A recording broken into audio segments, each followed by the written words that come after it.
Neva. Sorry to keep you waiting. That is perfectly all right. My data indicates clear skies in the coming days. Current conditions for maritime travel, optimal. I'll be ready whenever you are.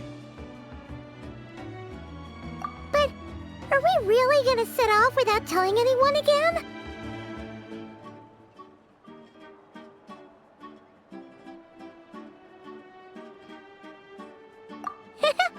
Funny you mention it. You'll never guess who Paimon saw on the way over. Hey! You didn't seriously think we'd let you leave without a farewell party, did you? No chance.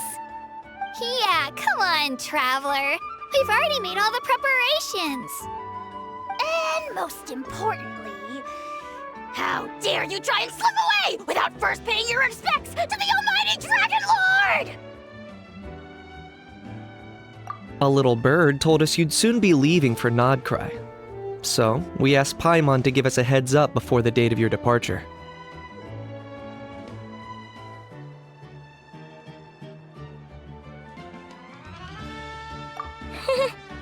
You sure it's not time to think about changing that little habit of ours? Don't worry, we won't keep you long. Besides, everyone's there already. Chaska, Ian-san, Auroron, even the Pyro Archon herself. You're invited too, Anefa. Shilonen has a special gift for you.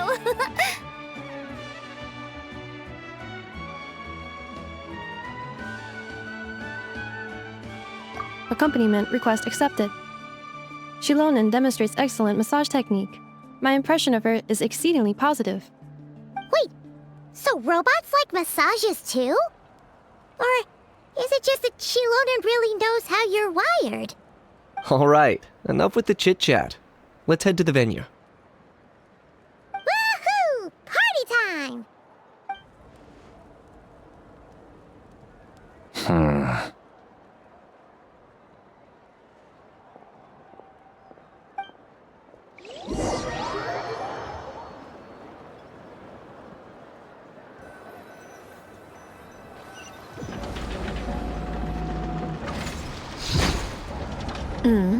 Spit it out, then. They've set off. Just as my calculations projected. About time I met this variable in person.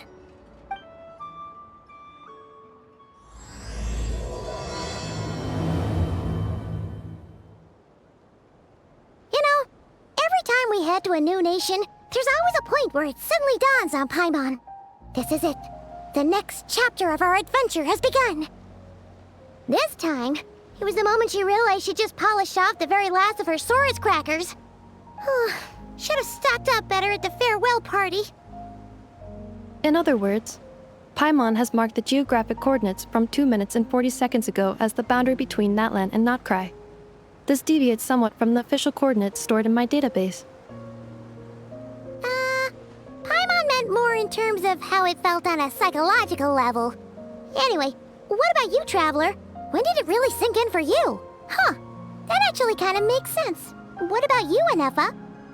Come to think of it, maybe we should be asking the other way around. So, when you came over to Natlan, what was the moment you felt like you'd left Nodcry? In that case, probably when my sensors could no longer detect the moon's power. The moon? You mean that one we can all see in the sky?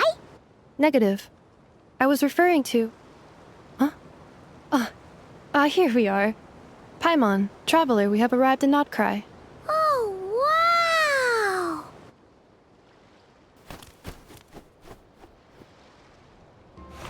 Paimon, Traveler, welcome to Notcry.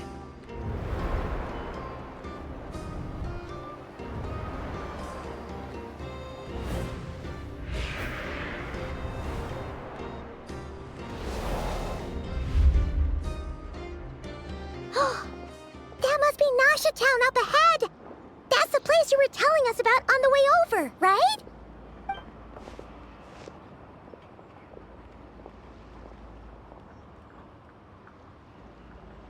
That is correct, Paimon. It is also the most bustling commercial hub in all of Notcry.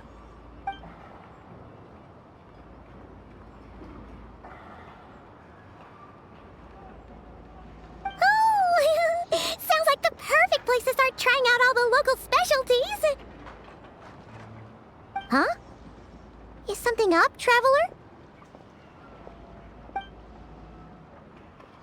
Paimon, this is where our spaceship landed when Lumine and I first arrived in Teyvat. Huh? Are you sure? But how come you've never mentioned that before? Seems pretty important to Paimon. Oh, well, because those memories are really hazy. All I remember is Lumine waking me up and us leaving the ship. But just now, setting foot on this land, I felt something. The kind of power I sensed in those moments. Are you referring to Kuvaki? Kuva, what now? The locals refer to it as Kuvaki. It is a unique elemental force found only in Notcry, or rather, a pure, primordial form of elemental energy.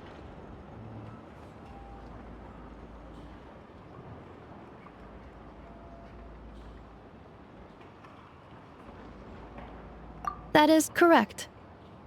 Another similar concept I have found in my database is the primordial sea.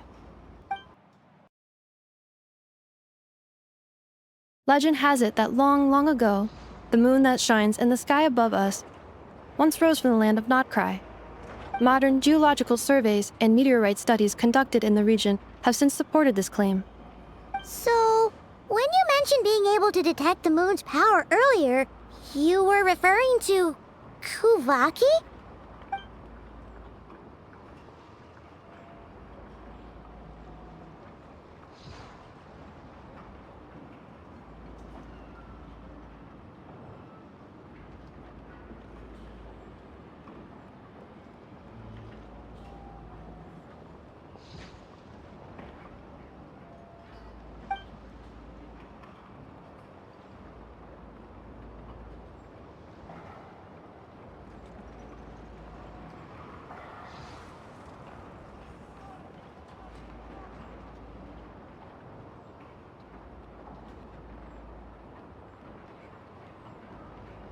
Wait, Traveler, you're saying we might actually find your spaceship here?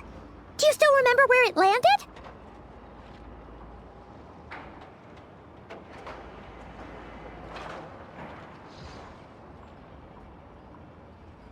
Notcry is surrounded by the ocean. In other words, it could have been anywhere along its coastline.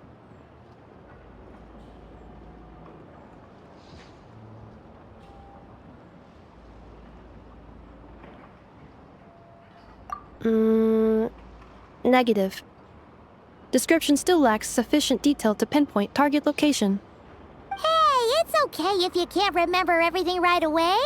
After all, it's been a really long time. Let's just do what we've always done and keep searching as we explore. Besides, what have you got to fear with your sidekick Paimon still here? I'd be more than happy to help you out as well.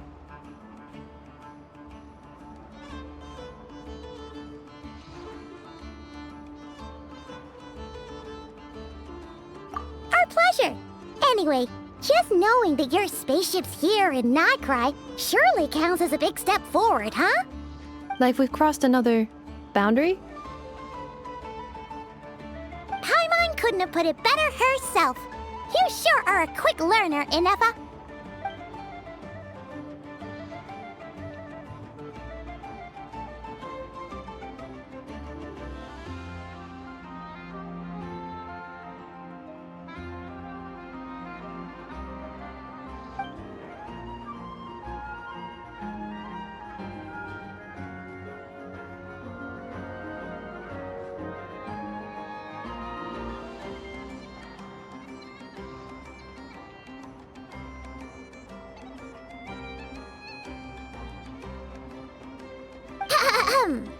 Well, as the best guide in the whole of Teyvat, Paimon hereby does solemnly declare, Notcry, here we come!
If they really beg me to...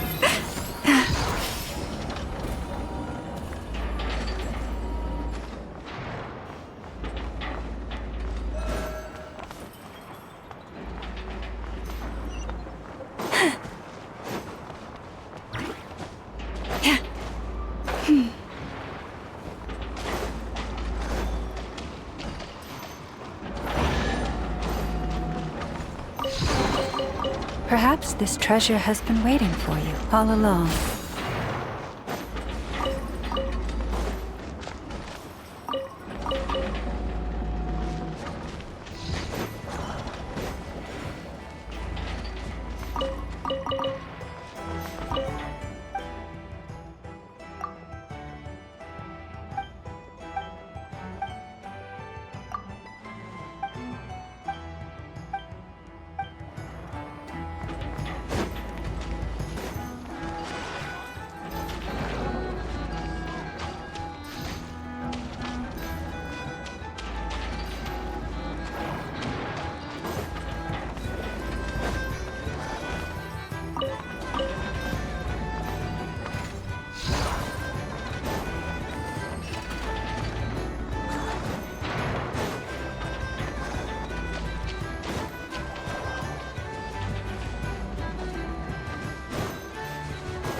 It just occurred to Paimon. If we were looking to put out a missing spaceship commission, or to learn more about Nodcry, wouldn't it make sense to drop by the Adventurers Guild? The guild is located in Nasha Town. Simply follow this road and you'll reach it.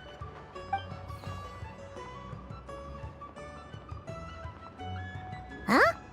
What in Teyvat is that? Looks kinda like a Sealy, floating around in the air like that. That is a Kuhenki, a species unique to the land of Nodcry. A Kuhenki? Does she have something to do with the moon too? Indeed it does. According to the Frost Moon Scions, the indigenous inhabitants of this land, the Kuhenki, are said to be familiars of the moon goddess, leading those who walk in the moonlight's glow to things of great importance. The moon goddess? Don't all people here worship the Tsaritsa? Although Nodcry lies on Snezhneya's border regions, the people here have held their own unique beliefs since time immemorial. As I mentioned, everything in this land shares a deep connection with the moon and the sky above. The beliefs of the Frostmoon Scions seem to date back to the civilization of the angels. According to the documents in my database, even the 7 Archons did not exist at that time. Wow! So the origin of their beliefs goes back even further than the Archon War? Correct. At some point, you may come across some statues of their goddess. The Frostmoon Scions carved these as well. Hey! Looks like she's floating away! I suggest you follow her. The probability of an ordinary person encountering a Kuhenki lies in the single digits. Many here consider them heralds of good fortune.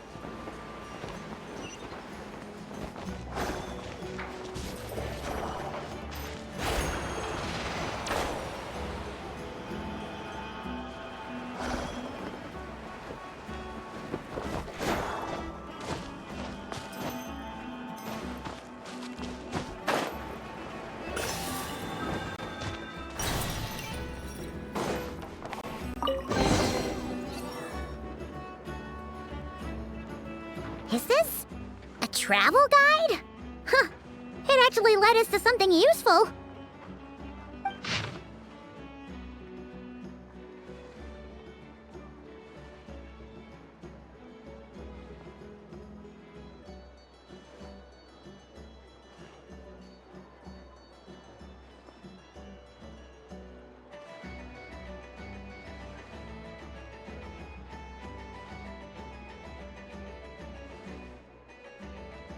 Are there any particular points of interest? Oh, it all looks pretty interesting to Paimon. If we have time, she'd love to see, pretty much everything. Recalibrating route. If we keep following the current path, we will arrive at an area of scenic beauty. From there, we will be able to identify both the Adventurers Guild and several must-visit specialty stores. Yikes! Why is Paimon suddenly getting the feeling that if she doesn't step it up soon, Ineva's gonna put her out of a job?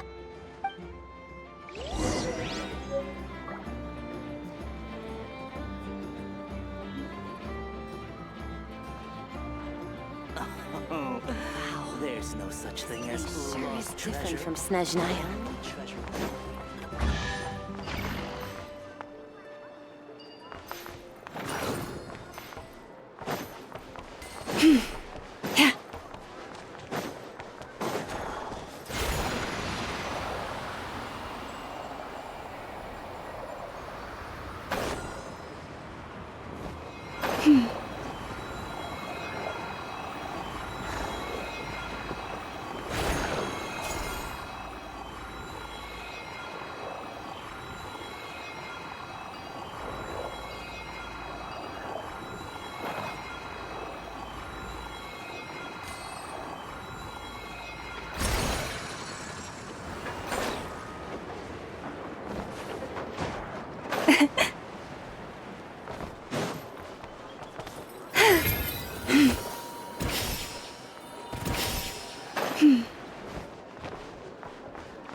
Wow!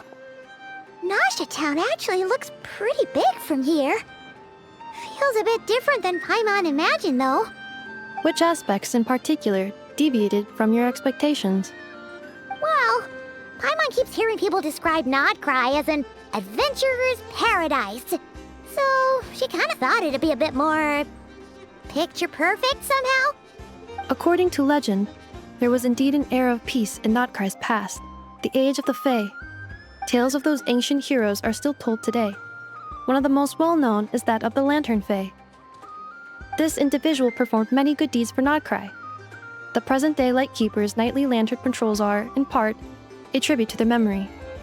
But then, one day, What happened? there came a devastating abyssal calamity that swept across Nodcry, and for a time it was left desolate. Heartbroken by what had become of the land they had so cherished, that Fae extinguished their light, just as the abyss had extinguished all hope. Nowadays, the paradise people speak of is more of an aspiration, or an irony, perhaps. An irony? Today, no official authority governs Nodcry. In theory, at least, it is somewhere a person can do whatever they wish, and become whoever they want to be.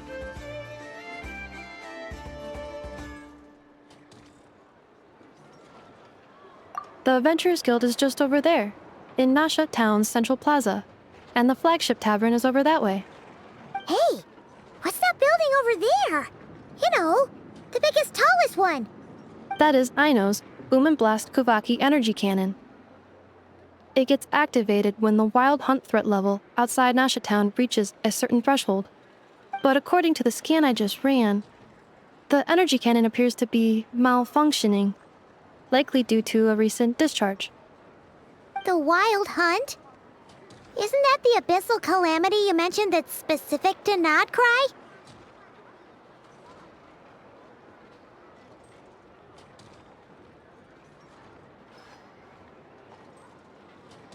It is a phenomenon that has been occurring for several centuries now. Yet the time and location of wild hunt attacks are seemingly random. At first, it was more of an old wives' tale that adults used to scare children. If you don't start behaving, kid, some night, the wild hunt's gonna come for you. Listen, do you hear that? That weeping in the fog? Those are the cries of a young woman being dragged away. You're saying people actually hear things like that? I have not witnessed enough wild hunt attacks to give a statistically sound answer. But the oldest legends say that all people saw was the ghostly shadow of a woman in the mist. It wasn't until later that it became a full-blown calamity. Abyssal monsters and all.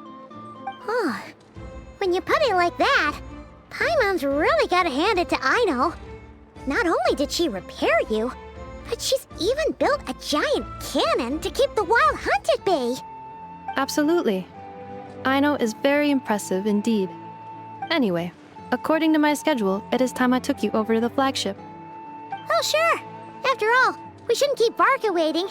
Well, Paimon's not sure if he'll actually show up at the bar this early.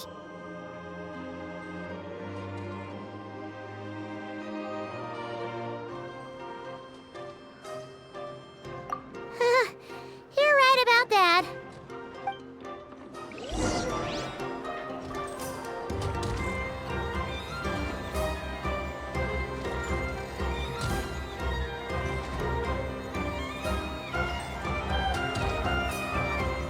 If ever you find that the animals in Nodcry behave in ways you do not understand, just ask me and I will explain. This elevator was inspired by the one in Romaritime Harbor.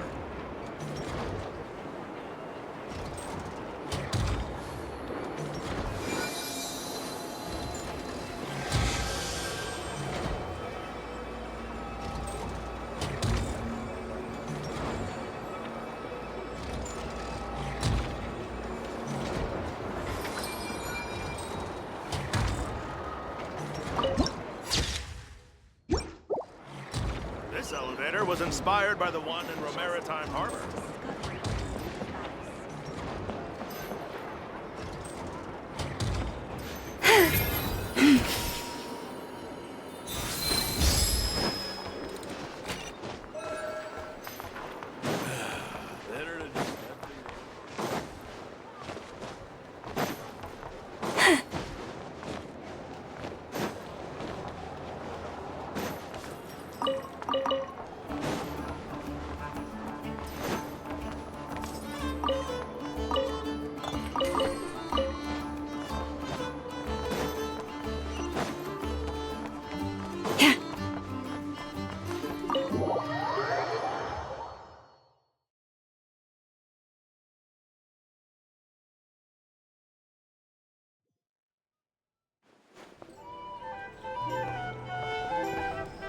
Here we are, the flagship.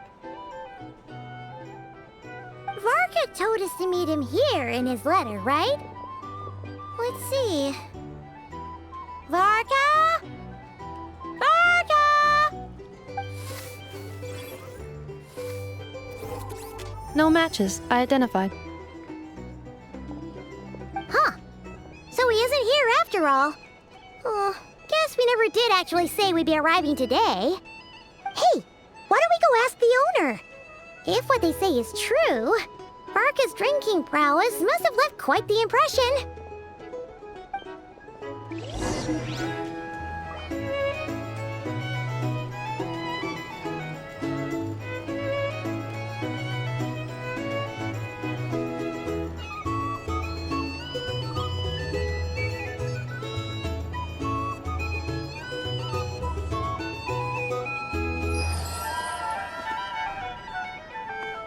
Here's the thing.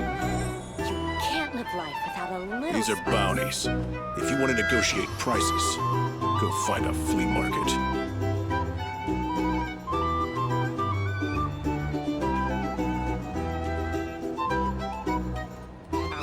recommendations? Well, for starters, I recommend you drink less. Here's the thing. A drink? Or some information? Either way, I'd be happy to oblige. Huh? Well, well. If it isn't the ineffable Inefa.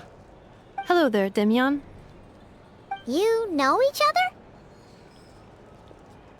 Of course! Inefa's a regular here at the flagship. So, robots are into booze too? Not at all. The energy conversion efficiency of alcoholic drinks is very low, and most of them are full of impurities. Still, I can affirm that your berries and fried meat deserve a solid 9.12 out of 10. It has Aino's approval too. Funny that you should mention that. While you were away in Natlan, Varka would come in here every day to pick up a serving of berries and fried meat for Aino. Aww.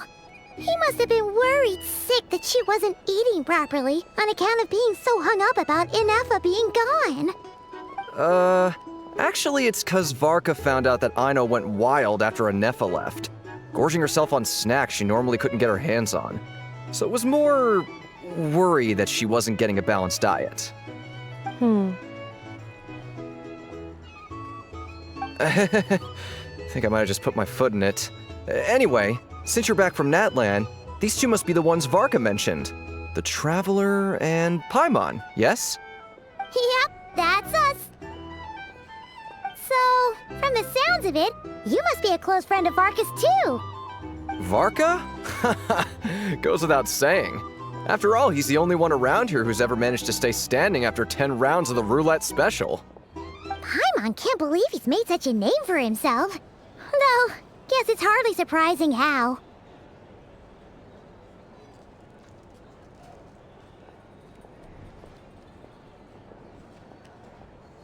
Right now? Must be somewhere near Anvantinyarvi. That's quite far from here. Huh? Where's that? It's a lake in the northern part of Nodcry. Word reached him of trouble brewing around those parts, so he took his knights to check it out. Oh. So, we missed him?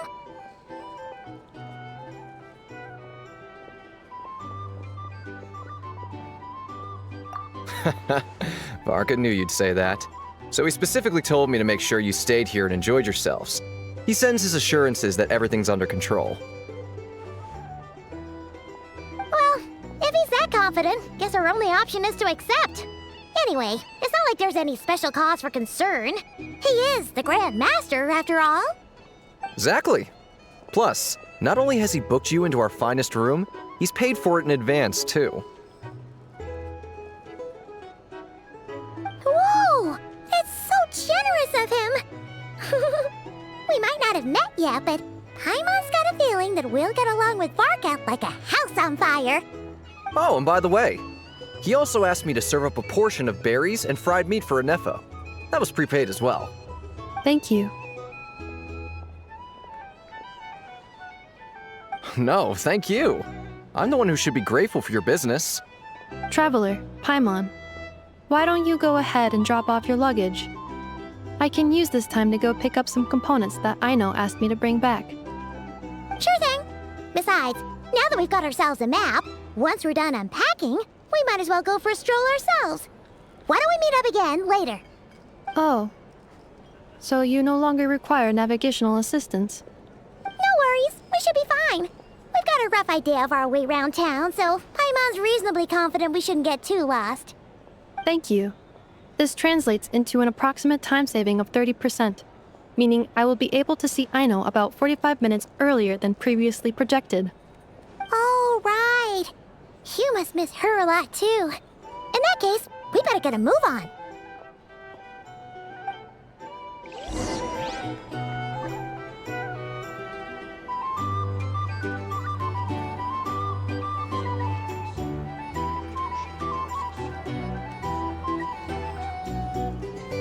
Even when the night is gone, and even when the sky is hidden from view, still the moon shines its light upon you. Here's the thing.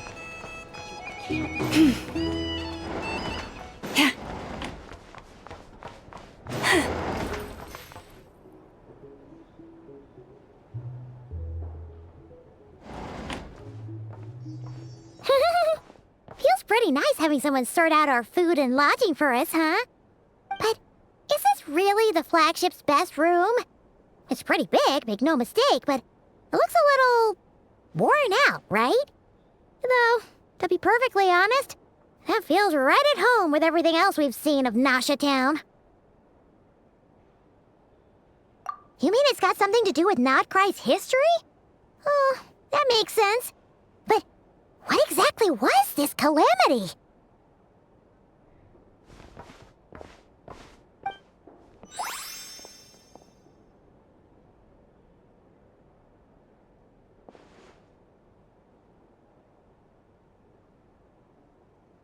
Oh, should we try the berries and fried meat too? Paimon's getting hungrier and hungrier every time someone mentions it. Oh, sorry about that. Paimon wasn't watching where she was going. Please, there's no need to apologize. If anything, I'm the one who should be sorry. Clearly, I shouldn't have gotten lost in my thoughts in the middle of a hallway. Wait a sec. Are you staying in the room next to ours? Ah, quite the perceptive one, I see. First things first, allow me to introduce myself. My name is Kirill Chudamirovich Flintz, but please, just call me Flintz. Whoa, that's an impressively long name for sure. Oh, is that so? Names like mine ought to have been fairly common in Snezhnaya, at least in the past. Would I be correct then to assume that the two of you are travelers in this land? Yep, you sure would be. Paimon is Paimon, and this is the Traveler. We've been to a bunch of nations already, but we only just arrived in Nodcry today.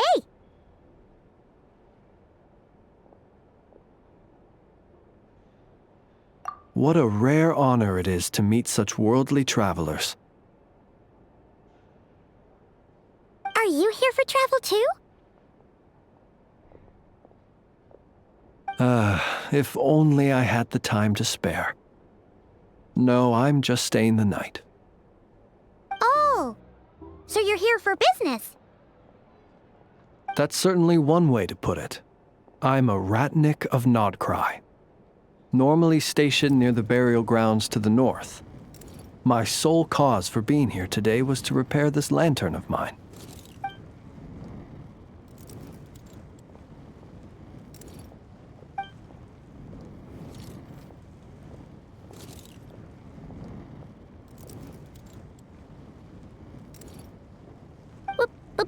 Burial grounds? Your surprise is entirely understandable.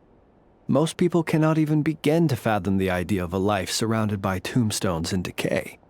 But if you've heard of the calamitous abomination that is the Wild Hunt, you'll know that in their wake they bring a host of souls tainted by abyssal filth.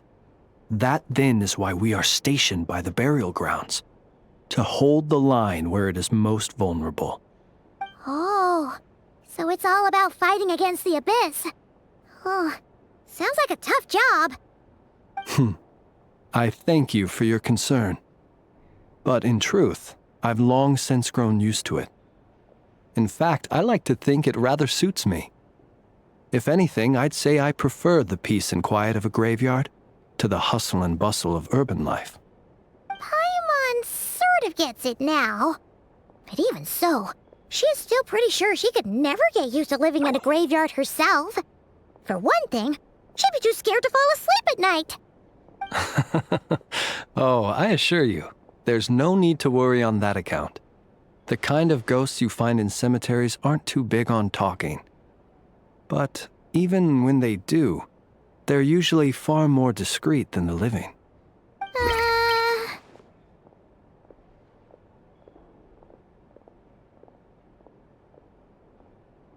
Well, would you look at that? Who'd have thought we'd end up chatting this long? Must have a lot in common, huh? Forgive me, but I must excuse myself, for the time of my appointment draws near. And in terms I'm sure you'll understand, a lanternless Ratnik is like a mapless traveler. A serious conundrum indeed. Oh, sure. In that case, you go right ahead. We won't keep you any longer. Not at all. Should the opportunity present itself, I'd gladly continue our conversation another time. You're always welcome to come visit my grave. The grave I stand watch over. Your visit would bring much-needed light to that place of final rest. Right. Well, if we get the chance. Then allow me to wish you a traditional Ratnik's farewell. See you by the graveside. Ugh. Jeez. What a weirdo. Not to badmouth him at all.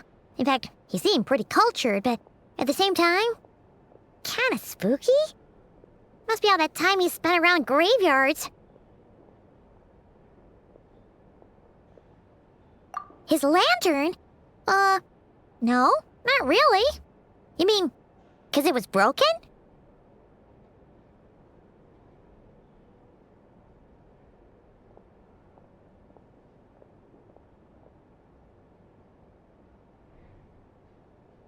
Huh. Guess you've always had a nose for stuff like this. If you're worried, you can always ask him the next time we cross paths.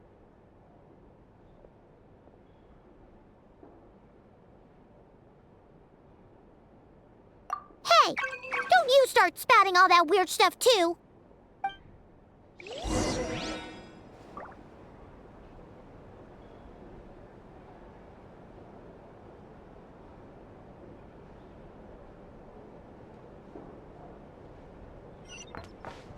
It's so...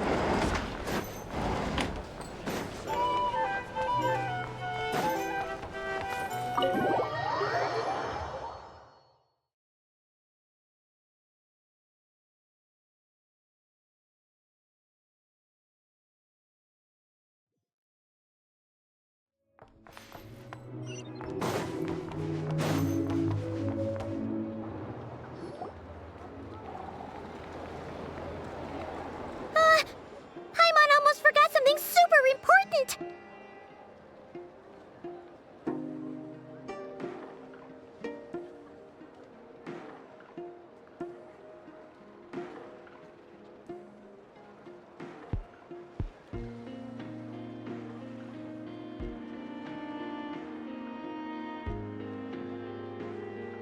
Were we gonna go try out the berries and fried meat?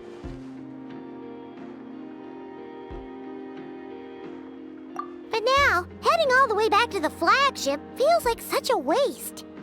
Please, accept today's boon. Come night or day, may the blessings of the moon goddess shine down upon you. Huh? What's going on over there?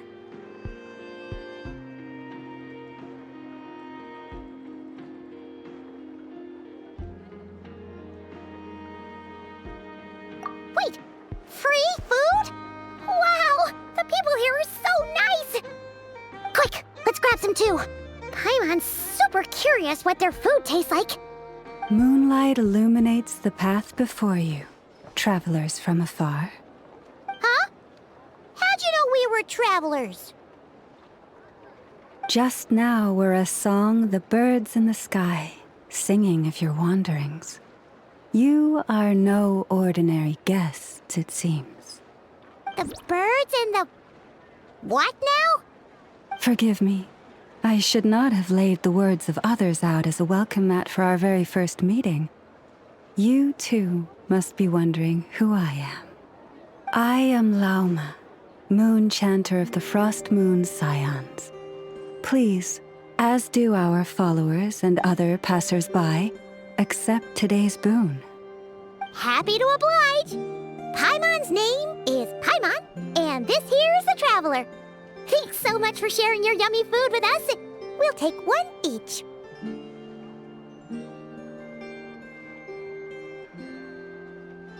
Think nothing of it. These fruits were the finest we found, delicacies gathered in the wake of the morning dew.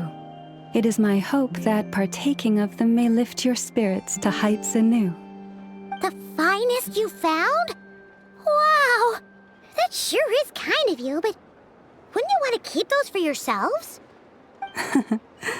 The first fruit of the harvest must be placed upon the moonlight altar, not as an offering to the gods, but as a spark for lost hunters.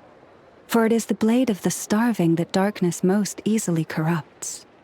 As perhaps you have already heard, we Frost Moon Scions revere and worship the moon goddess. We believe that together, virtue and compassion are the shining light that will lead us all out of the long, dark night. And now, with tides of haughty Fatui swarming into Nodcry, driven by greed and greed alone, more than ever before, we must all unite under the banner of virtue. Ha! Look who it is again. Those unsufferably kind-hearted Frost Moon Scions. Got enough for us too? That's right! 2 servings each! We're starving over here! The Fatui! After what you've been doing to our sacred statues, how dare you even show your faces?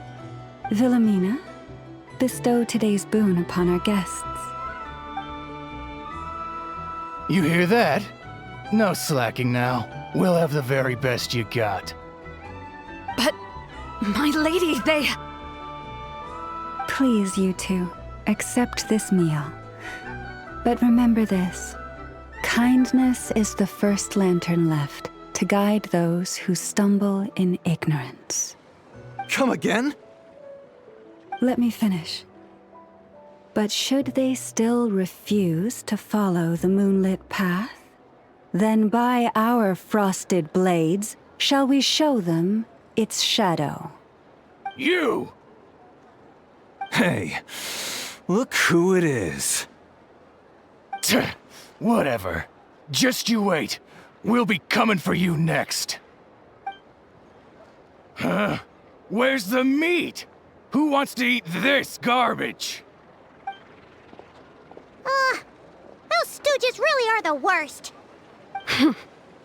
Ever since they came to Nodcry with all their weird equipment and built that so-called experimental design bureau, our lives have been turned completely upside down. Judging from how they reacted just now, it seems the Fatui already know who you are. Well, we have gotten in their way in pretty much every nation we visited, so we're probably at the top of their blacklist by now. I see. Then, on behalf of the Frost Moon Scions, I thank you for the goodwill you have shown us.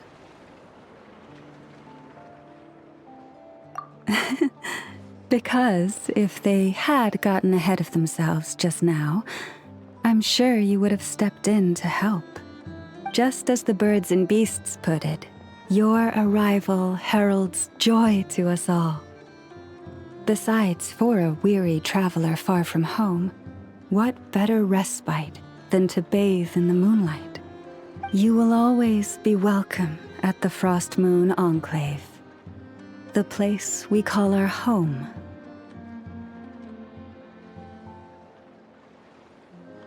May we meet again in the moon's gentle glow. These are delicious! So refreshingly fresh!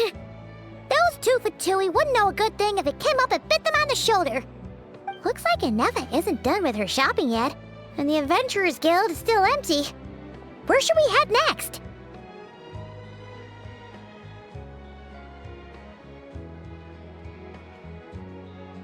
Good idea! Wouldn't want to let the Kuhenki down after all. Let's see. Okay. Paimon's got our route all figured out. So, all that's left to say is, don't fall behind.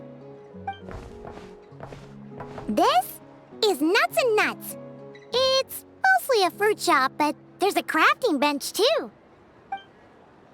This is the Speranza, one of the travel guide's recommended restaurants. All the waiters here are kids. This is the Vesnitsi Prolegia Greenhouse. Apparently, their flowers are all made of metal, so they'll never wilt away. And this is the Rossum Workshop. If you ever need a weapon made, this is the place to go. And over here, they've got a super tall observation deck. Whoa! Take a look at that! You can see really far out into the distance. That way's north, and that looks like something built by the Fatui? And then over there to the west, that must be the place Lauma mentioned, where the Frost Moon Scions live. So, what'd you think? Even if Enefa kinda stole her limelight earlier, this just goes to prove that Paimon's own tour guiding skills aren't too shabby either, right? Hey, come on! Would it kill you to compliment Paimon? Huh? Look! There must be someone at the Adventurers Guild now! There's already a line forming outside! Looks like we'll finally be able to ask about your spaceship! Oh, or was there anywhere else you wanted to stop by first?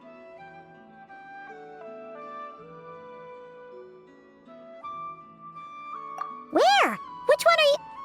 Oh, now you mention it, Paimon's noticed it too. Ugh, better not be who she thinks it is. Anyway, where we go first is completely up to you. Either the Adventurers Guild, or that suspicious-looking shop. A word of warning, though. If we step into that shop, be sure to keep a very close eye on your Mora.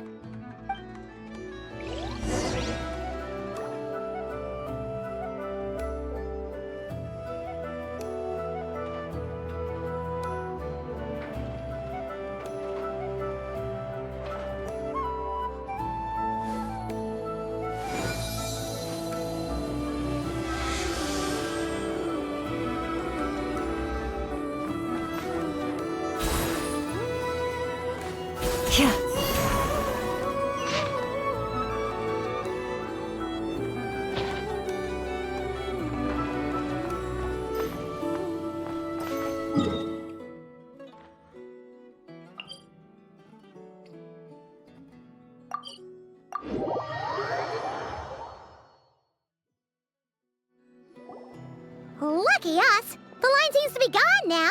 Come on, let's go say hi to Catherine! Hey, Catherine! We meet again!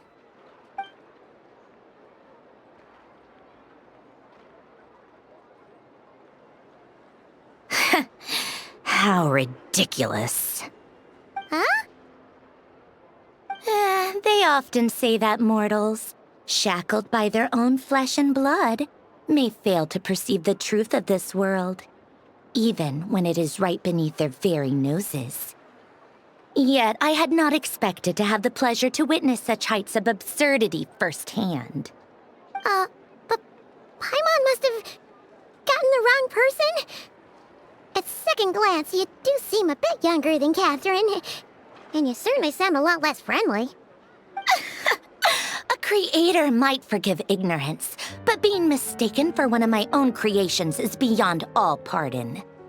Look very closely, for standing before you is none other than Marionette, 7th of the Fatui Harbingers. A Harbinger?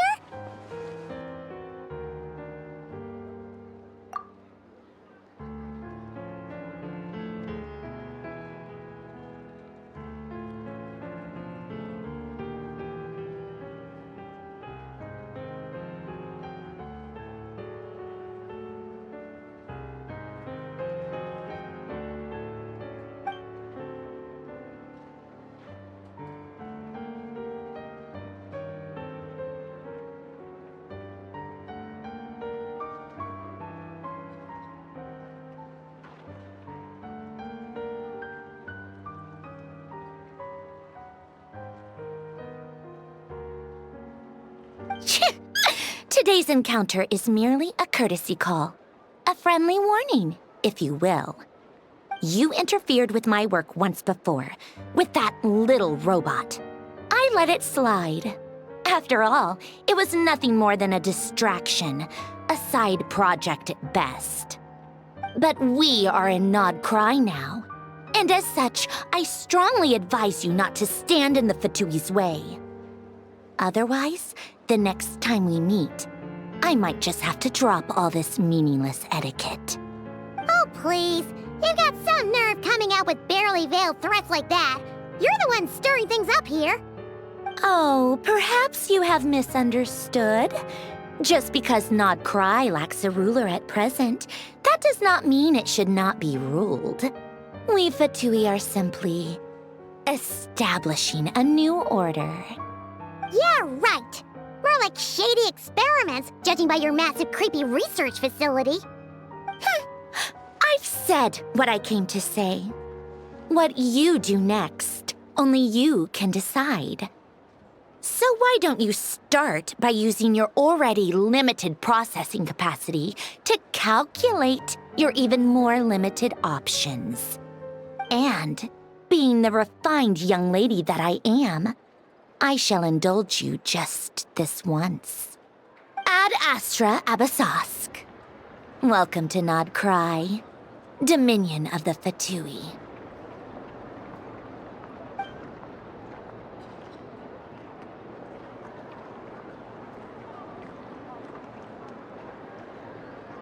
Ugh! Paimon's so mad right now! How can anyone so obviously evil be so annoyingly self-righteous? But if a Fatui Harbinger is here to greet us in person, that can only mean one thing.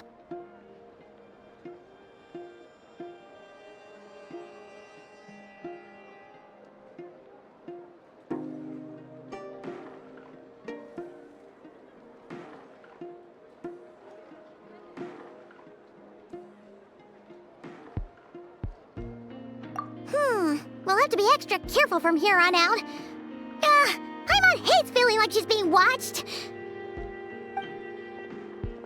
Hey! The real Catherine's back! Ad Astra Abyssosque. Welcome to the Adventurers Guild. How may I help? I will do everything I can to assist you. Oh, you're so much nicer to talk to, Catherine. Please don't leave us again, okay? Hmm?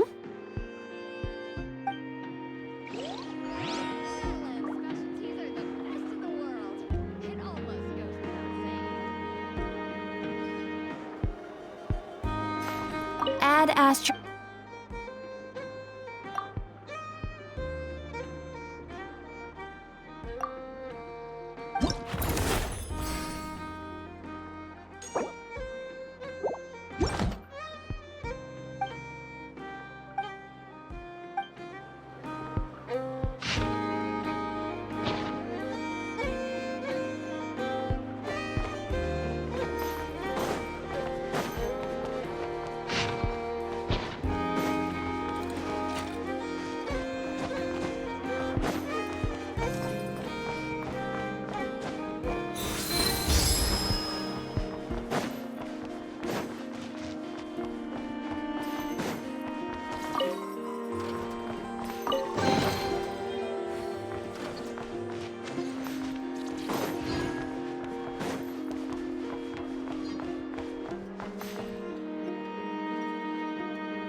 Please, here you go. And if you ever need anything else, don't forget to make the great Lord Sangama Bay your first port of call. Oh dear. So it is the real deal. Of course it's the real deal. Everything you'll find here is 110% real, meaning every one of my deals is as real as a deal can... Wait a minute. Well, if it isn't my two most valued clients! And with no small thanks to your munificent patronage. Come. How could you just sneak into Nod Cry like this without telling your dear Lord Sangama Bay? If I'd known earlier, I would have made an absolute pulled out all the stops to ensure that your boat ride over was as comfortable as humanly possible. Thank the Archons we didn't tell you.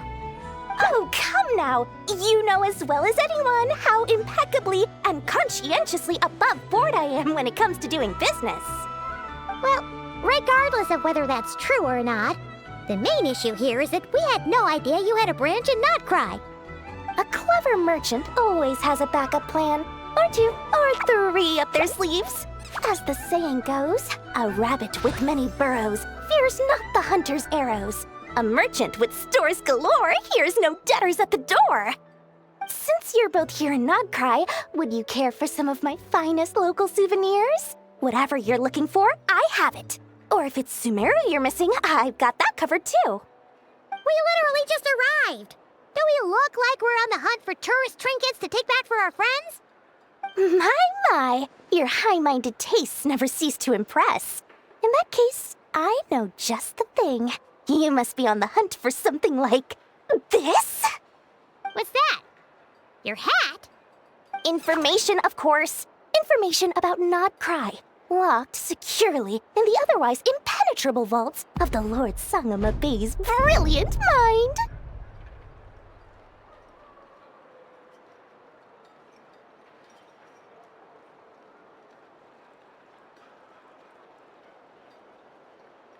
I knew it!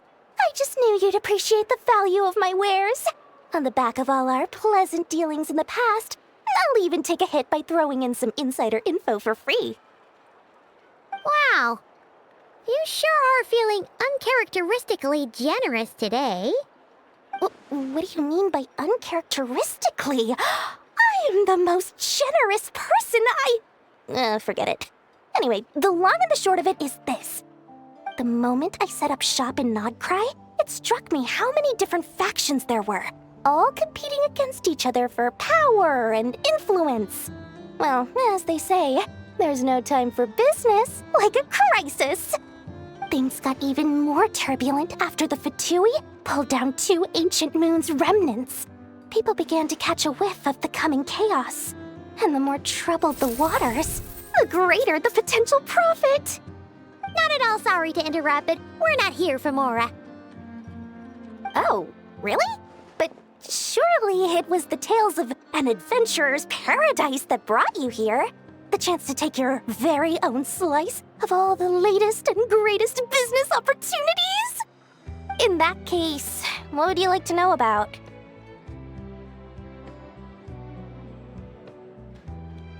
The Frost Moon Scions? You mean the people who believe in the moon goddess? They're not a bad bunch. It's just, well, they have such simple tastes. No luxuries, no indulgences, no nothing. Trying to earn a little more from that lot is like trying to squeeze blood from a stone. Still, things between them and the Fatui have gotten pretty tense. It's only a matter of time before the powder keg goes boom. And when that happens, that's when business will start to boom too.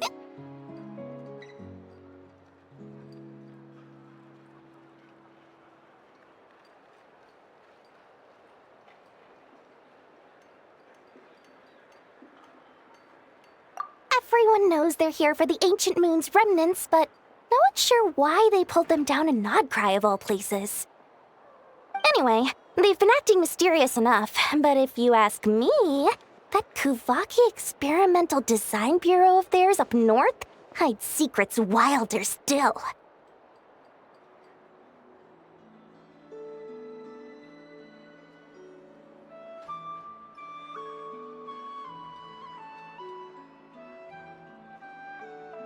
Oh, they're an organization set up to keep the locals safe.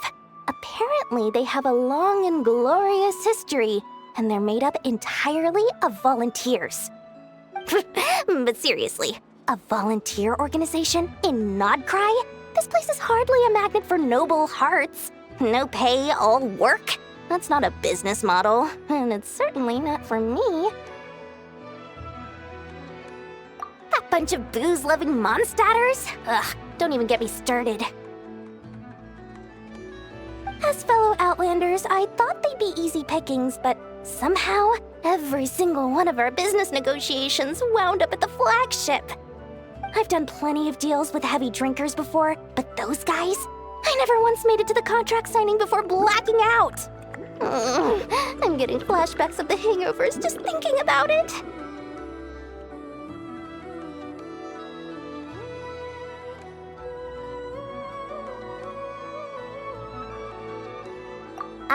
What now? A spaceship? Nope, never heard of anything like that. Don't you two get involved in any big business here without so much as a heads up, you hear me?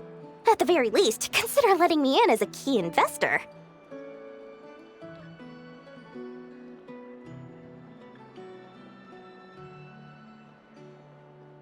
Oh, I almost forgot to mention. Sooner or later, you'll no about end up doing business with some other merchants in Nodcry, and someone's bound to mention a place called the Curatorium of Secrets. Listen to my advice. Do not, under any circumstances, go there, no matter how much trouble you're in. The Curatorium of Secrets? What do they get up to there? Just a place that handles all kinds of disputes. But the owner will charge you an absolute fortune, and she has a temper to match. Nothing like your friendly neighborhood, Lord Sangama Bay. You're not just saying that to stop your competition from undercutting you, right? When did that little pipsqueak get so sharp? And after I gave them all that info for free just to win them over. What do you mean? Of course not. I'm only thinking about your wallets. I mean, on behalf of your wallets. You're really not convincing anyone, you know. All right. Business is a cutthroat business. I won't argue with that. But I'm not lying about that boss lady. Not only did she make it into my top 3 people not to mess with in Nodcry, she's also in my top 3 people most eager to trade in favors. Seriously? It feels like you're just bad-mouthing your rival now. Fine. If you don't believe me, go see for yourselves. We might both be from Sumeru, but compared to hers, my conscience is so large, why, it could fill 3 whole palaces of Alcazar's array.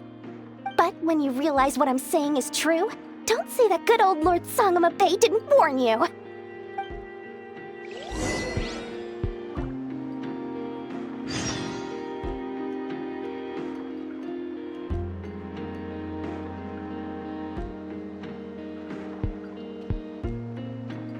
Have you decided where you will go from here? If not, why not find a patch of soft grass and rest a while? Anyway, don't be a stranger now. We might be in Nodcry, but don't forget, Dory's doors are always open for you.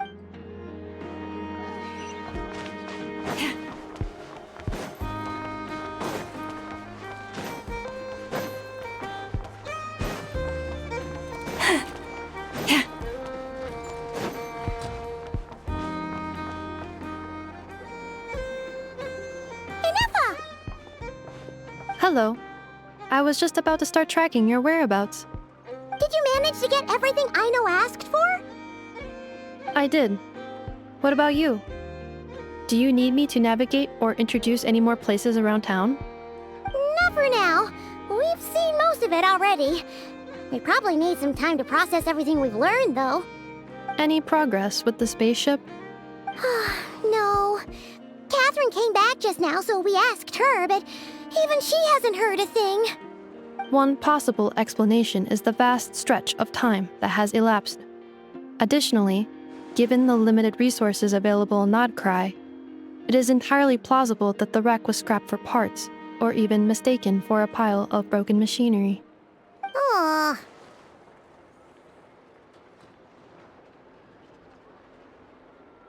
Understood. In that case, why don't we go ask Aino together? After all, she was the one who salvaged me, ancient dragon technology and all. If there really are any unusual parts floating around Nodcry, there's a high chance they've passed through her hands at some point or another. Good point. And since you keep mentioning her, we're curious to meet this whiz-kid mechanic too. Understood. Then I'll handle navigation as before. ETA at the Clink Clank Krumkake craft shop. 34 minutes ahead of schedule.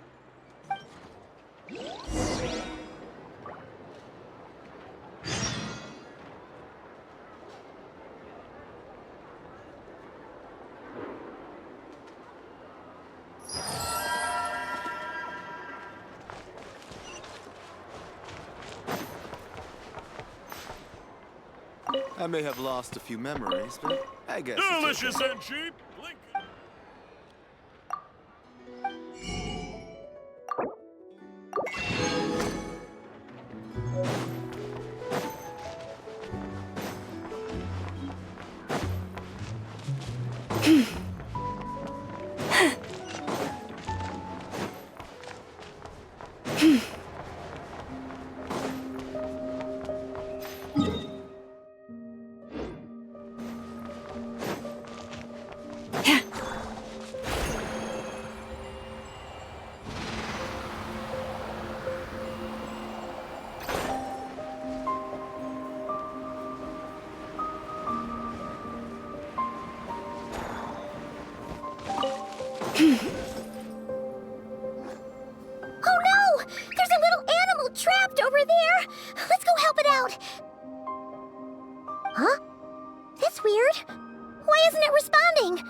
The tides of Kuvaki affect everything in Notcry, so much so that many creatures have evolved a kind of dependency upon it, growing stronger or weaker as it waxes and wanes. This little animal must have been caught here unprepared. So you're saying we need to use Kuvaki? Paimon will leave it to you guys then. Don't be scared! We'll get you out of there soon!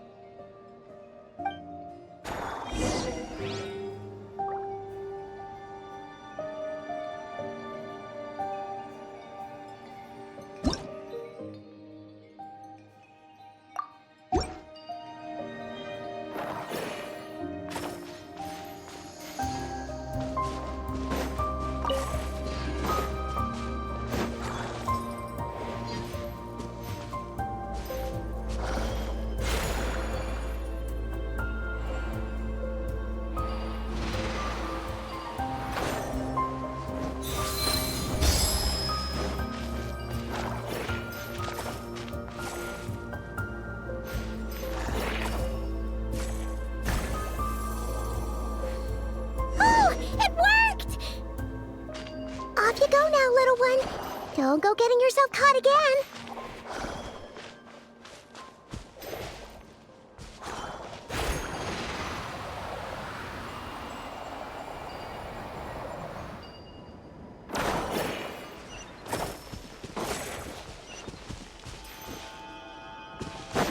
Yep.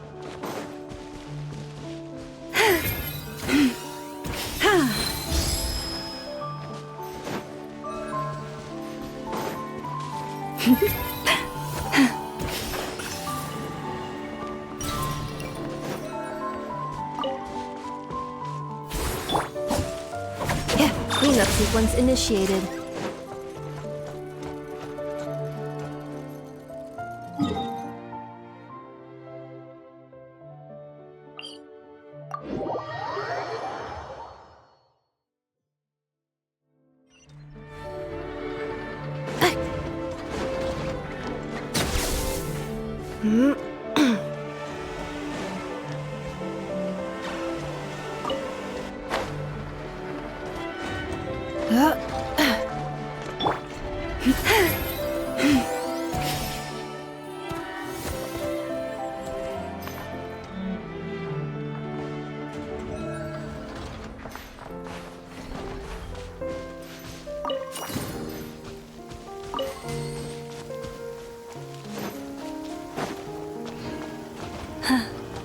The season of verdure draws near once again.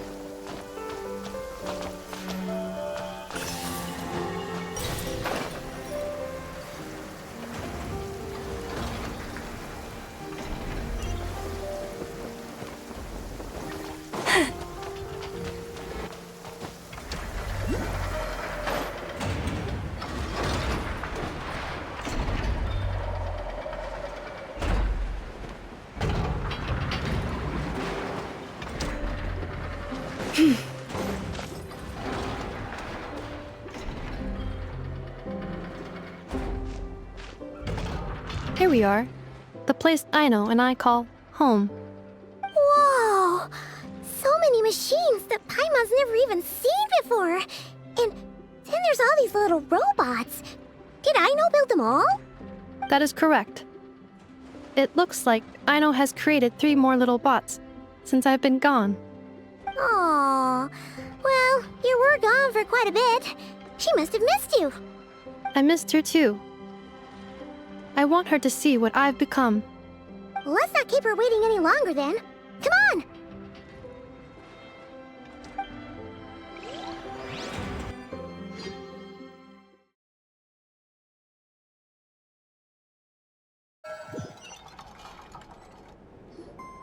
Aino, I'm back.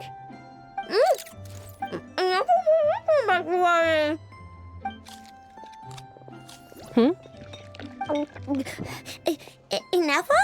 You're back significantly earlier than I expected. Like a whole 30 minutes at least. Everything went very smoothly, which saved me quite a bit of time, so I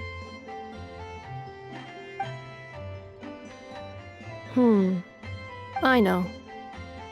Could you turn around for a moment? I know.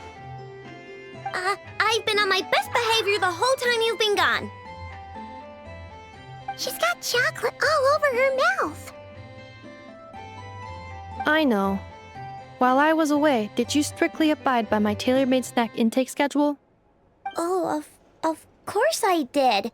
1 whole cake, 1 crumb cake, and 1 pack of chocolates a day, right? It was either a cake or a crumb cake or a pack of chocolates per day. Oh, shoot. When did you finish the snack stash I left for you? Literally just earlier today. Let me just go run a scan on that. I meant today, a week ago. And then you restocked an entire week's worth on your own initiative? 2 weeks worth.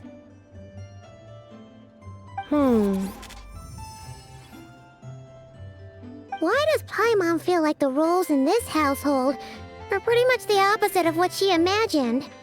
Calculation complete. Aino's recommended snack calorie intake for the next 4 weeks. 0. Ah, no fair! You're a meanie, Nefa. This is what happens when you break an agreement. Oh, come on! Don't do this to me! I only ate a teeny bit extra every day. Just a teensy, eensy, weensy bit extra. That is objectively not a teensy bit extra. Oh, seriously?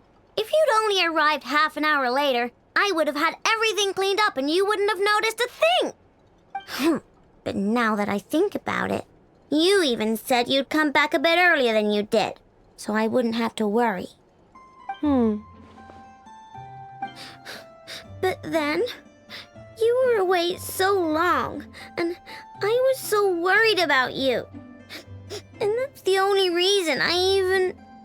Oh. I know. I am very sorry to have kept you waiting. I'm back now. Welcome home. Oh. So, will I be able to keep eating snacks as usual now? Negative. Aww.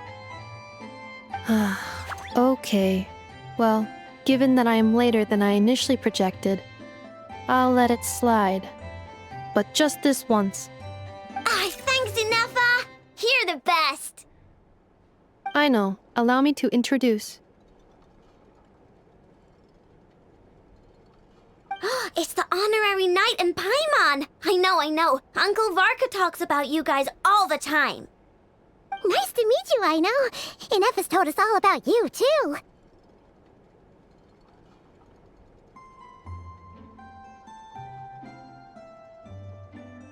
Huh? Really? She actually said that about me? Well, she's not wrong. Oh yeah, so, you're here to see Uncle Varka, right? A couple of days ago, he suddenly said he had to head out on business, and that he might not be back for a while. He asked me to let you know if I saw you. Yeah, we heard about that at the flagship. Did he say what he was doing? Nope. Just told me to take good care of you guys and make sure you feel right at home. Oh, shoot. Please, take a seat.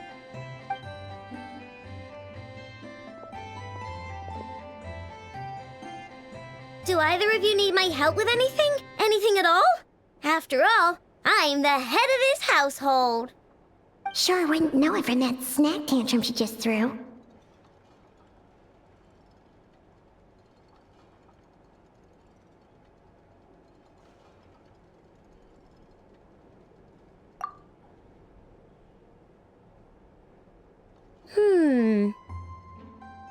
A spaceship, huh?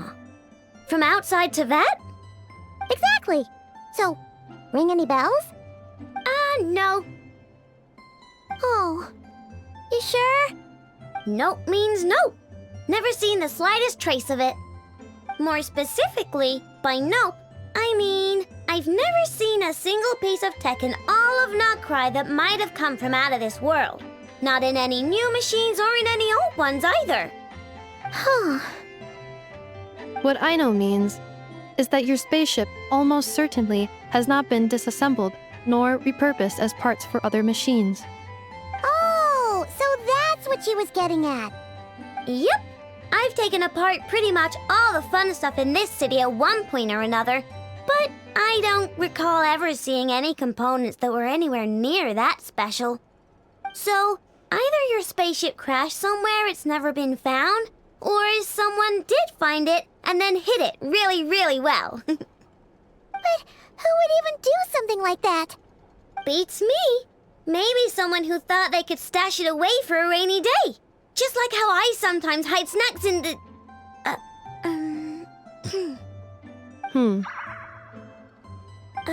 Anyway, long story short, I definitely haven't seen anything like that. Besides, sounds like it would practically be ancient history by now. If anyone still has any leads on what really happened, it'd be the Frost Moon Scions. The Frost Moon Scions? Huh? Haven't heard of them yet? Didn't Inefa tell you about their rituals?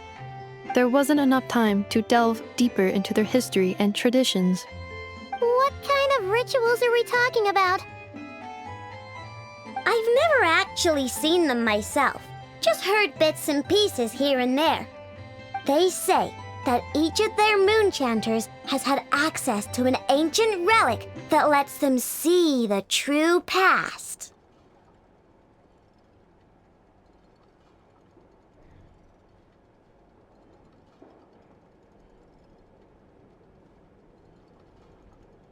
Not sure exactly how it's meant to work. I can't get my head around anything that can't be explained by either machines or science. And to tell you the truth, I don't like it much either. Looks like we'll have to try our luck with the Frost Moon Scions. Aw, leaving so soon? Sure you don't want to hang out a little longer? It's getting late, I know, and these two still need to head over to Hisi Island. It would not be convenient for them to linger much longer. Aww. All right then. Don't worry, we'll be sure to drop in on you as often as we can.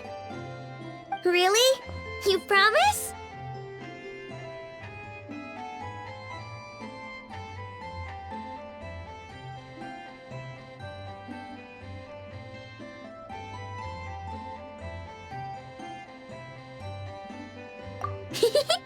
Sounds like my type of visitors. You're welcome anytime.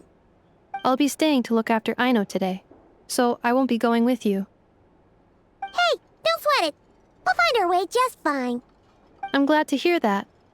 Also, I must admit, I have very much missed the charging bed that Aino made for me. Oh, are you here to play with me?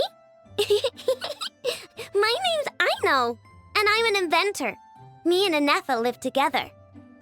I could probably eat all the cakes and cookies in the world because I love them so much. But my favorite kind of all is Lackaberry Crumb Cake. Come visit my Clink Clank Crumb Cake craft shop whenever you want. Anyway, that's me. What about you? Tell me something about you, then we'll be friends.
I know. Present.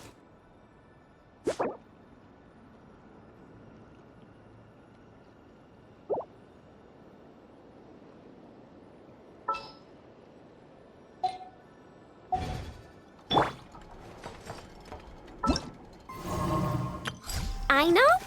Present.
Green mode!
Seeing Anafa and Aino reunited like that sure was heartwarming.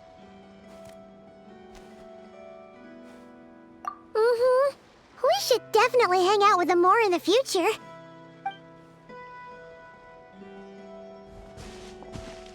Speaking of homes, we must already be close to where the Frost Moon Scions live. The vibe here feels different, just like the scenery.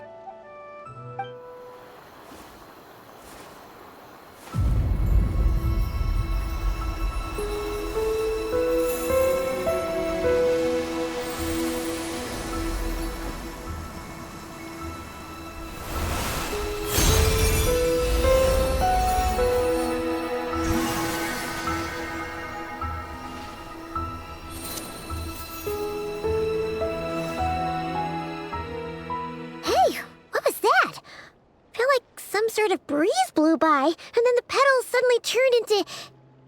Huh? Is that a Kuhenki? She looks different from the ones we saw before. Hey there! What's your name? Huh. Doesn't seem able to speak.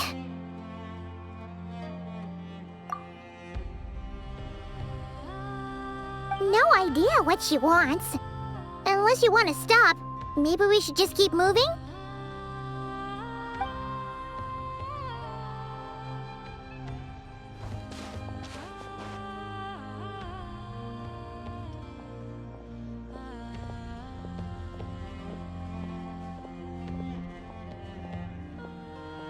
She's following us!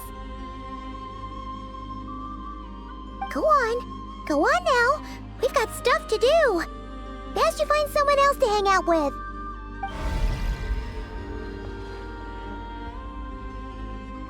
Hey! Don't make it sound like Paimon's some kind of meanie. Paimon had no idea what she wanted, okay? Ugh. Anyway, next time Paimon sees her, Paimon promises she'll be nicer. Seeing as we're on our way over to meet Lauma anyway, we can ask her about it while we're there.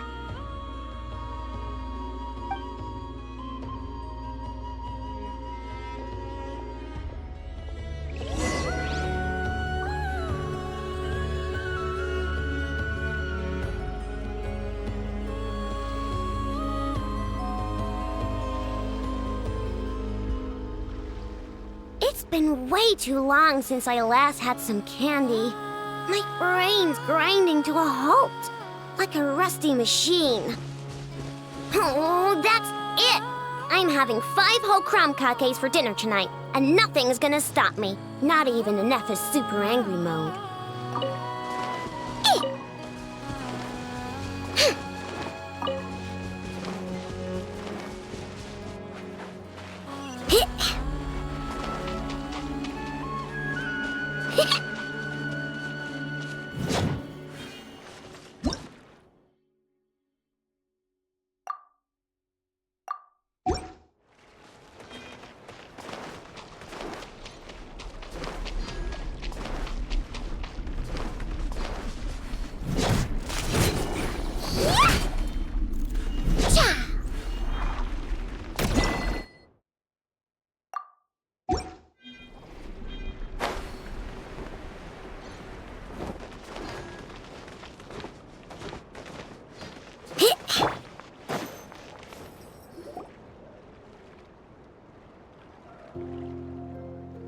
Huh? Hey, look! Isn't that Lauma? The moon chanter? Let me take a look at your wound. You must be more careful. Doesn't matter how much of a rush you're in, your safety always comes first. Oh, you're back too. How was your day? You what? Those two Fatui? The ones who were causing trouble in Nasha Town? You went to teach them a lesson? And you put that in their food? You naughty little thing! How could you do that? They didn't notice. That's not the point. You mustn't do that again, okay? Next time, at the very least, bring a few of your friends along too. You'll be an easy target if it's just you on your own. Hey, Lauma! Still remember us? Oh, it's the Traveler and Paimon, isn't it? Welcome to Hisi Island. Not at all. Those who come with kindness in their hearts are always welcome with the Frost Moon Scions. Were you just talking to those animals? I was indeed. The Frost Moon Scions bloodline is unique, for throughout our history, there have been many among us who could communicate with all living things. What was that? Oh, is that so? She says she was trapped in a plant earlier, and that you were the ones who rescued her. She wants me to thank you on her behalf. Oh, it was nothing. Barely lifted a finger. If you both are free, why don't you join us at the Frost Moon Enclave for dinner? Consider it a small token of thanks for your kindness. We'd love to! And actually, we had something we wanted to ask you anyway.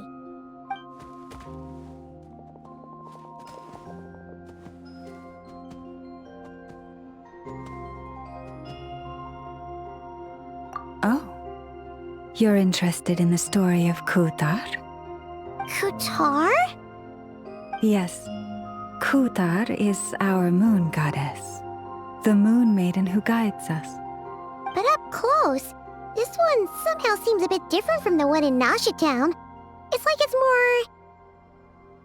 natural? Or like... more harmonized in its design. That is because ever since the Fatui arrived in Nodcry, they have been modifying and defacing our statues as they please.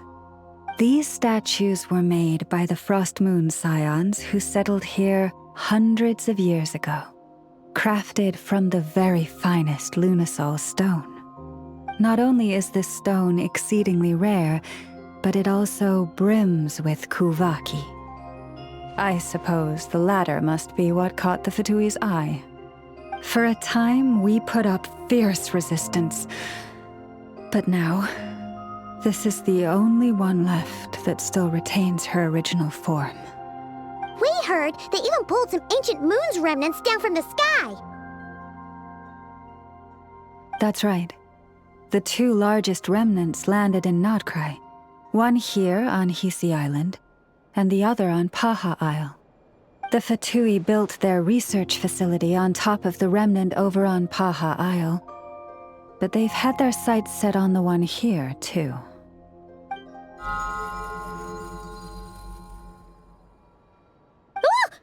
Oh!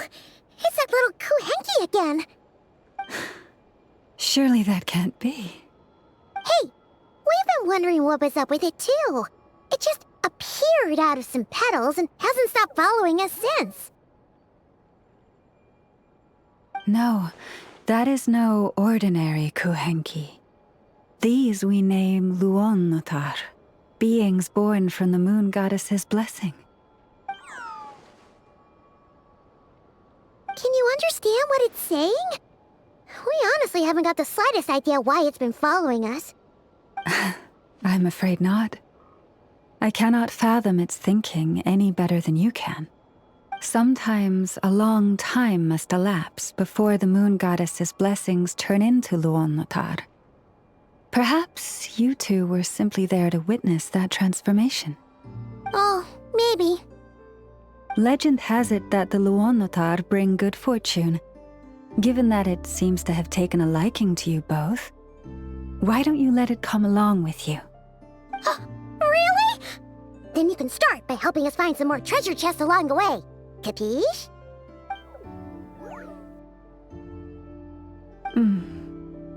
Twilight approaches.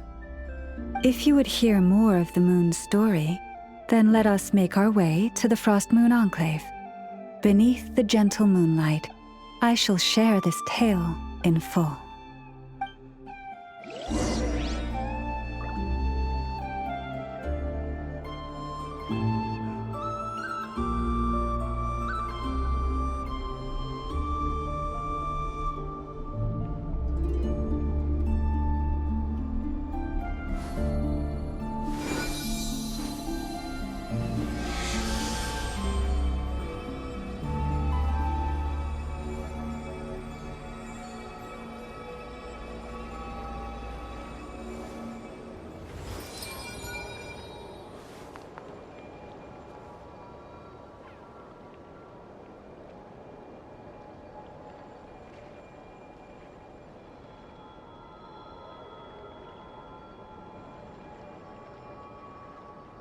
If ever you find that the animals in Nodcry behave in ways you do not understand, just ask me and I will explain.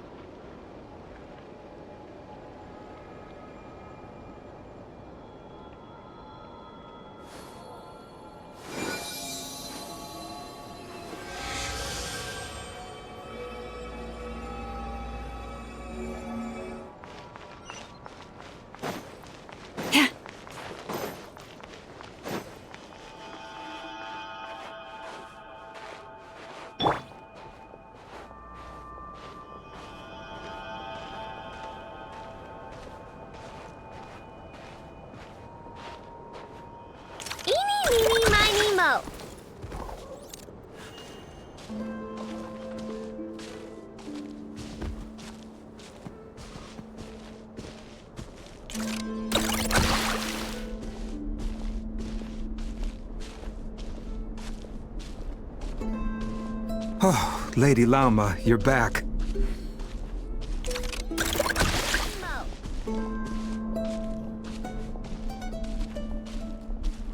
Come day or night, may the blessings of the moon goddess shine down upon you.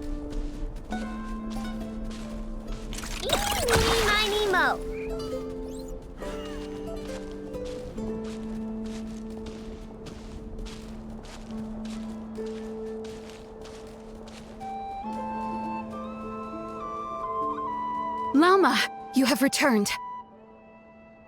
Wilhelmina, this is the Traveler and Paimon. Kindly arrange for 2 additional dinner settings for our honored guests. Of course, my lady. Wow! Everyone along the way here pretty much saluted you. Are you, like, super important around here? I am but a moon chanter, one entrusted to convey the moon goddess's will. Nothing more. She's just being modest. The Moon Chanter holds the highest rank among us Frost Moon Scions. Lauma is our leader. Wilhelmina? I know. I'll send word to the kitchen. 2 meals coming up. Whoa! Paimon had no idea you were such a big shot. It is merely that the unique traits of our bloodline have manifested themselves especially strongly in my person. That is no accomplishment of my own. Please, follow me this way.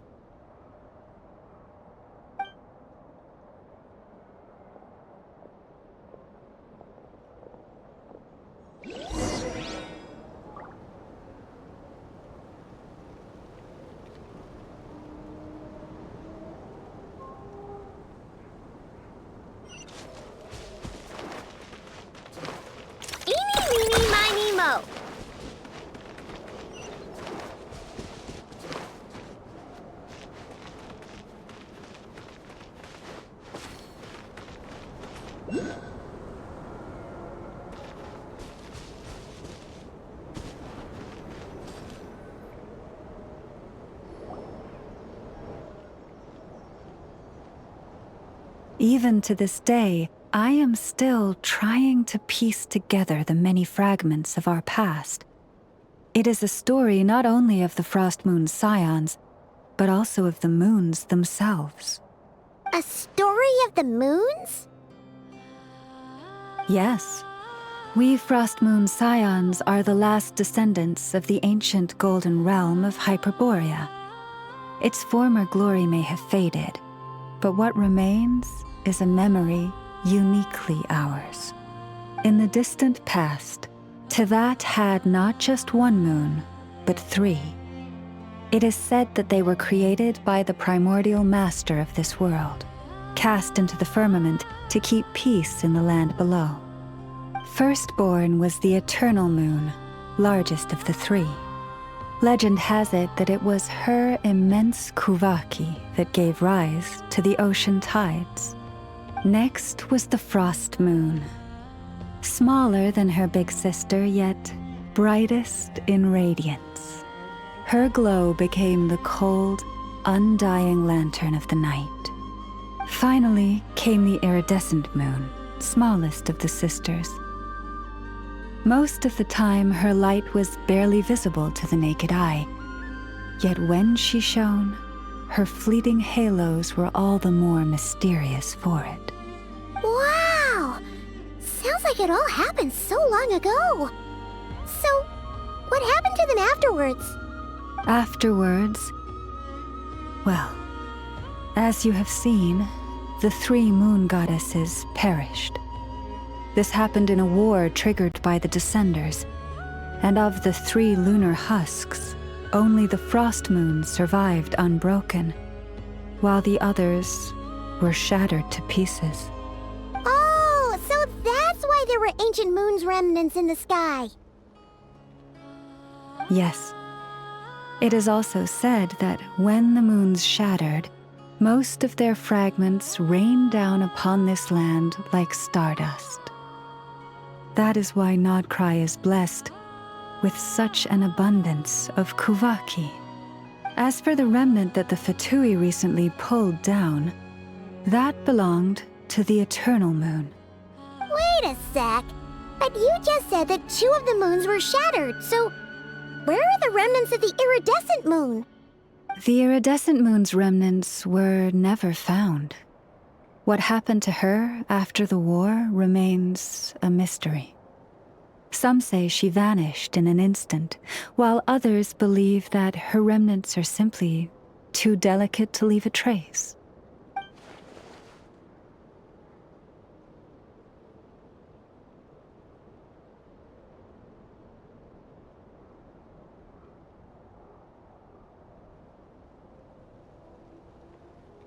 Yet, though the era of the 3 moons has long since faded into legend, successive generations of Frost Moon Scions have always passed down a prophecy that one day the moon goddess would return. And in the end, that prophecy did indeed come to pass, though not quite. Lady Lauma! Lady Lauma, are you there? Cappy, what is the matter? Lady Lauma, it's my daughter, Karina. Her illness. Take me to her, right away.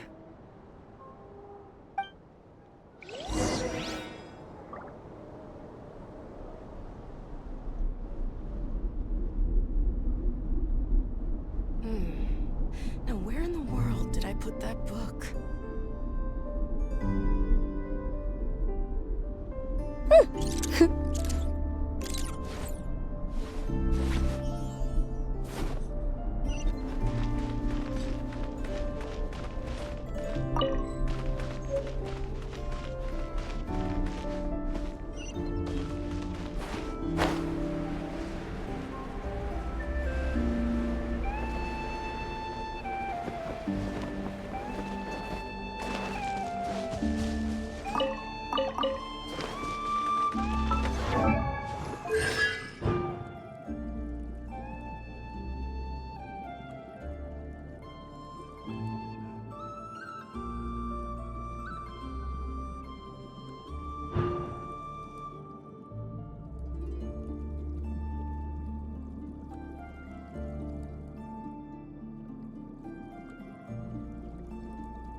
Her sensitivity to Kuvaki is flaring up again.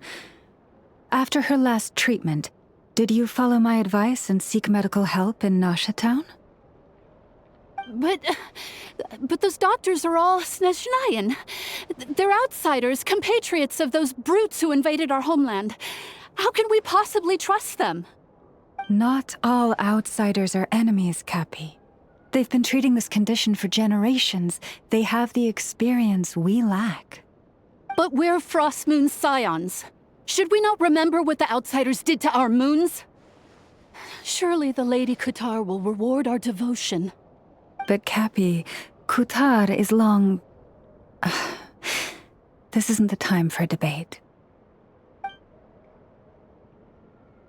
O lost child, snow-swept and buffeted by the howling winds of the frigid night, let not the silver flame within you fade.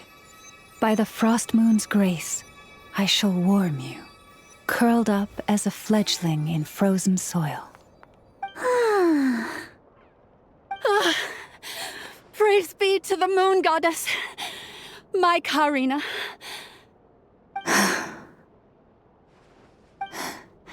Remember, she must take powdered laka berries daily. It will ease her symptoms.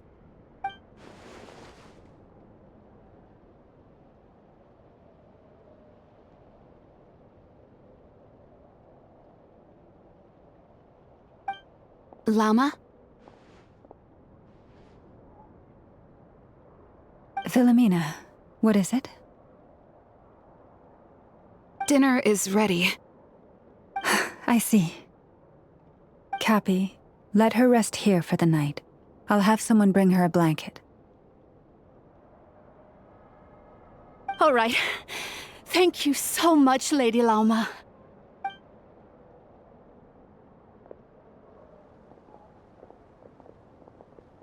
Will she be all right?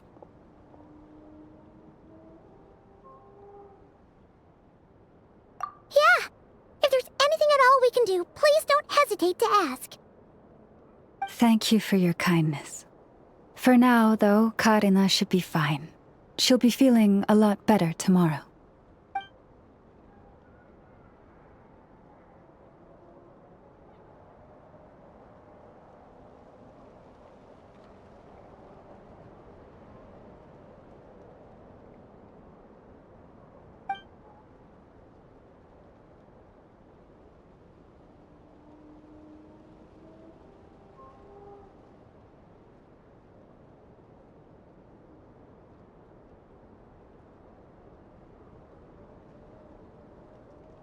Please, do not be worried.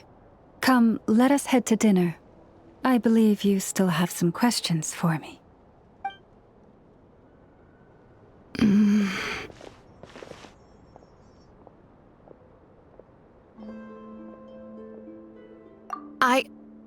Oh, sorry. Yes, I'll be coming too. I was just thinking about something.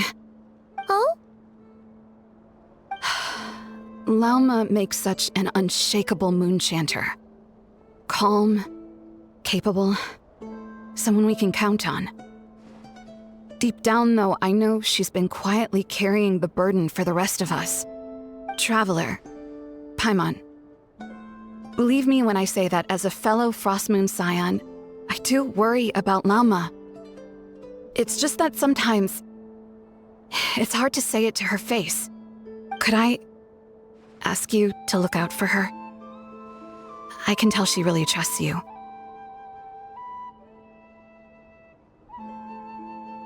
I fear that would stress her out even more. Sometimes I really admire her strength, but at the same time, I can't help feeling powerless myself.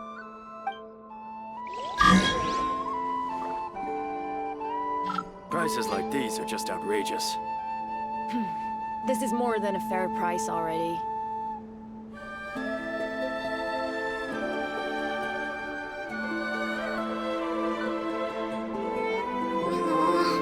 I just got a really bad toothache.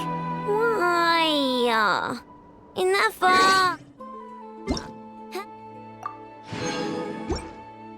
Help me.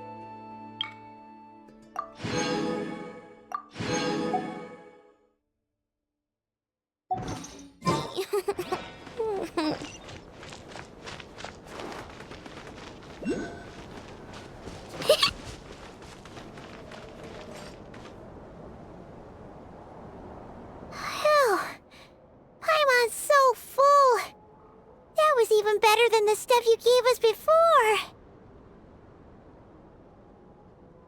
I'm glad to hear it. Thank you for accepting such simple hospitality. Hey, we should be the ones thanking you. Seriously, that was seriously scrumptious. How did you even manage to finish it? This slop's barely edible. Then again, I guess that's what you'd expect from savages. It's you! Those rude old Fatui we just met back in Nasha Town. My sincerest apologies. If you found the food we gave you earlier difficult to swallow, may I suggest taking a deep breath and joining us? These delicacies might change your mind. After all, I suspect that your previous meal may have been tainted with something most unpalatable. Huh?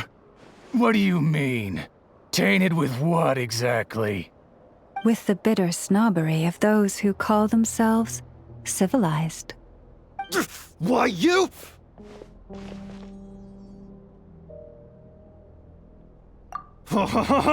Looking for a fight? Sure, I'd be more than... Hold it! We're not here to brawl. Yet. We're here on official business. Orders from above. We're here to deliver the Frostmoon Scions a warning. Or rather, a final ultimatum. You have 3 days to hand over the relic and reveal the whereabouts of your so-called Kutar. If you fail to do so, the Fatui will immediately begin the cleansing of Hisi Island. Which, by the way, is the sovereign territory of the Tsaritsa of Snezhnaya. What insolence! Your demands are outrageous! For generations, this land has belonged to the... Dear guests, allow me to save you both time and trouble with a speedy reply. The Frostmoon Scions will never hand over anything to the Fatui. And to those who set foot on our land with ill intent, I say this. With your blood, we shall draw an inviolable line in the snow. That applies to you, too. Stubborn savages, the lot of you! Now hold back this time. Who's there? Forest, Your blood! Do it. Insulation chamber deployed. Covenants of the Deep! Look, a rainbow! Do you want it? You'll pay for this. Mark my words.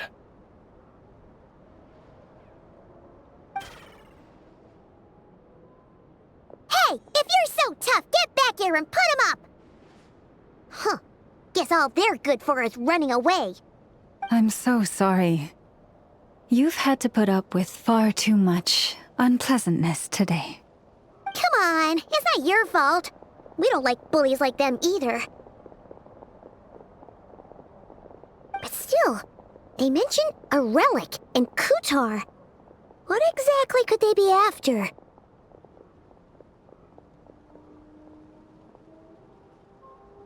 Oh yeah, so this might not be the best time to bring this up, but we kinda have a favor to ask of you, Lama.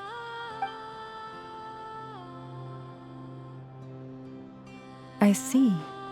So your questions concern the sacred relic too. Please, do not hesitate to speak your mind. Unlike those insolent intruders, you walk in the moonlight with open hearts. You stood by us when we needed your help, so it's only right that I return the favor. But let us continue this conversation somewhere more fitting. As it happens, there's something I'd like to show you, too.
let's go get ourselves some... Whoa! Now that's one huge statue. This is the statue of our goddess, the Moon Maiden Kutar.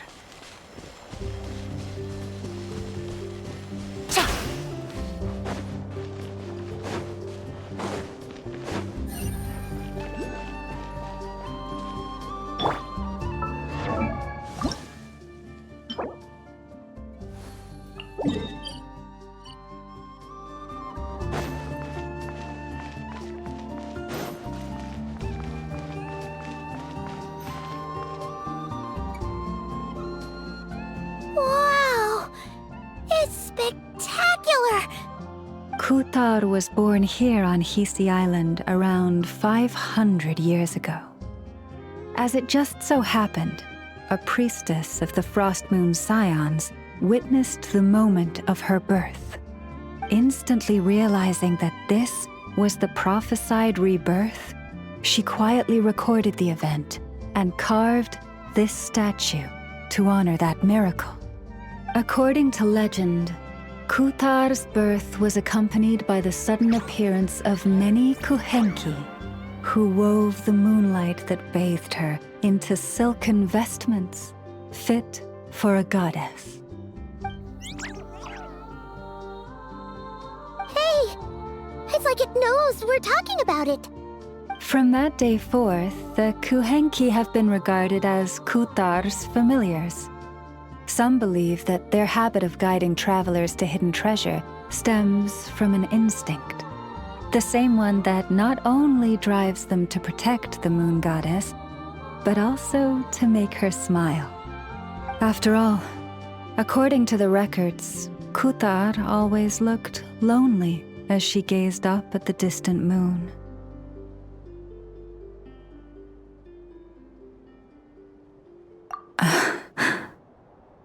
Kutar left Hisi Island before I was even born. According to the previous moon chanter, the goddess was angered by our people's greed, and that is why she left us. Where did she go? No one knows what happened after she left. But just a few months ago, after those 2 ancient moon's remnants fell from the sky, she was spotted on Hisi Island once more. And the Fatui have been harassing and threatening us ever since. Judging from what they've said, our moon goddess is actually their missing harbinger, Columbina, the damselette. The damselette? But isn't she number 3 amongst the Fatui harbingers? So she's actually the moon goddess. Why would she join the Fatui then? That too is a question I've struggled with. But even at the best of times, understanding other people's choices is difficult, let alone those of a goddess. Plus, forgive me, there I go again, rambling on about our history. But you came here to ask about the sacred relic, didn't you? Honestly, Paimon's not sure which part she's more curious about now. Since ancient times, the Frost Moon Scions have had in our possession a special fragment of the ancient moon's remnants. A piece in which I sense a power unlike any other. Successive generations of moon chanters have all detected a divine presence within it. We call this unique remnant the Moon Marrow. We heard you can use it to see what happened in the past. What is it in particular that you seek from the past?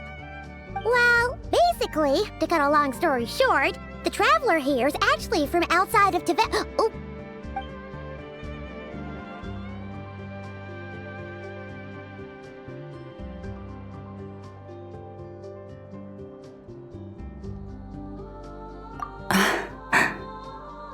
Thank you.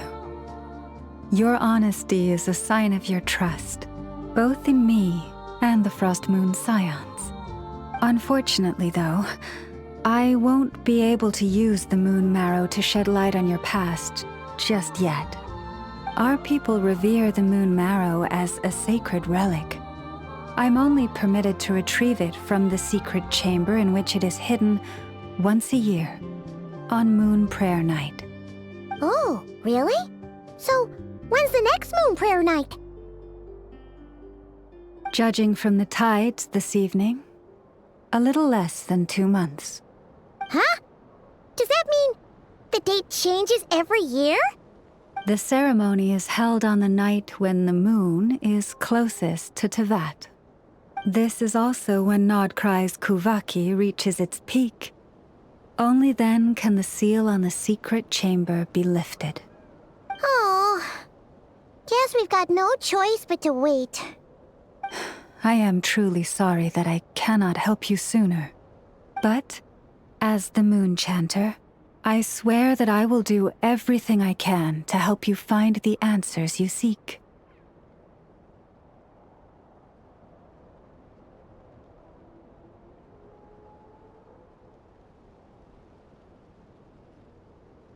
Think nothing of it.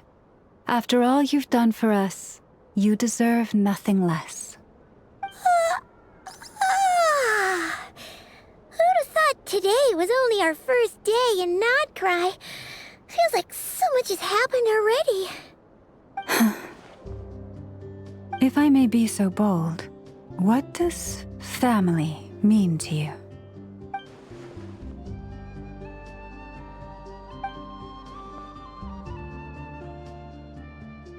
If you are aware of something, a secret that could hurt your family, would you be honest with them? Or try to hide it?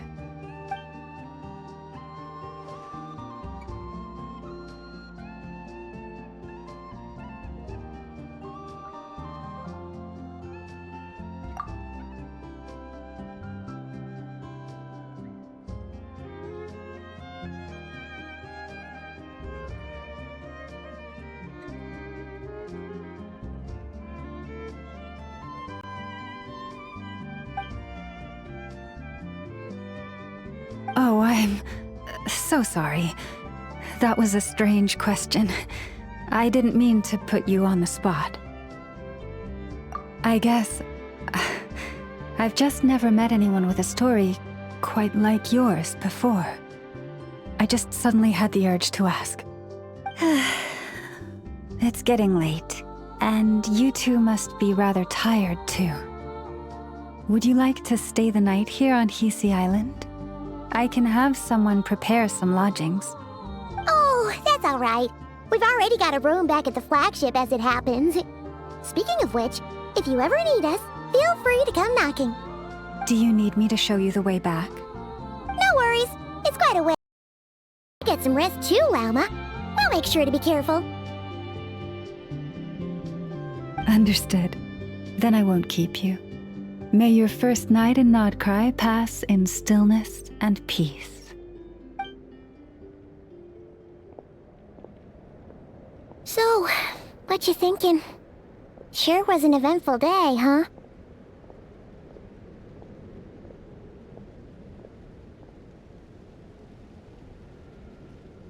The good news is, we're not at a dead end in the search for your spaceship yet.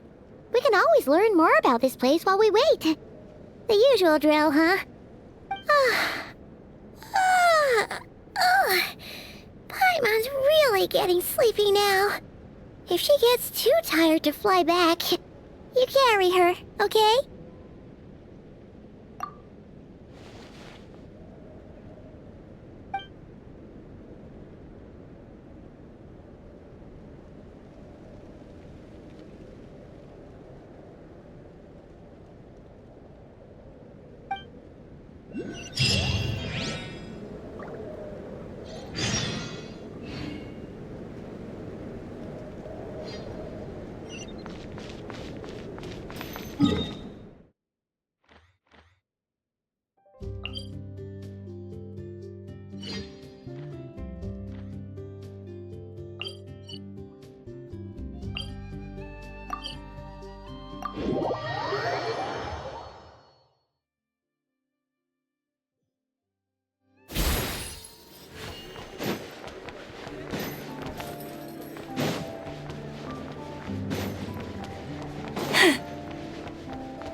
Hey, what are you doing here? These flowers. I remember. When you first appeared, there were flowers like this all around you.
Who goes there?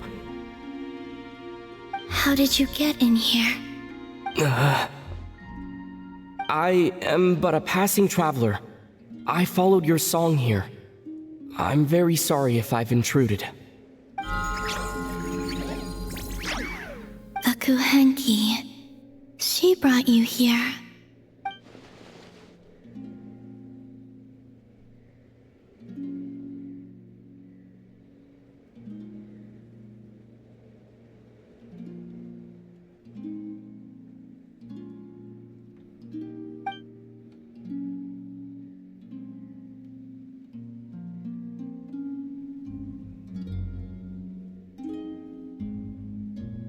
May I ask, are you the one they call Kutar? And the harbinger that the Fatui refer to as the Damselette? The Fatui? Are you here at their behest?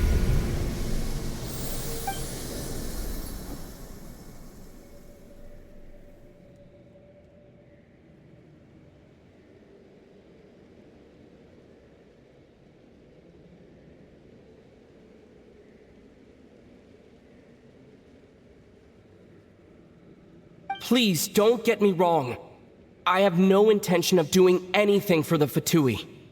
I just wanted to ask you about Nodcry and the moons. The moons? Do not believe in what you can see. What truly matters is what you cannot.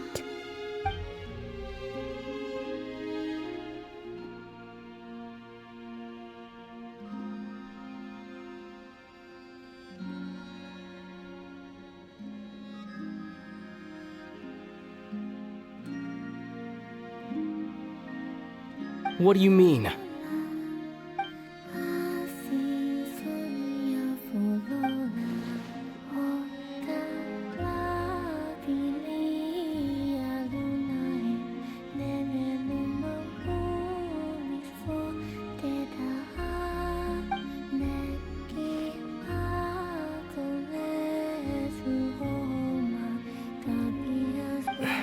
Listen, I'm the Traveler. I'm on a journey through the nations of Teyvat. Hello.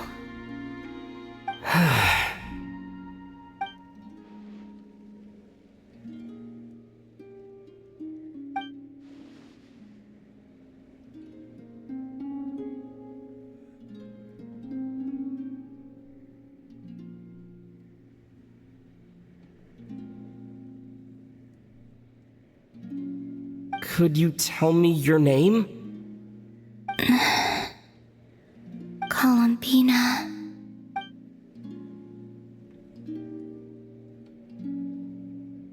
Kutar, the Damselette, the Moon Goddess. Pick whichever takes your fancy. I do not know my own name.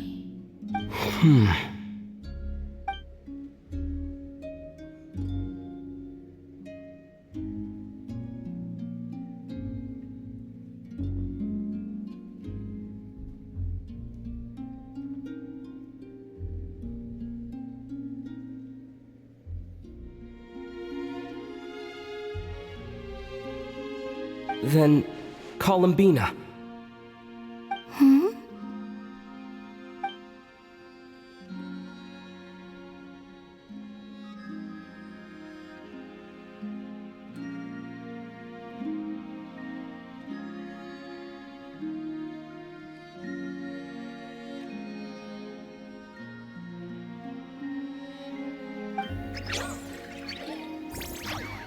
This Kuhenki, this Lanatar, did you bring her into being? Come here, little one.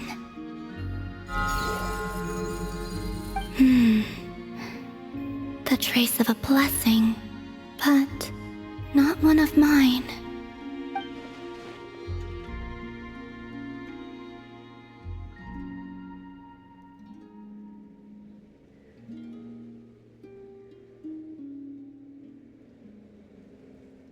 People always assume I can do many things. Assume I have done many things. But I haven't. All I ever wanted was to.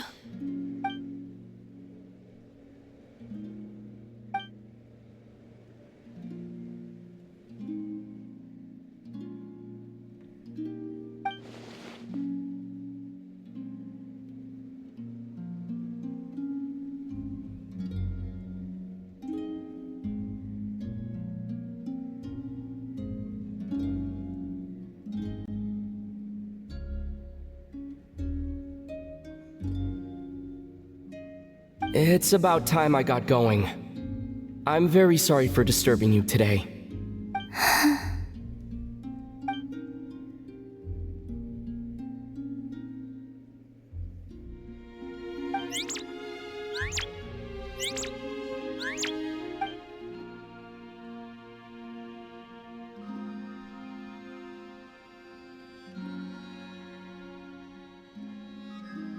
Columbina. That Kuhenki. Oh, you're leaving?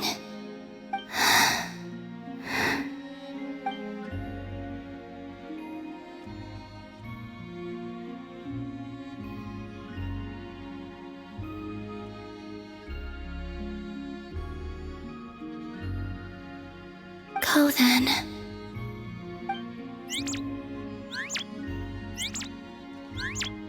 Goodbye. Take care. The moon can be treacherous.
Wait, is that...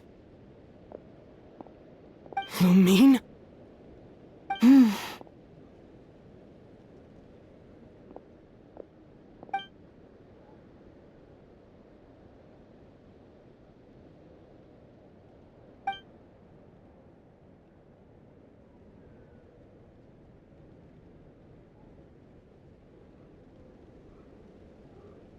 Lumine!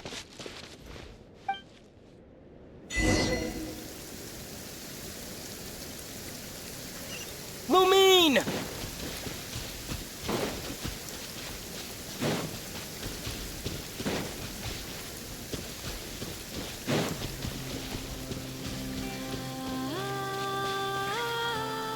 Lumine! Ether, it's you.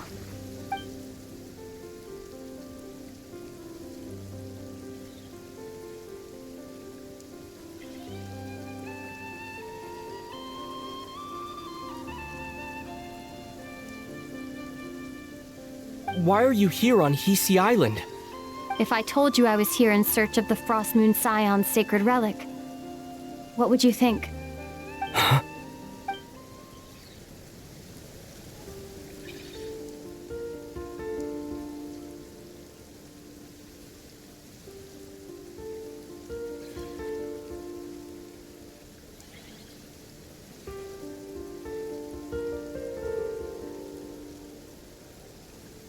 Are you also here to uncover the truth about our past?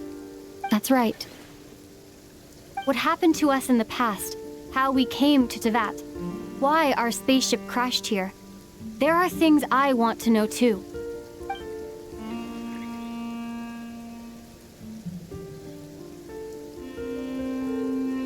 But I'm not about to sit around waiting for another 2 months to find out.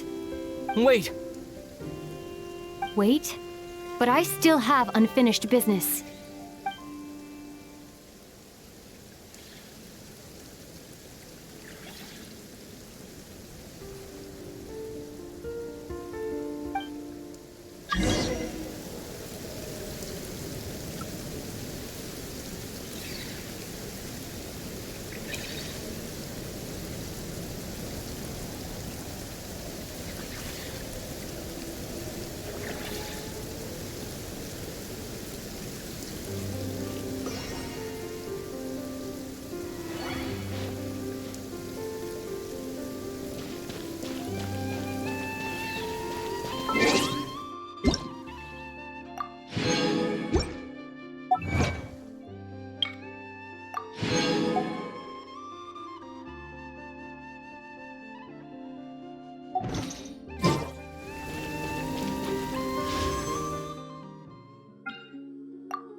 Hold on a second. What's wrong? That's the Frost Moon Scion's sacred relic. We can't just... Use it to get to the bottom of all this? We should at least get their permission. You barely even know her, yet already you hold that moon chanter in such high trust. What do you mean? She told you that the seal can only be broken on Moon Prayer Night, when the flow of Kubaki is at its peak, yes? You heard all that? Watch this. Huh? But... Get it now? She's been stalling for time. As long as the statue's base is imbued with sufficient power, the secret chamber can be opened at any time.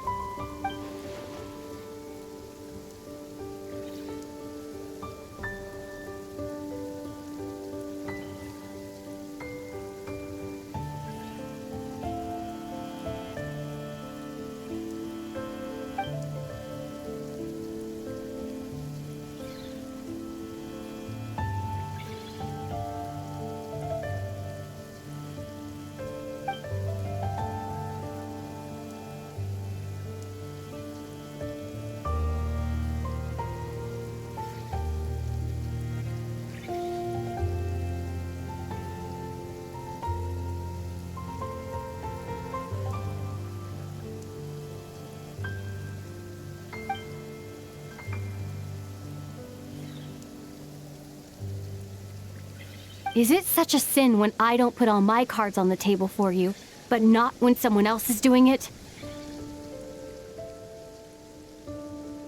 It's not like that. Is it? Lumine, you've got it all wrong.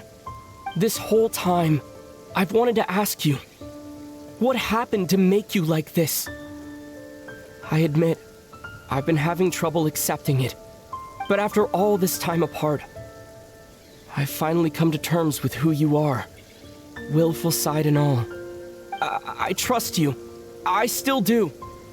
Through all the worlds we've traveled, you've always been there by my side. If there are things you can't explain yet, I can wait while the journey goes on. I'll wait as long as it takes. Until the day you're ready to talk. Ether.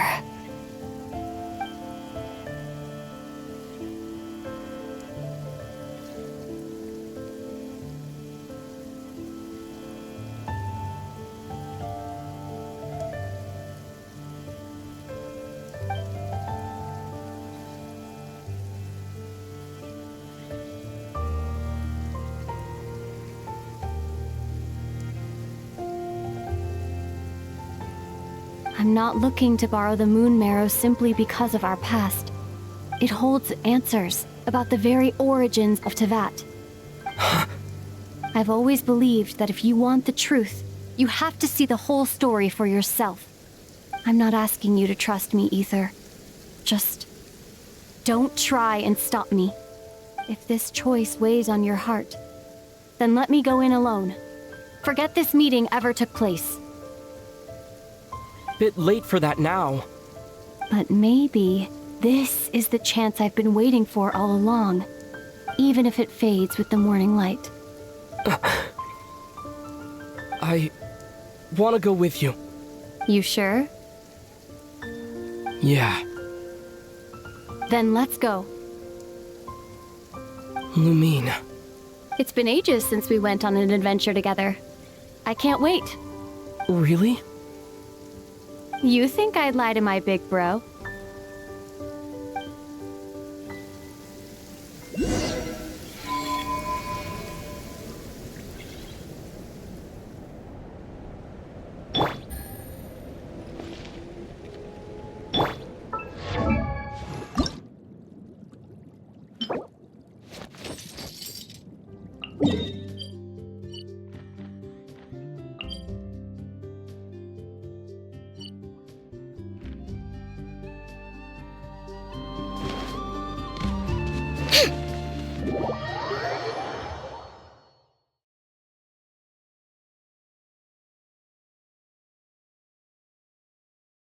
From what I understand, the path ahead is likely to be full of trials and challenges.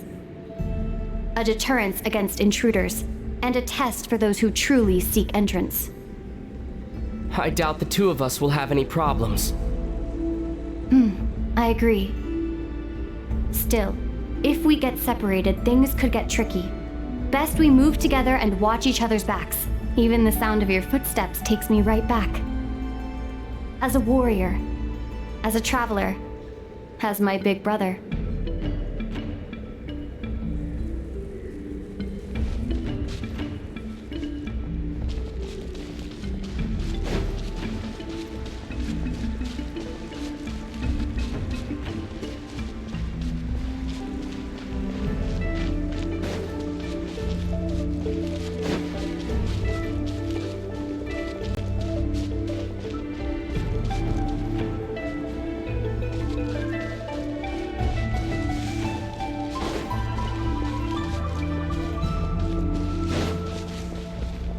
Looks like this is the first trial.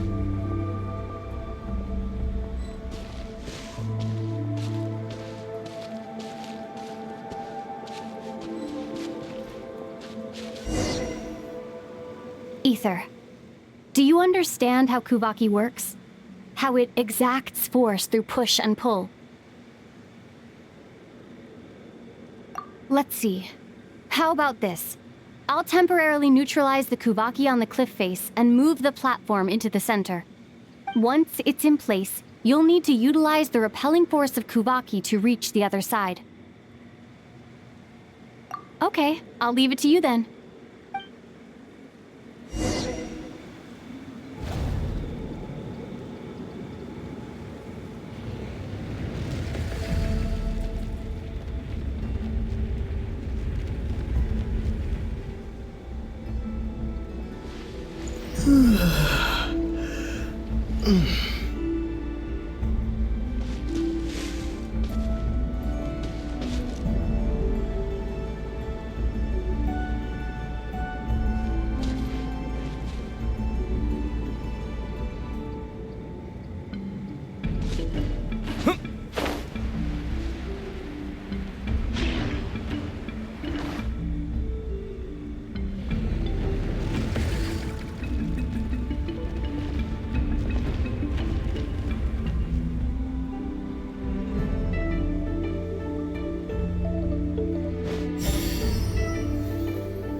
This should help Lumine get across.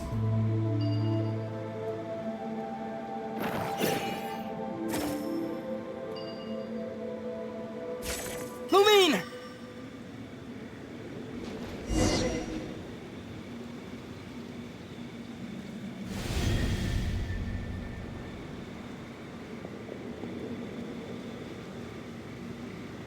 We make a pretty great team, huh? Just like the old days.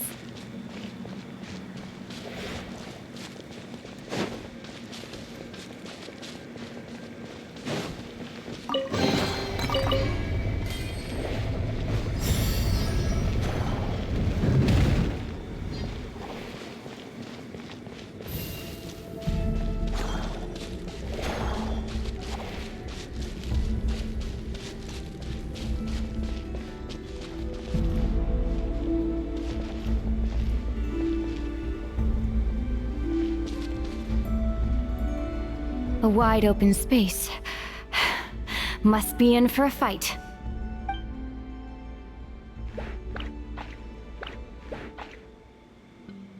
Was that it? What a letdown.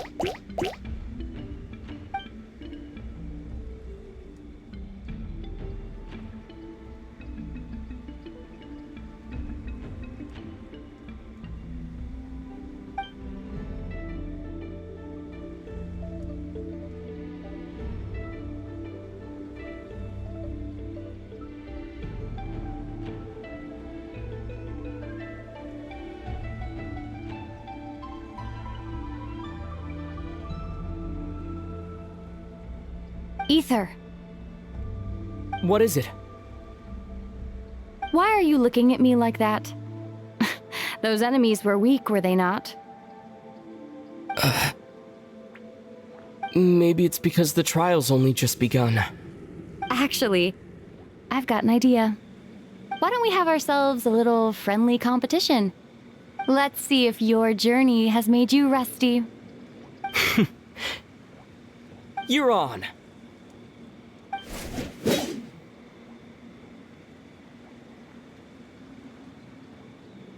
I won't lose to you, Lumine.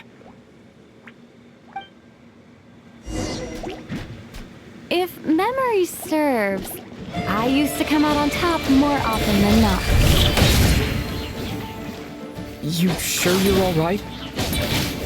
Seems your memory's slipping, Lumine. Safe. We'll know who's stronger soon enough. Let's see what you've got.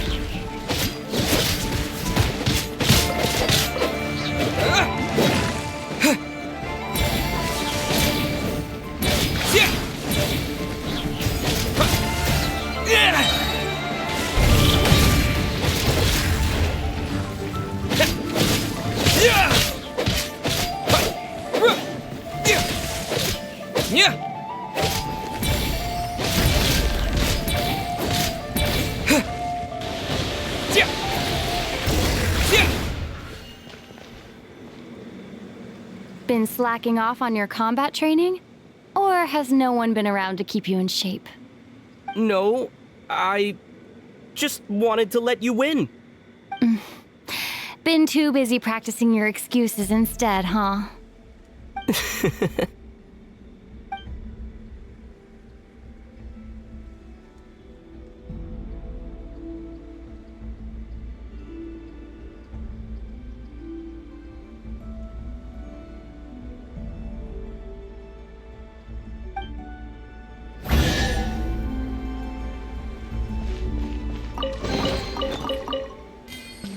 Let's keep moving.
What is this place? No sign of any monsters. Feels like a ritual site. But something's missing. It's ahead. Inside that thing that looks like a mirror. I can feel it. But maybe it's sealed within. Can you open it using Kuvaki? Apparently not. Do you think it might have something to do with the Frost Moon Scion's bloodline? Lumine? If this is about strength of blood, what could possibly stop us? Let me give it a try. Why don't you check around for other clues? Sure.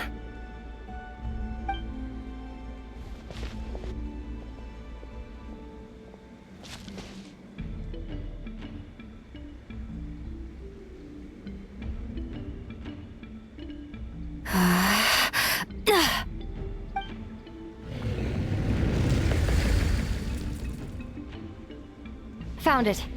This should do the trick. Okay.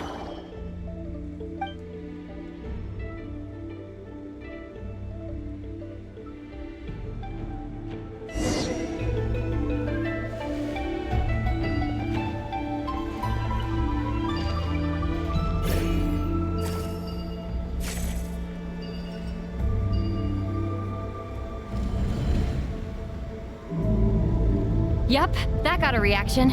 That's one down.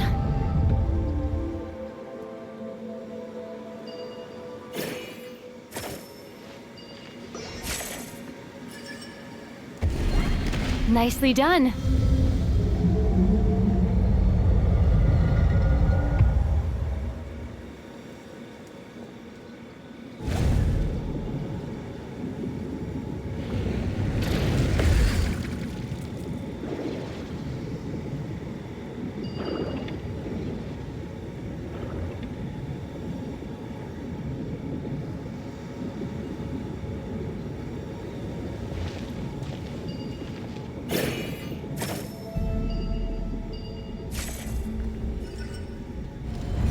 You've got this. One more to go.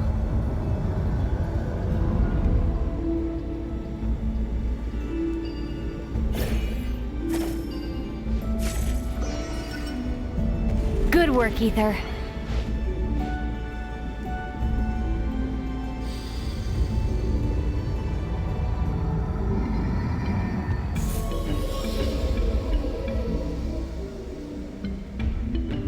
The door's open. Come. We must be close.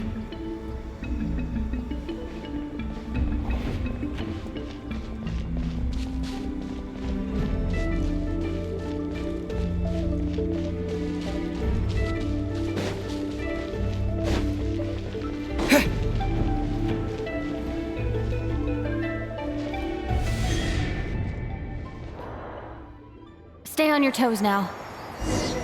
Have you considered that I might be the more experienced between us? Is that so?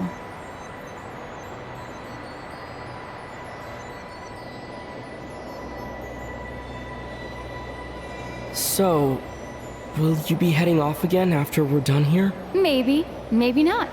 Another cryptic response. Don't worry about things that haven't happened yet.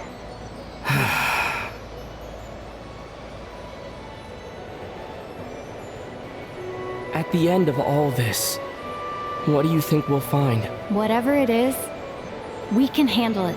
What about the end of our journey? That's not something we need to worry about right now.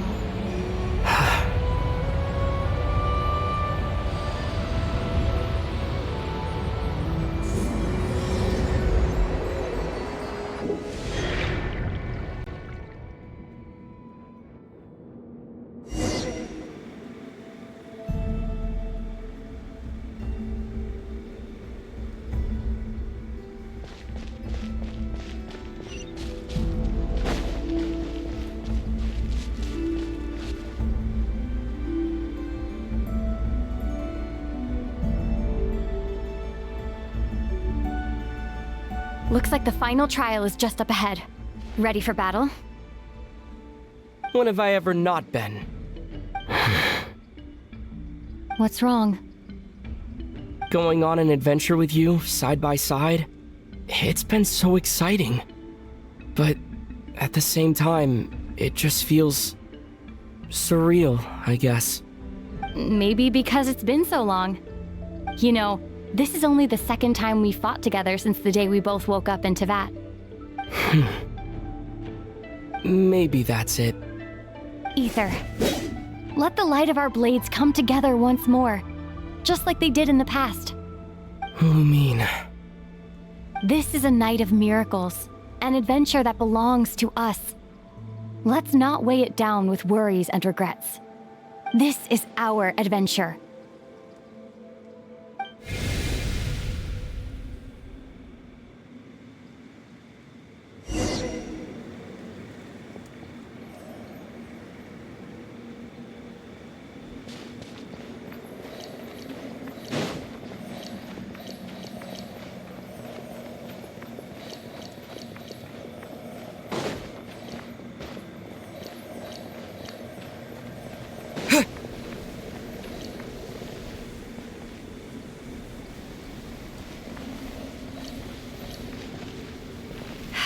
Here goes nothing.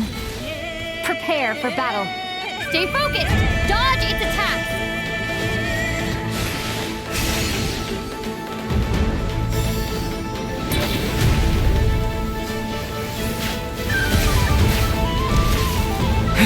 Don't forget to heal yourself!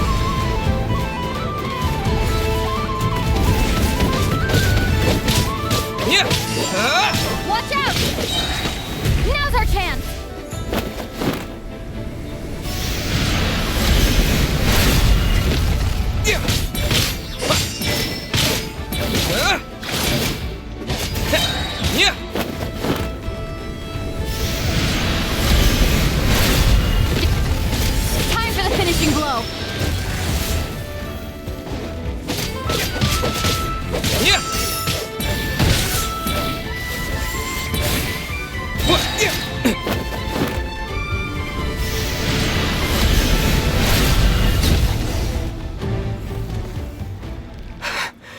It's over.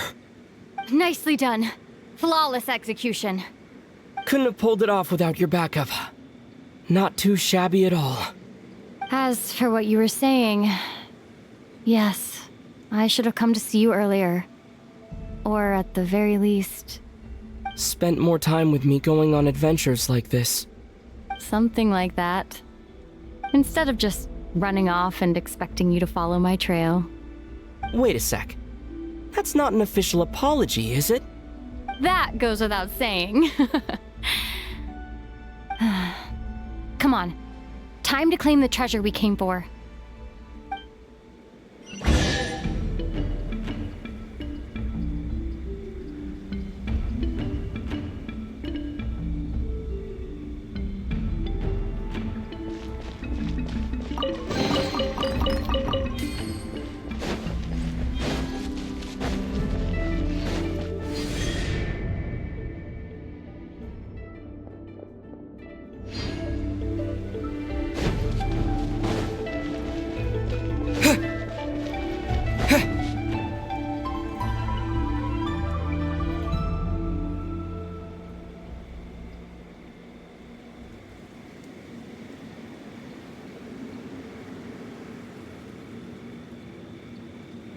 So this is the Moon Marrow. The treasure we've been after. All right. Go get it for me, Ether. It belongs to me.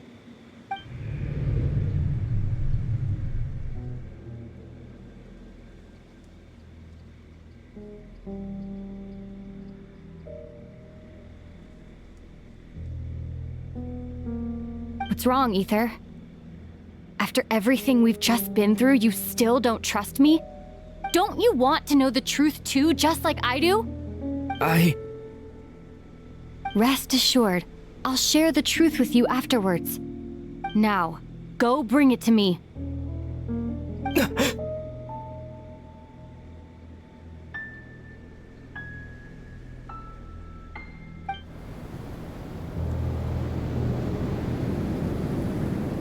What's going on? Where did this fog come from? Lumine!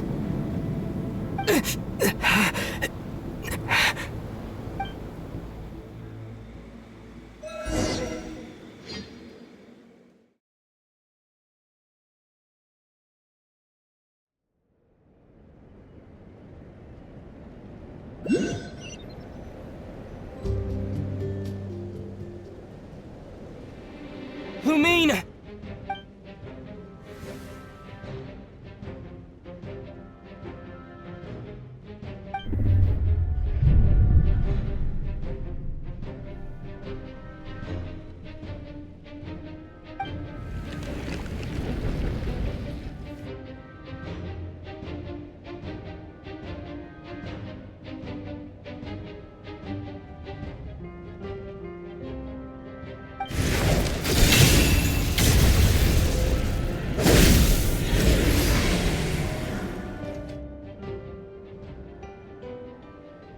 Lumine!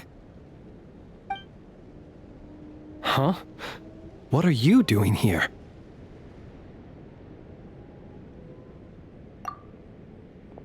Yes, we ran into each other at the flagship this afternoon.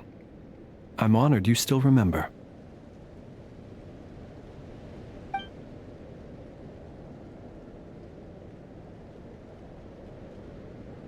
Are you looking for something here?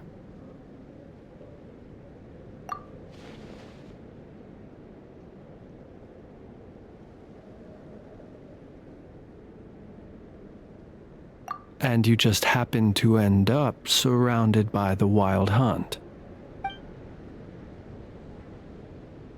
Sorry, I did not intend to come off as pointing fingers. Indeed, perhaps our courses of action do not differ so greatly. Not exactly. We Lightkeepers are accustomed to patrolling at night. A long-held tradition, you understand. I was just passing by when I noticed that the Wild Hunt had struck. So I simply did what I am duty-bound to do. As a matter of fact, I just saw someone leaving in quite the hurry. Was that your companion?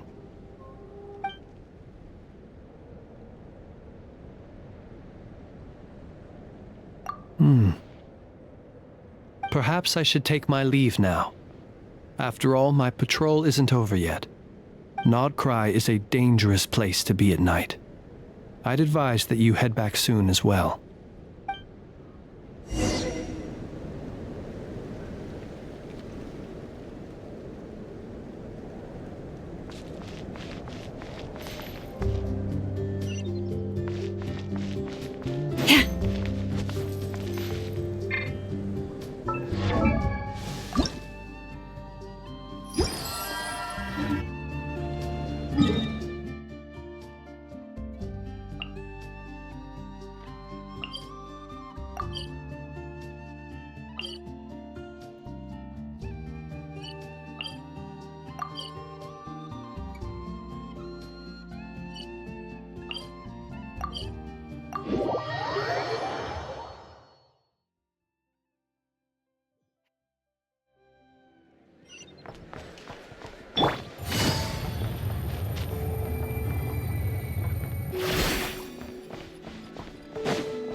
Paimon woke up and saw you were gone, so she made you a cup of berry juice to help you sleep.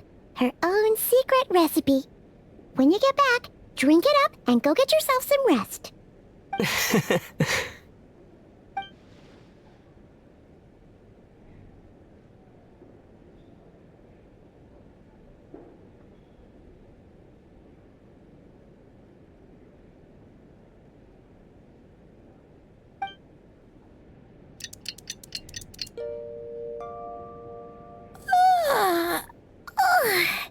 Good morning? If now still counts as morning. When did you get back last night? Did you sleep well? Good to hear. So, where'd you wander off to on your midnight stroll? Anything interesting to see in Nodcry at night? Oh, really? Come on, don't leave Paimon hanging.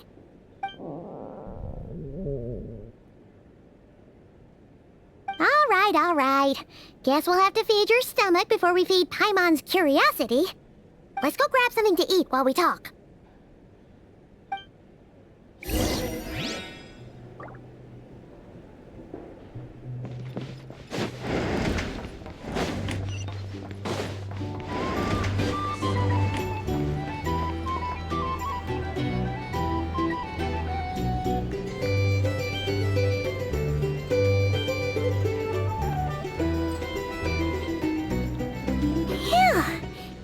Just the best, huh?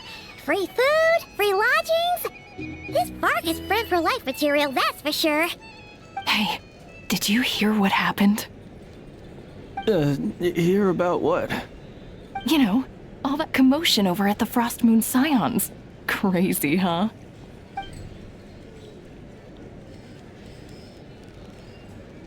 Huh? What happened? See what I mean? Completely oblivious to what's going on around you. The sacred relic of theirs, it's been stolen. Hey, slow down. Paimon knows you're hungry, but you don't have to worry about her stealing your food. At least, not today. What? Was it those Fatui? No idea, but the news has already spread right through Nasha Town. What did their high priestess... what did they call her again? The moon... something... Anyway, what did she say about it? What could she say? She's the one who discovered it was missing.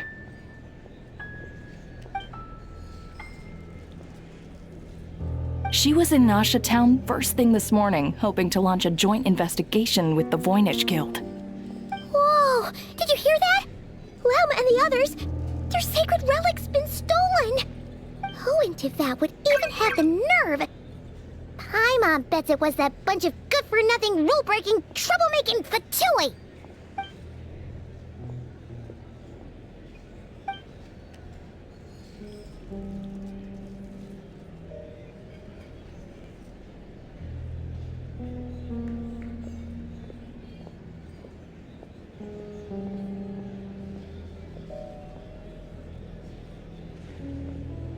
Huh? What's wrong? You feeling okay? A joint investigation? Good luck getting any takers. Unless there's some reward or business opportunity to sweeten the deal. Same thoughts here. So just a few minutes back, she switched gears and headed over to the one place that might actually be able to solve this. The Curatorium of Secrets. Ah! You scared, Paimon! What is it?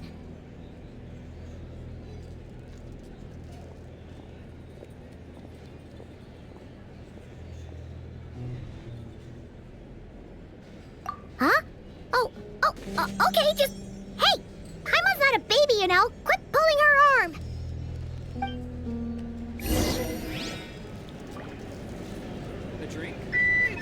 Here's the thing. You can't live life without a little spice.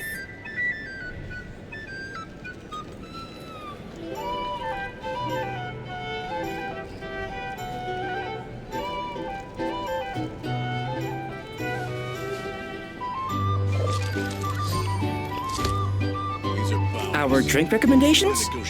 Well, for starters, Here's the thing.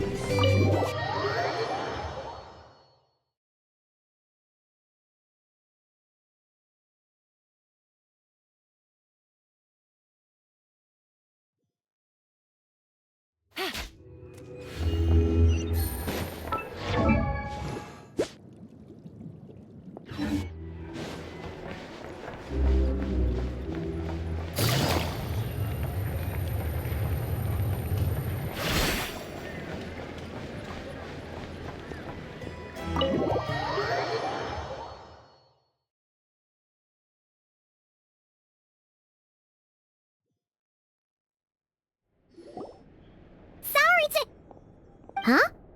There's no one here. But didn't they just say Lauma came this way a few minutes ago?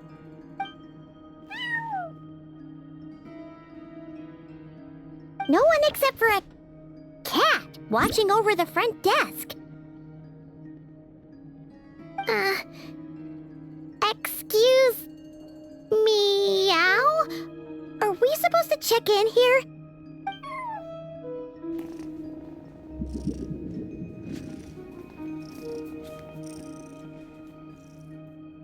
No idea what that means. Is this Lauma's personal receptionist or something? Pretty sure she'd be the only person who could actually understand it.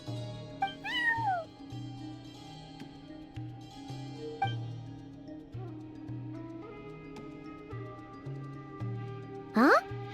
It's heading into that room! But why not? Like I told you already, that's just... Huh? Another client.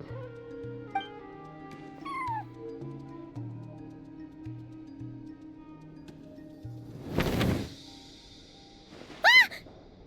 So, you were in this room the whole time? Something I can do for you? Traveler. Paimon. Oh, you're acquainted then? Yes, they visited Hisi Island yesterday. We had dinner together. Allow me to introduce you. Traveler, Paimon. This is Nefer, boss of the Curatorium of Secrets. Pleasure to meet you. They are travelers who arrived in Nodcry just yesterday. Greeted by the birds and beasts of this land, they are kind-hearted souls who walk in the moonlight's glow.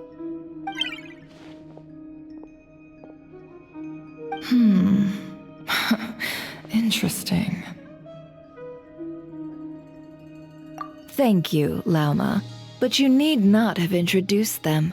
They are great heroes, renowned throughout the nations beyond our borders. Oh, really? Do not forget, I deal in information. Just because most people in Nodcry pay scant attention to foreign affairs, that does not mean the same goes for the Curatorium of Secrets. They're the heroes everyone was talking about before. The ones who saved Natlan during the Abyss Crisis.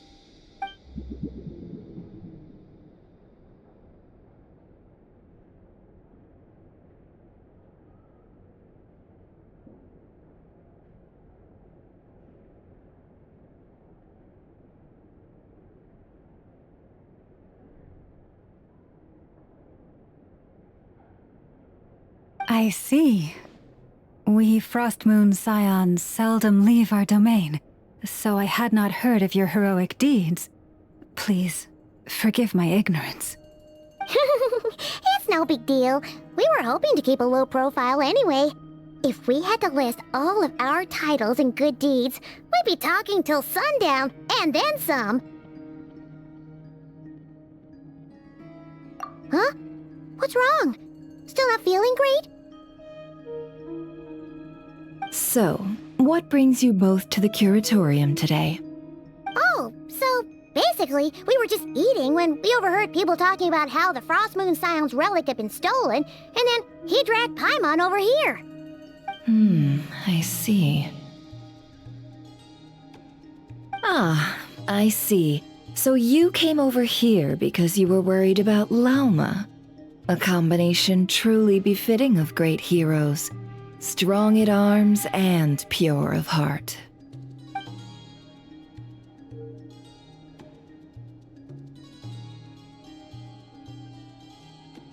In that case, Lauma, I've got a suggestion. Why not ask these battle-hardened heroes to take the commission for you? Honestly, it's a little beyond the means of such a modest establishment as ours. Your modest establishment? Unable to handle a commission? You just don't want to take it, do you? You're right. I do not. What kind of commission is this? Surely it's not to recover your stolen relic? Yes, that is it. Recovering the relic is both my duty as a moon chanter and a step toward fulfilling the promise I made the Traveler, to help uncover the truth of the past. But Nefer has already declined our commission multiple times. And yet, just as it always has, the moon will continue to illuminate the sky above the Curatorium. Come night or day, may the moon goddess keep you. Enough of that.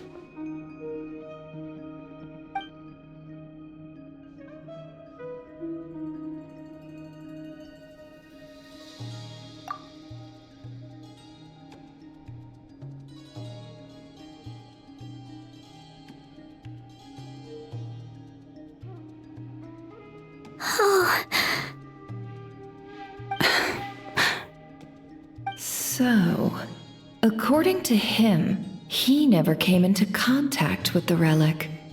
So he suspects his sister may have taken it. I understand.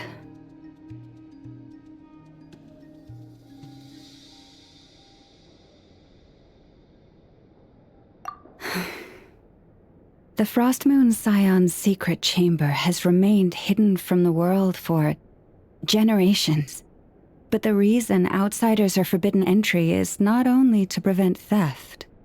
Within the chamber lie ancient trials, challenges designed to test the worthiness of those who enter.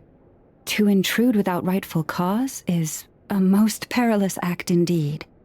So please, Don't be too hard on yourself. The fact that you made it through those trials proves your right to stand before the relic. To put it simply, the moon marrow itself has deemed you worthy. No. Your honesty tells me everything. You never sought to take the moon marrow for yourself.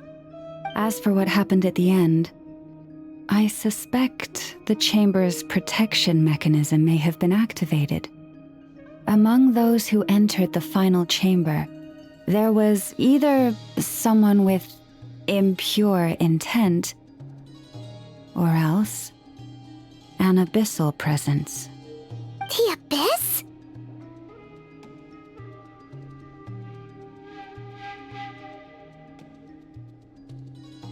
Perhaps that's why, then. Either way, the moon marrow was taken. And I believe you. So the problem remains the same. I need to recover our relic.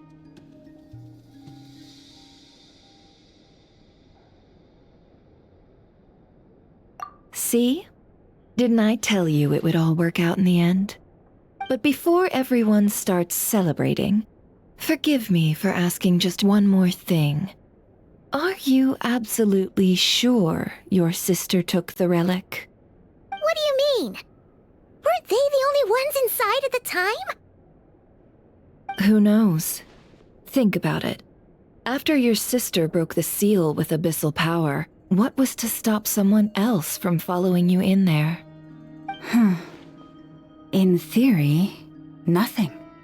And as it just so happens, I received a tip-off from one of my sources earlier this morning. Word is, today of all days, the Fatui suddenly called off their search for the relic. What? Huh? Why? Well, either they woke up this morning and suddenly decided they'd lost all interest, or... Exactly.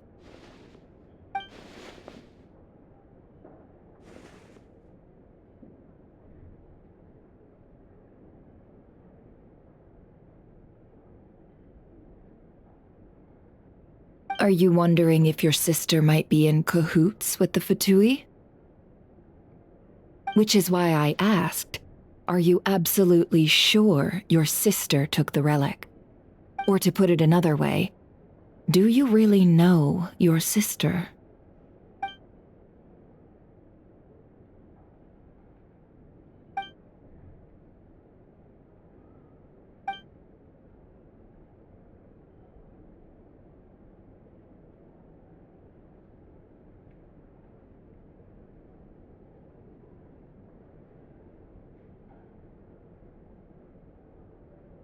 In other words, it's highly likely that the Fatui already have the moon marrow. So, basically, all we need to do is find our way into that Fatui research facility, and we should be able to get to the bottom of this, right? Congratulations, you've found your answer. Looks like the curatorium won't need to lift a finger this time. Well, Lauma, there we are. On behalf of our long-standing cooperation and the great hero by your side, I'll waive your consultation fee, but just this once. You're really not planning on helping us? I think I've helped more than enough already. If we're to stand any chance of infiltrating that facility, we'll need the help of a specialist. Just so you don't get the wrong idea, let me make myself crystal clear. The Curatorium of Secrets has always striven to abide by a policy of strict neutrality. We do not take sides with any faction in Nodcry. I cannot help the leader of the Frostmoon Scions sneak into a Fatui facility. That would make me their enemy. When one of their harbingers asked me to help them infiltrate your territory, I gave them the same answer. No. All right, I understand. But I do have one final request. I promise it's my last. It had better be. No matter who it is, I want you to help us persuade the next person who walks through that door to join us. What is she up to? You're that desperate for help? What if it's a member of the Fatui? It doesn't matter. You're welcome to tell them everything, even about our plans to infiltrate the Experimental Design Bureau. All I'm asking is for you to say one thing, just one thing to help persuade them. If you do that, I promise I won't ask you for anything else.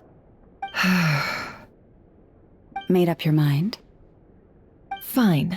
Fine, I'll play along with your little game. Besides, as long as I'm not personally involved, no one can accuse us of taking sides. Boss, I'm back!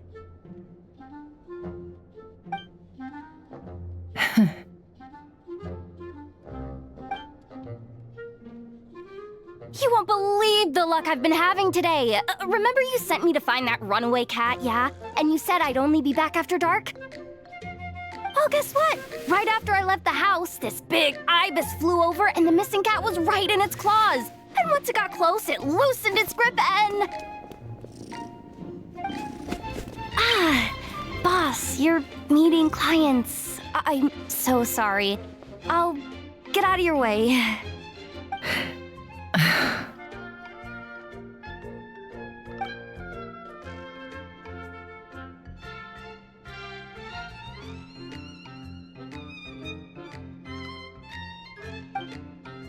Yehoda, dear, come here.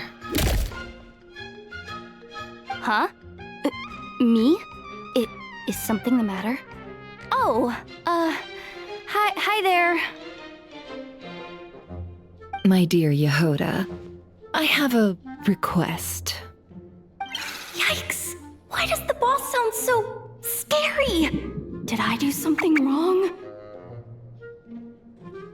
Would you be so kind as to accompany these 3 delightful clients of ours and help them infiltrate the Fatui's Kuvaki Experimental Design Bureau?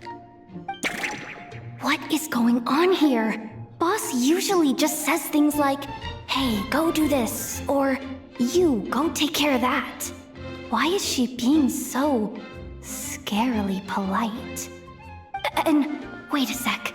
The Fatui's research facility? That's basically a death sentence. Made your mind up yet, my dear?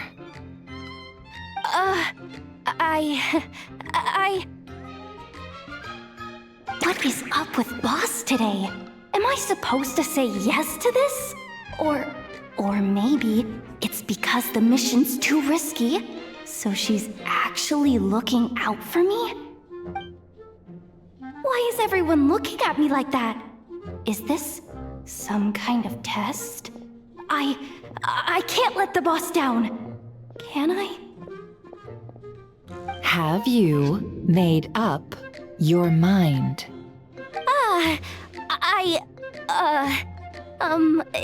That's... Sure, why not?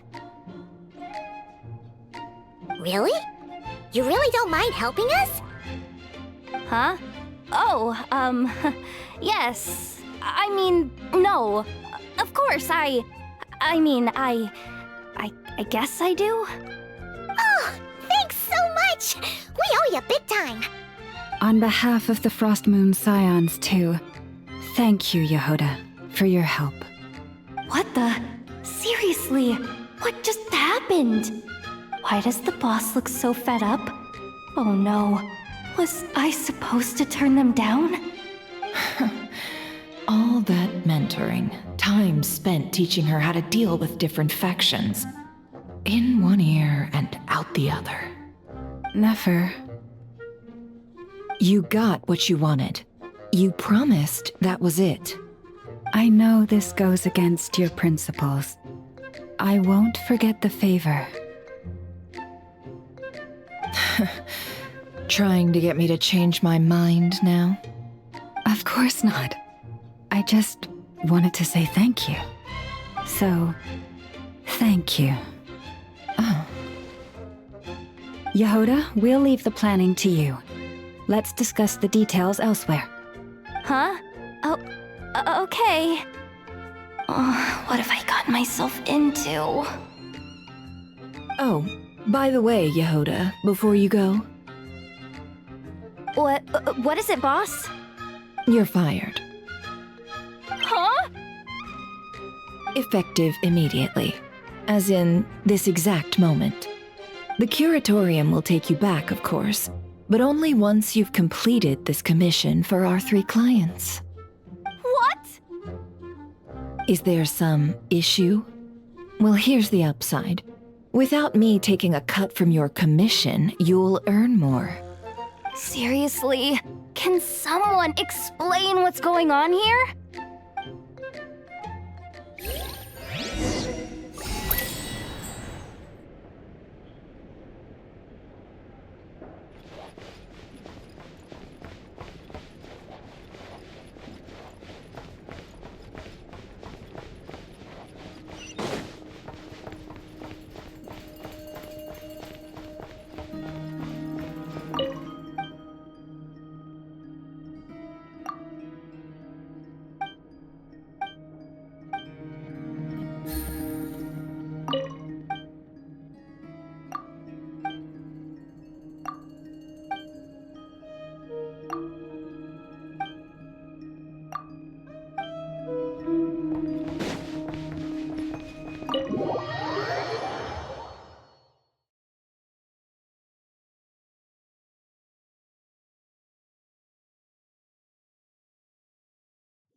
Are we sure Yehoda's alright?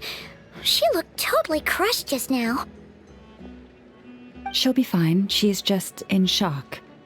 But one thing's for sure, the curatorium's professional standards are beyond question. The fact that she only requested 1 day to prepare says it all. As an apology, I'll ask my animal friends to help her out more often in the future. Also, thank you for being honest with me. It means a lot. Was it really, though? As far as I see it, trusting your family is never wrong. In this case, let's call it a misjudgment. But the truth is, we all make mistakes every now and then.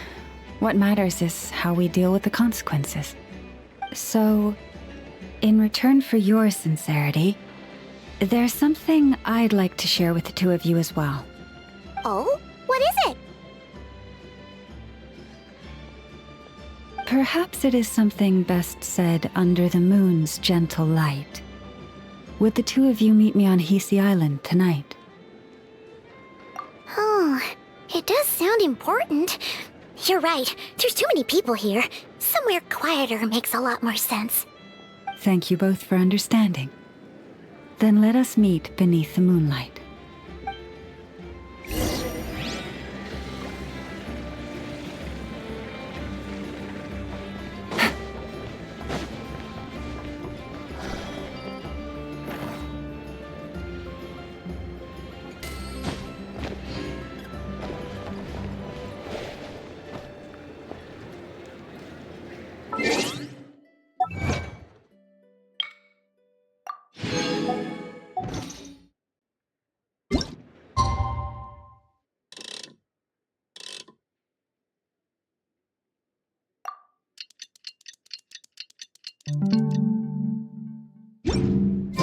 It's about time, and the moon's already up. Let's head over to the place we agreed to meet Lauma.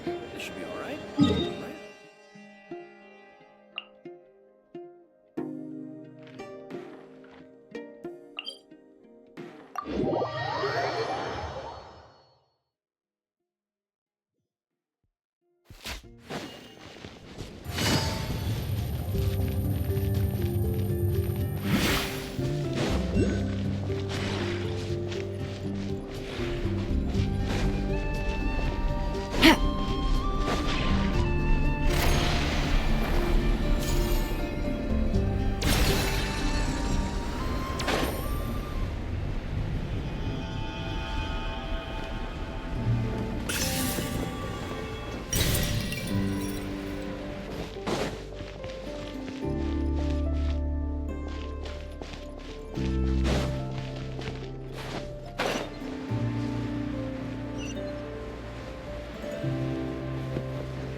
Llama, we're here! Huh? Llama, are you praying? I am indeed.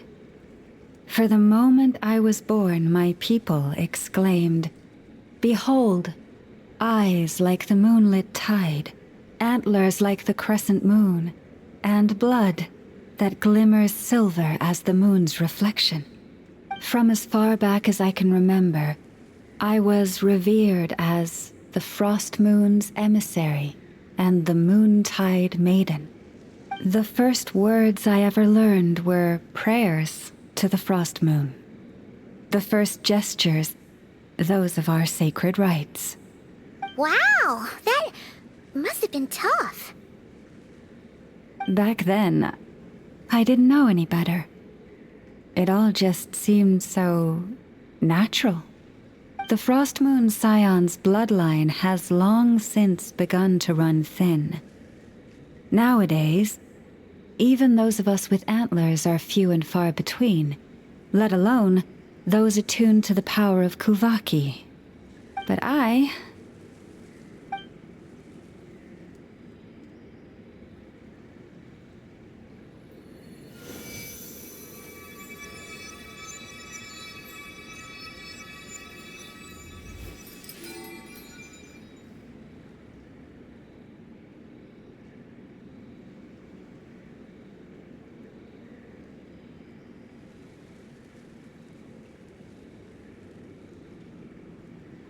Whoa! Your antlers are so pretty. They say it's an extraordinarily rare condition. Once in a century, if that. I am unusually sensitive to the moonlight, as well as to the Kuvaki's ebb and flow. As a child, I could barely sleep because of it. Oh no! It was that serious? To others, fluctuations in Kuvaki are something you easily get used to, like a gentle tide lapping away at the shore. But to me, that same tide is a towering tsunami, a surging swell crashing against me. Of course, as the years went by, I learned how to suppress my senses and my power, enough to keep it all from overwhelming me. But because of that, I also had to walk the path of concealment. Concealment? From the moment I was first taught to pray, my kin would point up to the night sky telling me, "That, Lauma, is the Frost Moon, the last of the moons, the sole surviving truth." But I would ask them in response, why? Why can't I feel anything from it at all?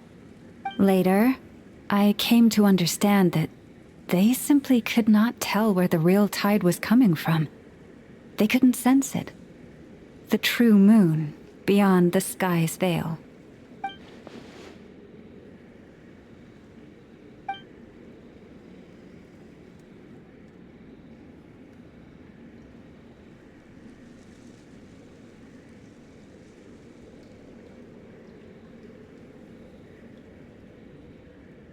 The moon is false. I reached that conclusion long ago. But there was no one I could tell. Not a single soul. At least, not until now. Am I the one who's wrong? Is it the moon that is false, or my own senses? I asked myself such questions time and time again.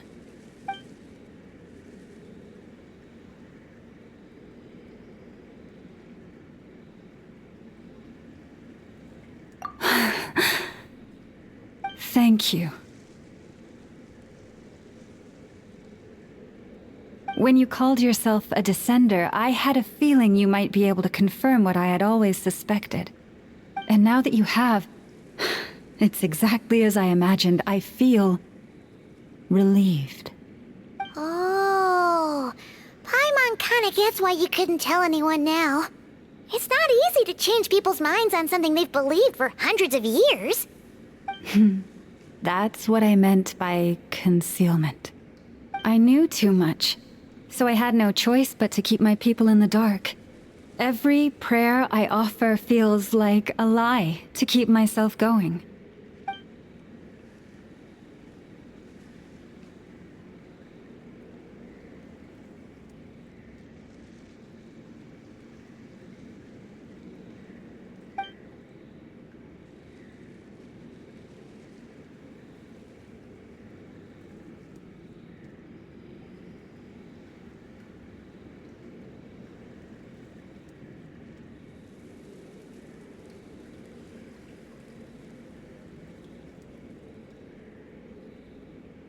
You've already met our Kutar, haven't you? Huh? When was that? And, more importantly, when were you planning on telling Paimon? Ah, no wonder. What did you think of her?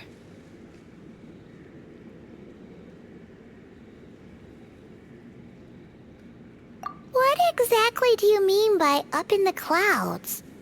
I understand what you mean. She is quite indifferent to the world outside herself. But I find it hard to hold that against her.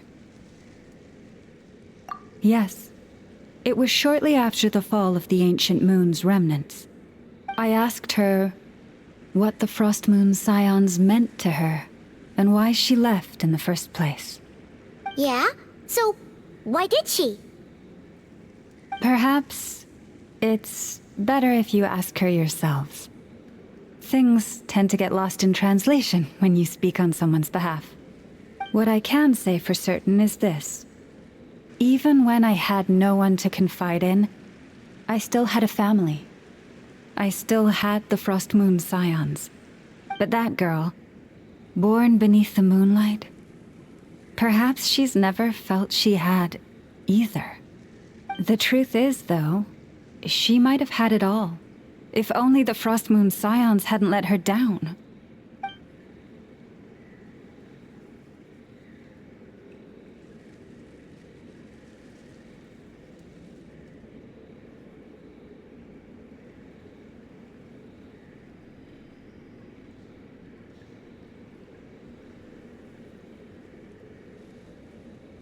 The Frost Moon Scions now walk a path of error. They offer their prayers to a false moon, and to a goddess who can no longer answer them. I want to change all that. But with the Fatui closing in on us day by day, the Frost Moon Scions must stand united, now more than ever. I just need to wait for the right moment. Lady Lauma! Lady Lauma! Cappy? Has Kadana's condition deteriorated again? Traveler, Paimon, we'll have to continue this conversation later. We'll come too!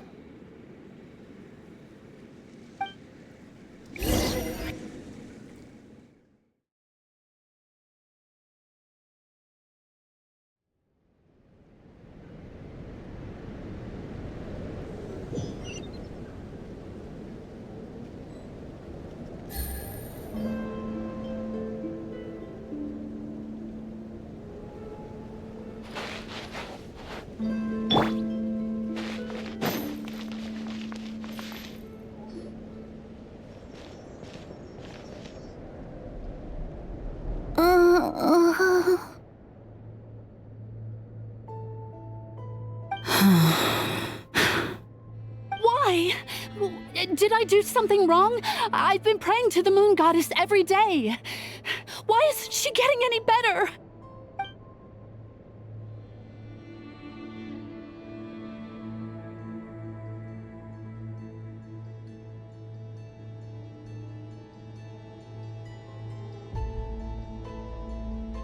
Cappy, I need you to wait outside.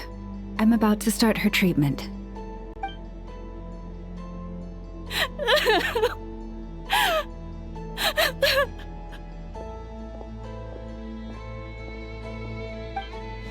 Is there anything we can do to help? Just don't be alarmed by what you're about to see. And please, don't let her mother see it.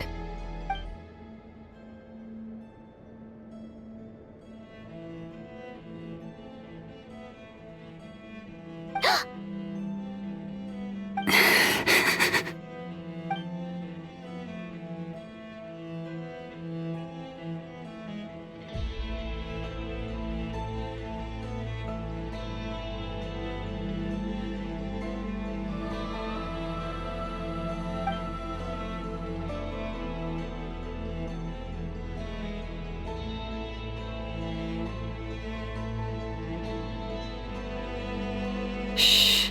Please. Help me keep this a secret. She looks much better now. But, Lauma, was that? A medicine prescribed by a local doctor. For ordinary people, my blood has the power to counteract any adverse reactions to Kuvaki.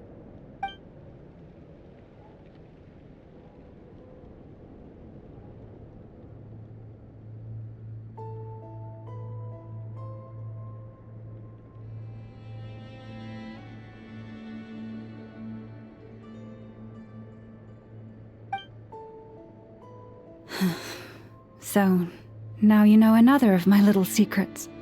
I had hoped to guide the Scions out of error before Karina's illness reached this stage, but clearly, I was too late.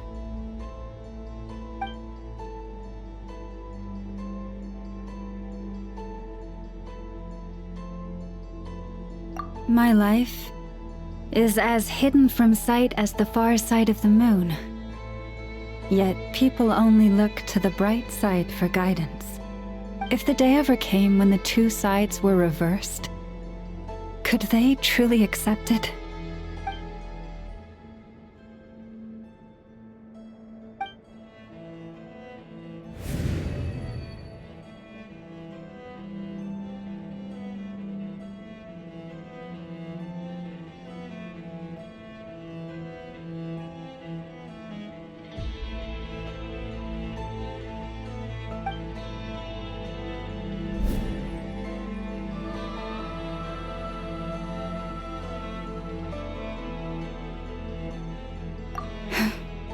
Hearing you say that puts my heart at ease.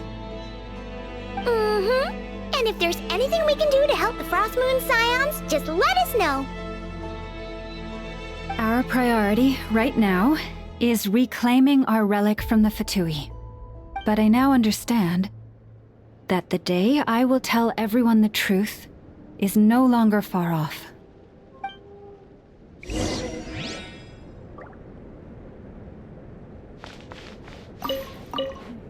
This is more than a fair price already.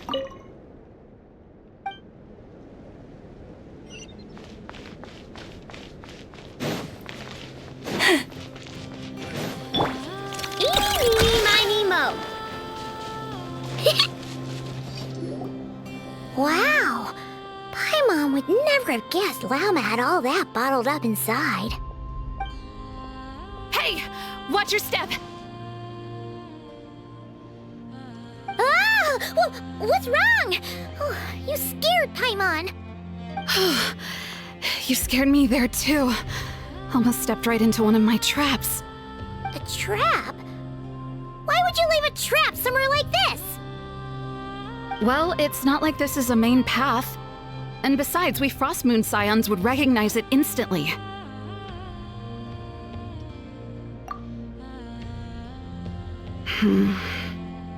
Alright.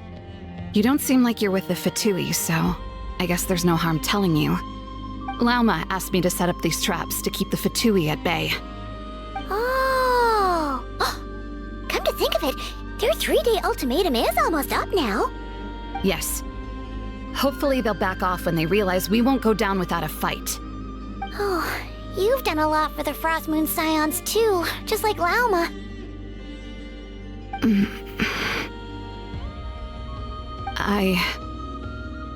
Philomena? It's nothing. I was just wondering if any of this is really worth it. What do you mean? Our people. So many are stubborn, stuck in their ways, clinging to a truth they refuse to even question. Do they really deserve everything Lauma's doing for them?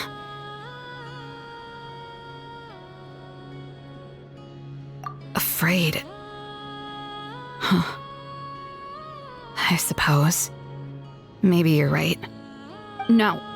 I shouldn't be saying this. Just forget it, okay? Bye. Huh? Why did I say all that? Or really, why am I still doing any of this? Either way, this will be my final night with the Frost Moon Scions. Wow, she sure took off fast. So, are we heading back to the flagship for a break, or what?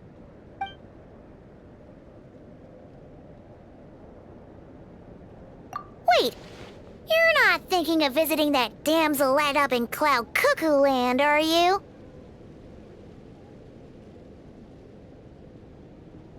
Huh. Given who she is, pushing her won't get us anywhere. Hey! Why don't we...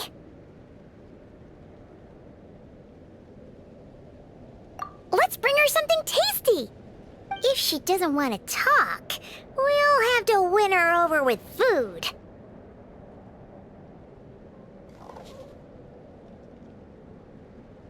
Hey, no harm in trying. At the very least, it shows we're trying to be friendly. Let's see. How about an F's 9.12 out of 10 berries and fried meat, the Frost Moon Scion's boon of the day, and one of your signature dishes? Your choice. Should be a good mix of meat and veggies. There's bound to be something she likes.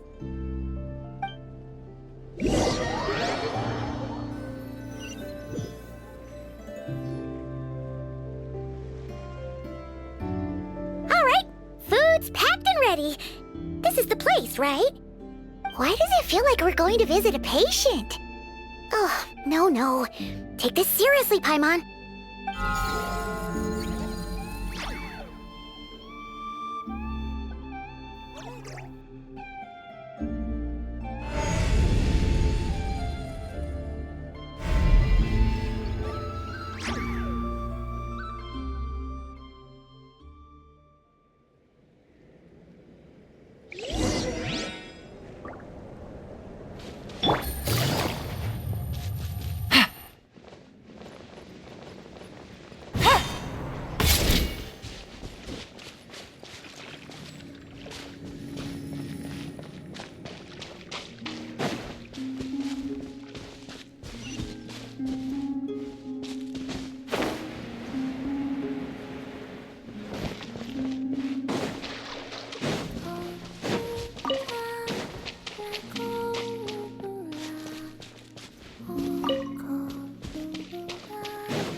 different one floats by your side today. A different one? What's that even supposed to mean? Ugh, there goes Paimon's perfect conversation starter. Hi there! Paimon is Paimon, and this is the Traveler.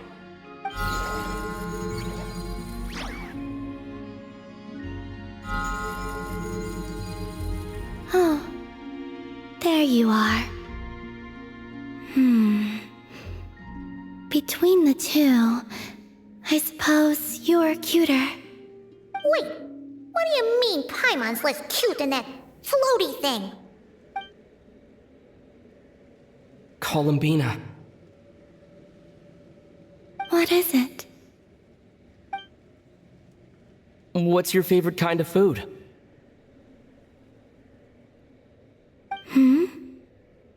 Is this a treat? Or an offering? Let's go with treat. Anyway, this is all the Traveler's cooking, so please, help yourself.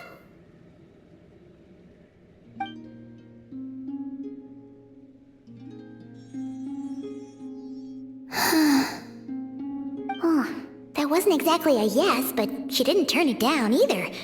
What could she be thinking?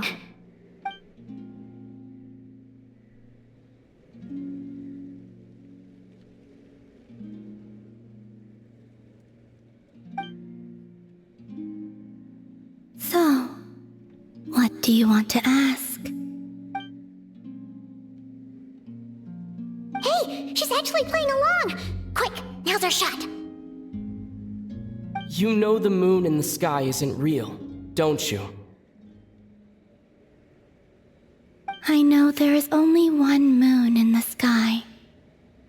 It is simply that some can see it, and some cannot. What does it mean to you?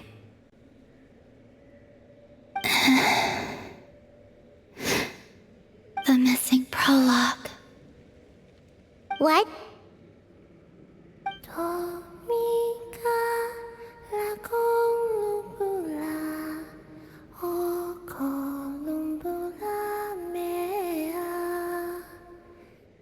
Huh? What does that mean? Isn't she going to explain herself? Can you tell me more about that melody? You were humming it last time, too. It must be important to you.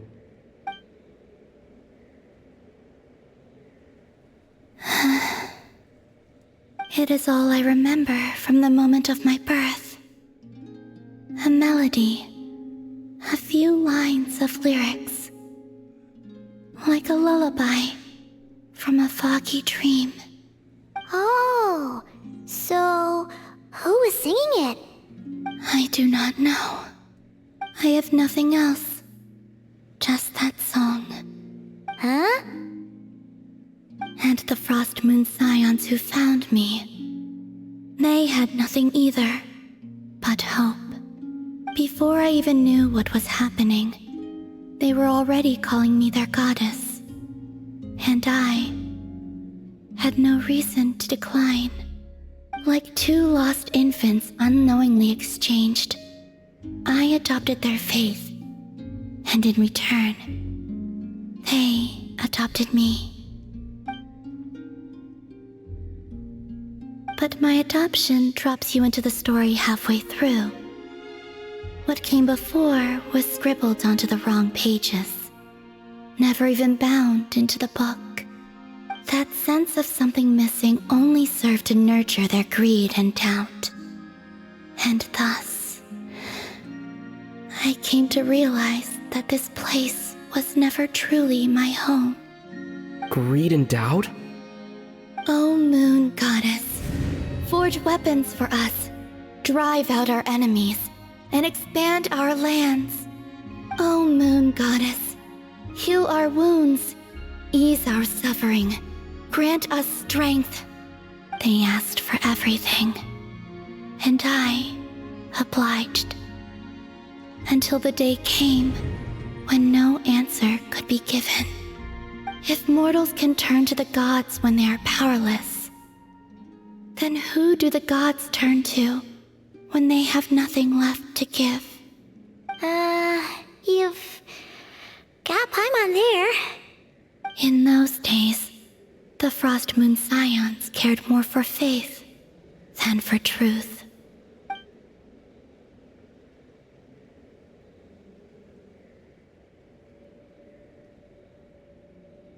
Reality rewrote the sky in words I could not understand. I did not want to read a tampered version, so I simply stopped looking. The real beginning of my story lies up there, on the moon, forever beyond my reach. Like a message carved for blind hands, sealed away where no fingers can find it. Huh. So that's how it is.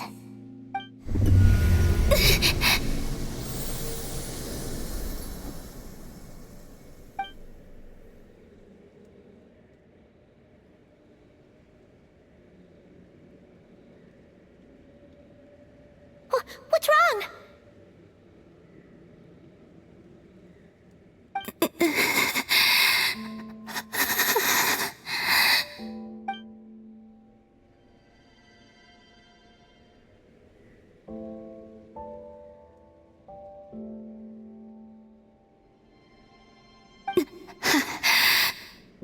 You should go. What, now? But you really don't look well. Did something just happen? Is there anything we can do to help? No. Aside from answers, I have nothing else to give you in return. This is the price of running away from home a second time. Running away from home?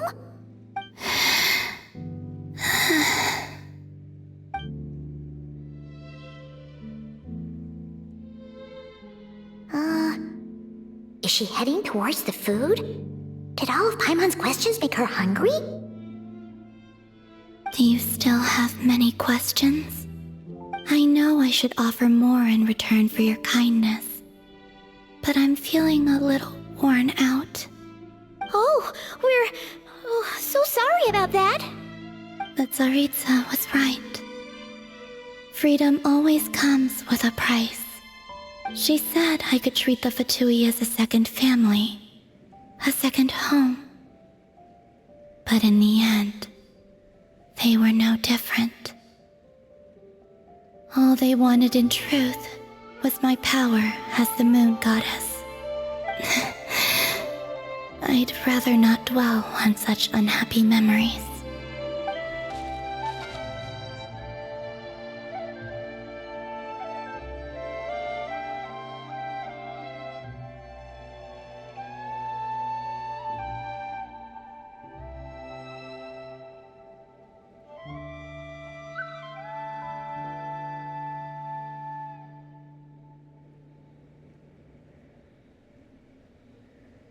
I have fulfilled my promise to the Tsaritsa, though it has used up much of my power. So you see, this has nothing to do with betrayal. So, you're just staying here for now, resting and recovering your strength?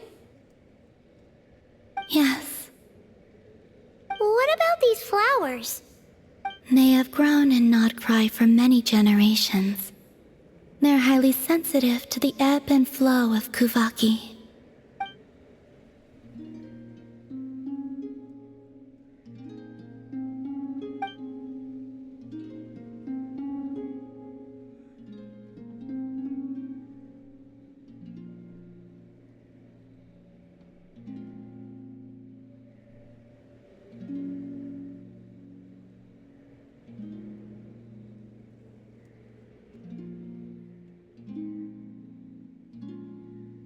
At times, I thought about using that relic the Frost Moon Scions had hidden away.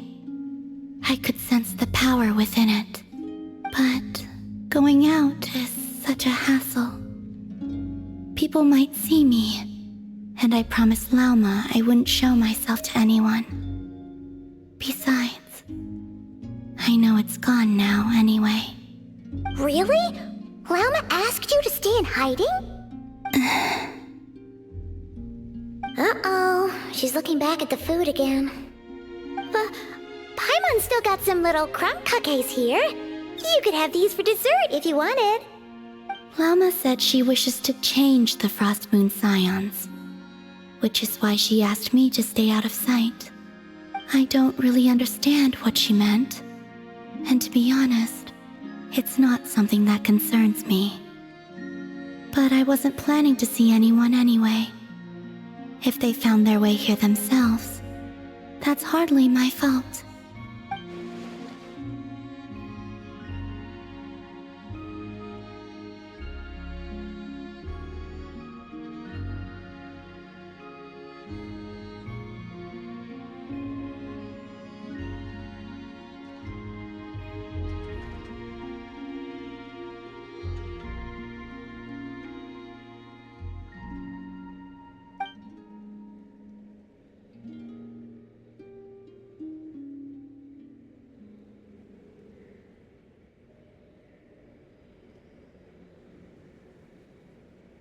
Lauma, the Maiden of the Grove. She is quite unlike any Frost Moon Scion I have ever met before. After hearing my story, she actually apologized for how the Frost Moon Scions treated me back then. She told us she feels like she's been living on the far side of the moon. Is that so? I actually got the opposite impression. She's been keeping her true power hidden away, afraid that people might be dazzled by its brilliance, and that they'd no longer be willing to look her way.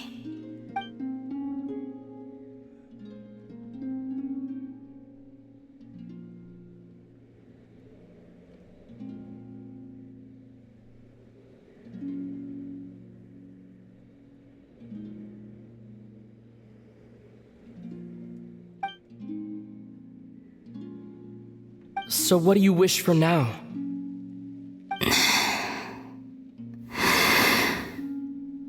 I wish to return to the moon, to the home where my story is written. Right now, that is all I wish for.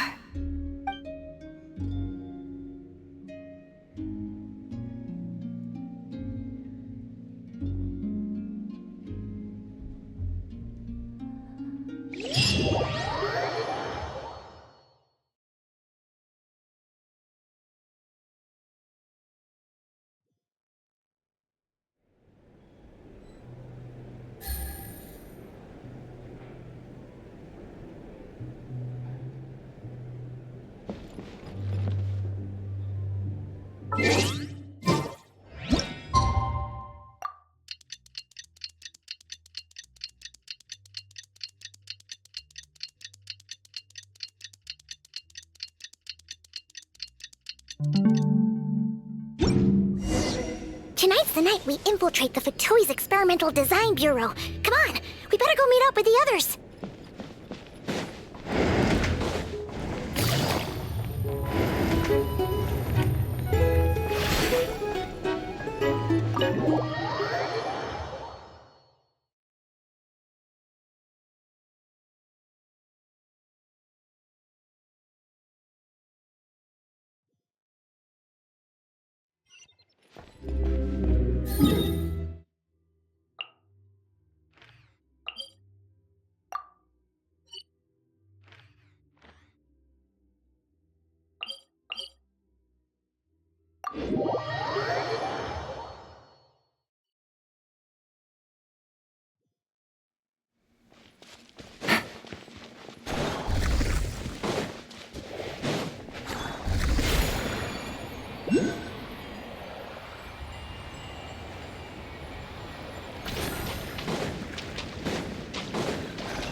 Tiggity.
Huh? How come you're here by yourself, Lauma? Where's Yehoda? I haven't seen her. Seriously? Don't tell Paimon she's ditched us on our first mission together. I don't believe so. Nefer and I have our differences, but that shouldn't interfere with our shared objective. Recovering the relic is my duty. But as far as she's concerned, there's plenty to gain here too. In Nodcry, it's common knowledge that the Curatorium has a nose for profit and opportunity. The same way aphids flit from flower to flower in a never-ending quest to make honey. Huh. Sounds like you know her pretty well.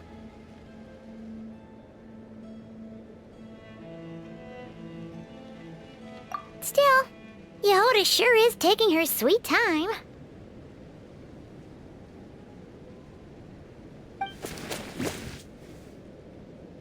Hmm?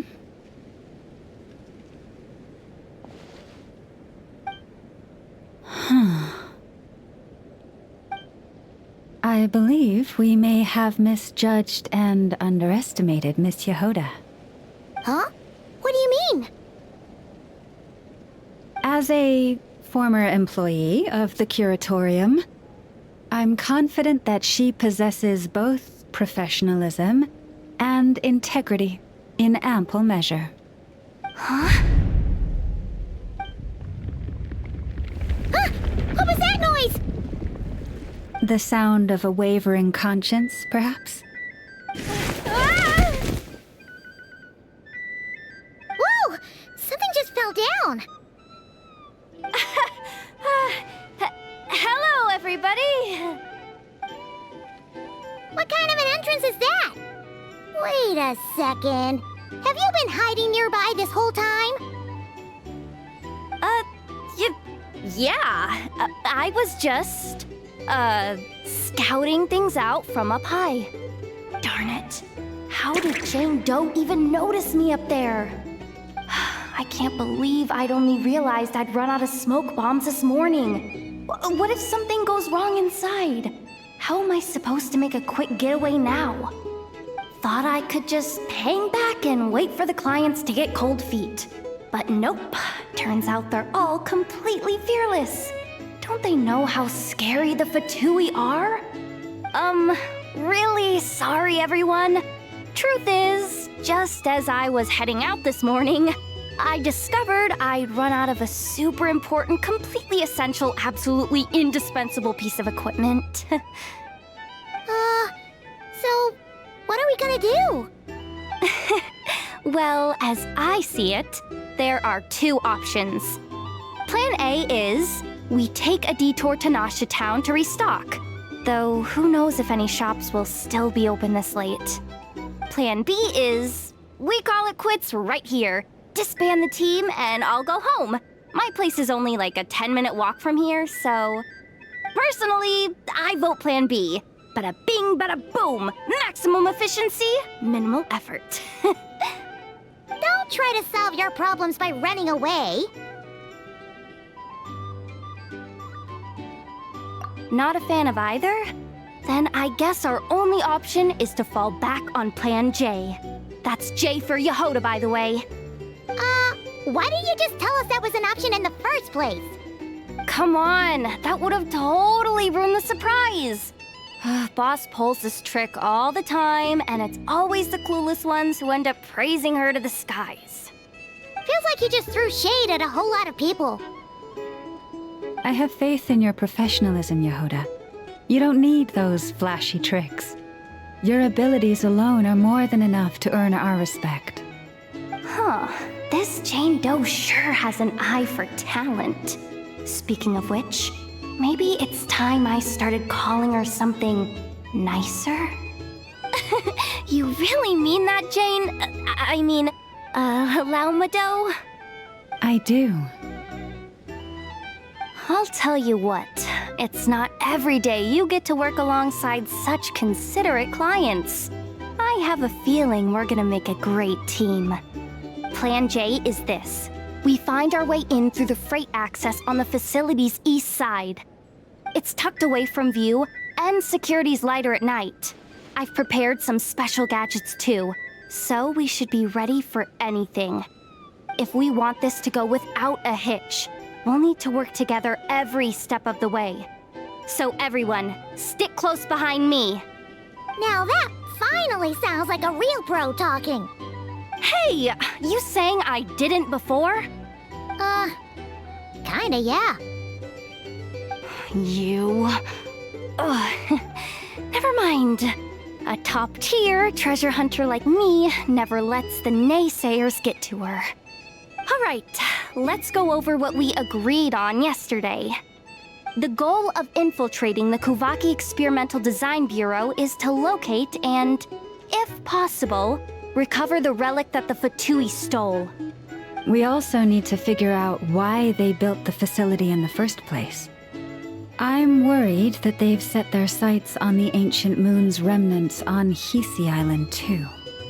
Well, now that we've got a plan, time to get this show on the road.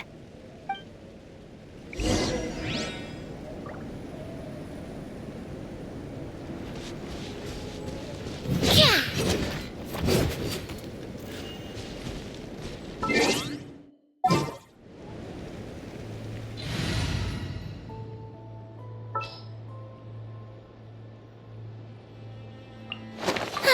I knew you'd miss me.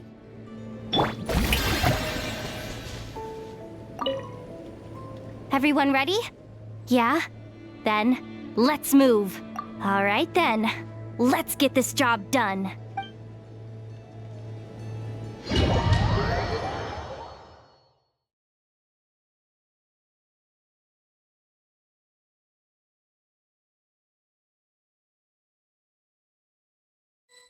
Go, go, go! But make sure you stick to the side.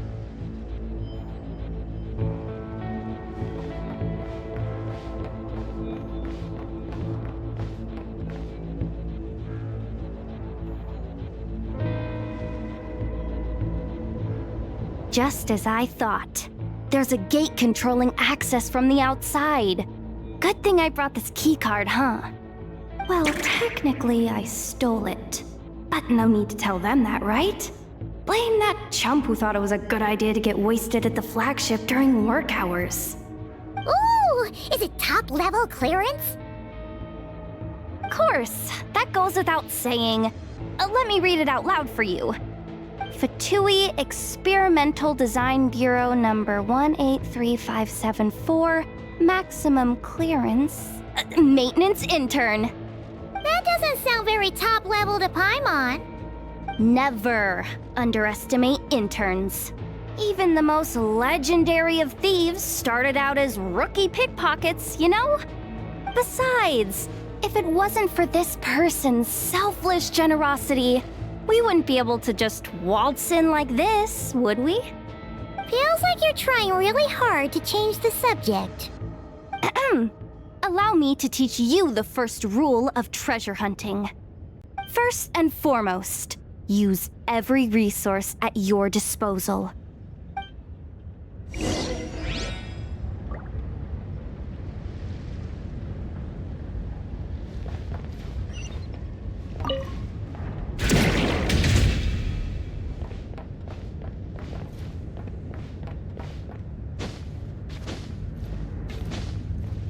I get it now. It's like a pair of light bulbs just lit up in my head. What did you just get? The blue light, aka Plan A, is telling me to take the path along the left side. It'll be a lot stealthier, but that might mean a bit of a detour. The red light, aka Plan B, is saying, just charge straight in. But that'll mean dealing with, like, a dozen sentry bots already powering up. Although, I might be able to switch them to training mode. Their attacks will be weaker, but we'll still be in for a fight. Can't you just put them in sleep mode? Hey, I told you, I'm just a maintenance intern. Give the new recruit some time and space to blossom, will ya? We're still pretty close to the entrance. Surely they'll call the whole thing off once they see what these bots can do. Anyway, I say we go with Plan B. Either way, I won't be doing any of the fighting, so the shorter route sounds good to me. If we can avoid fighting at this stage, we should. Plan J is to call it a night so we can all make it back to bed before sunrise. After all, the deeper we go, the more dangerous this is gonna get. So we might as well give up while we still can. Okay, here are the bosses. Just don't forget, whatever you do, don't let those recon bots spot you. Let's see. No kidding. Enough told me about something like this before. I can't believe that dumb robot actually helped me out for once. All you gotta do is this, and the recon bots will be reassigned to another position. That way, when it's time to move forward, the path will be clear. Which reminds me, it's about time I taught you the third rule of treasure hunting. Go with the flow. What about the second one? You skipped that one. Huh? Did I? Oh geez, must have gotten muddled again. I mean, the second rule is exactly the same as the first. Guess that's what you meant by going with the flow, huh?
Someone up ahead!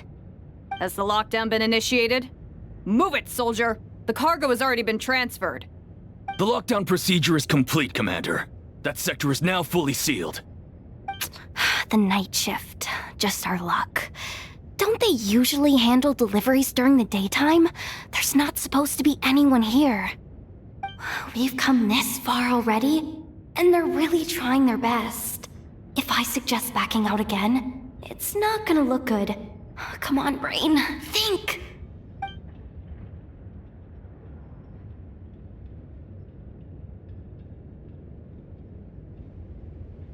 Got it!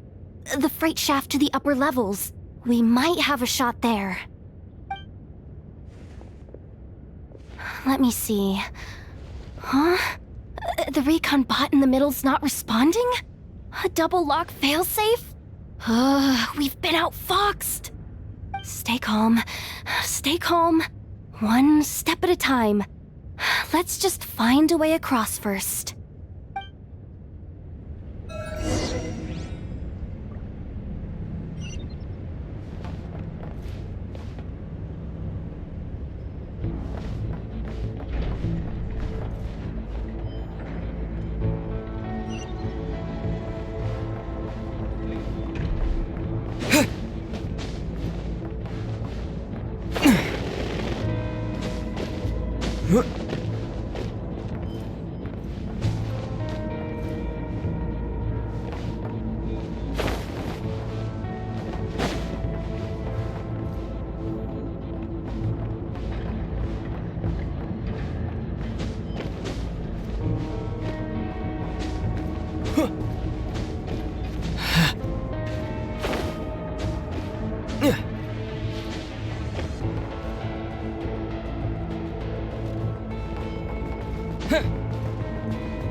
Here too. Don't worry. Bots are way easier to deal with than people. At least their behavior is predictable. First, let's find a safe spot to land. Good. That spot shouldn't draw their attention. Let's go. Let me just try something. Maybe I can use the terminal to command them to move out of our way. Security verification? With 10 questions? Are you kidding me? You really trust me that much? Fine. I'll do my best. But just to be clear, if I can't answer a question, I'm backing straight out of the terminal. No way I'm risking triggering any sort of alarm. Come on, Yehoda. You can't give up now. Question 1. What is our motto? Oh, I know this one.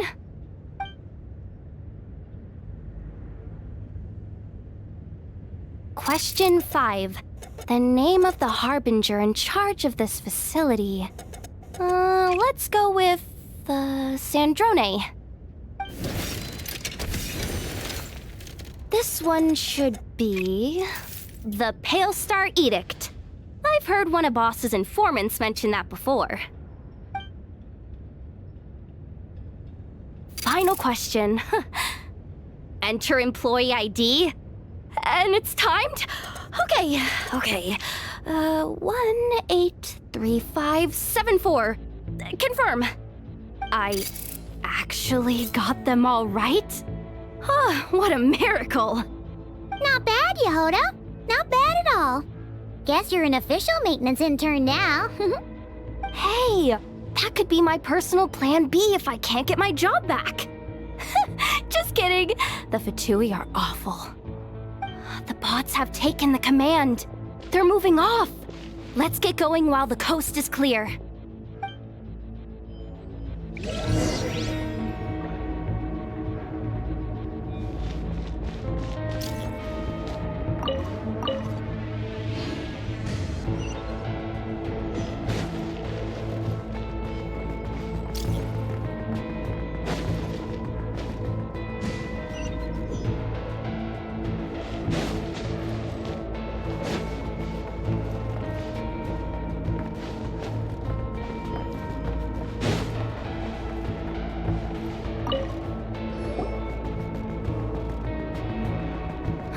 didn't think they'd even cut off the supply of Kuvaki.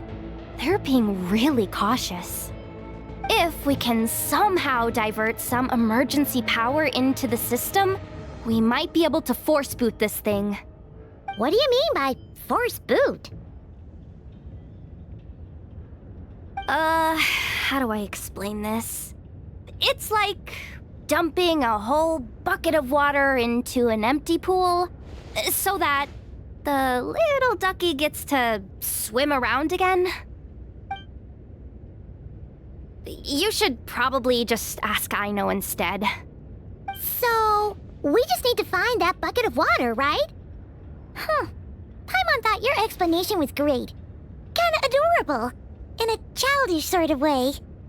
Hey, you could have just skipped that last part. Here, bucket, bucket, bucket. Where are you hiding?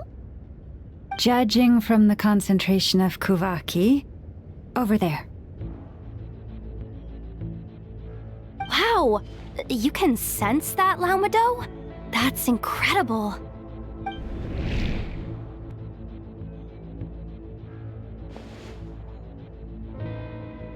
Let's move the recon bots above them out of the way first.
All right, that should keep the alarm from going off.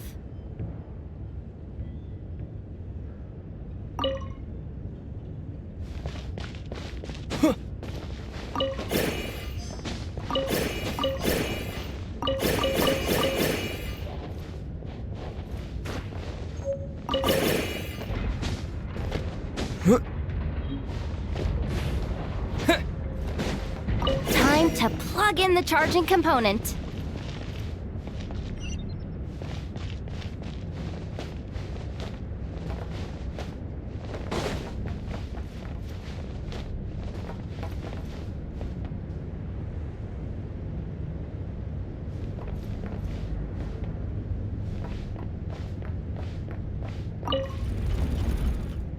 Up and running at last. Let's hope nothing else goes wrong. Please, everyone, step inside. Oh, it's so dark in here. Well, it is a cargo crate after all. No point in being picky about lighting at this point. Ah! Something sharp and pointy just poked me in the back! Sorry. That was probably just my antlers. It's pretty cramped in here, so I had to crouch down. Oh, having antlers must be inconvenient at times like these.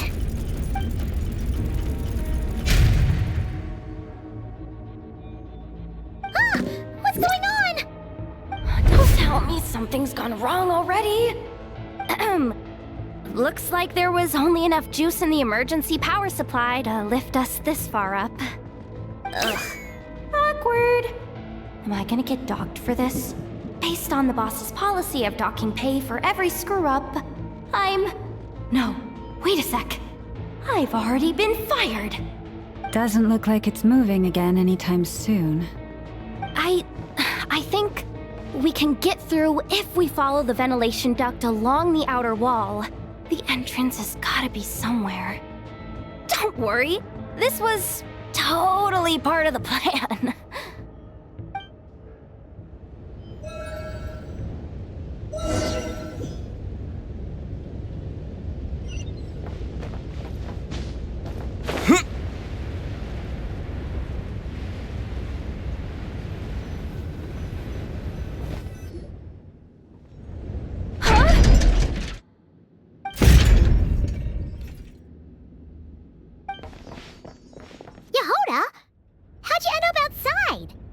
Looks like she slipped out at the very last second, just before the gate shut. Impressive reflexes, I must say. Though I'd expect nothing less from a former employee of the Curatorium. I'm so sorry. That was pure survival instinct. I didn't mean to ditch you.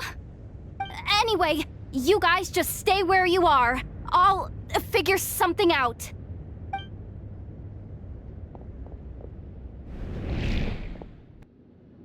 Hey, there's a terminal nearby. Hang tight! Can you hear me now? The duck security protocol has been triggered. The gate must have dropped when it detected a living presence. Wait, so we're trapped in here? I'm checking what I can do from this end.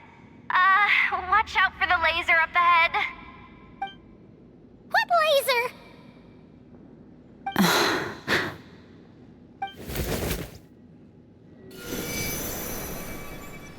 Oh, we see it now.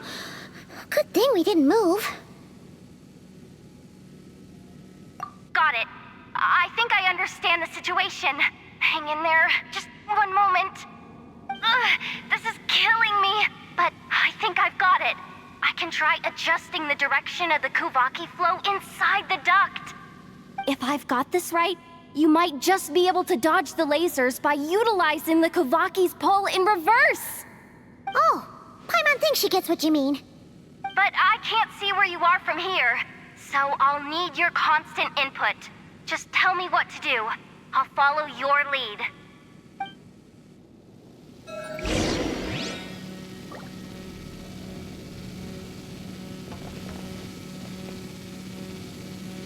Okay. So, wanna grab dinner after our shift?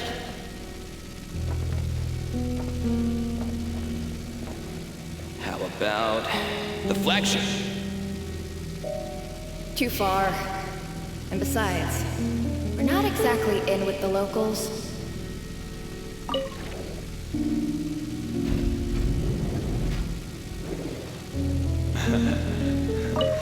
Then how about the staff cafeteria? Brimming with bright ideas, aren't we?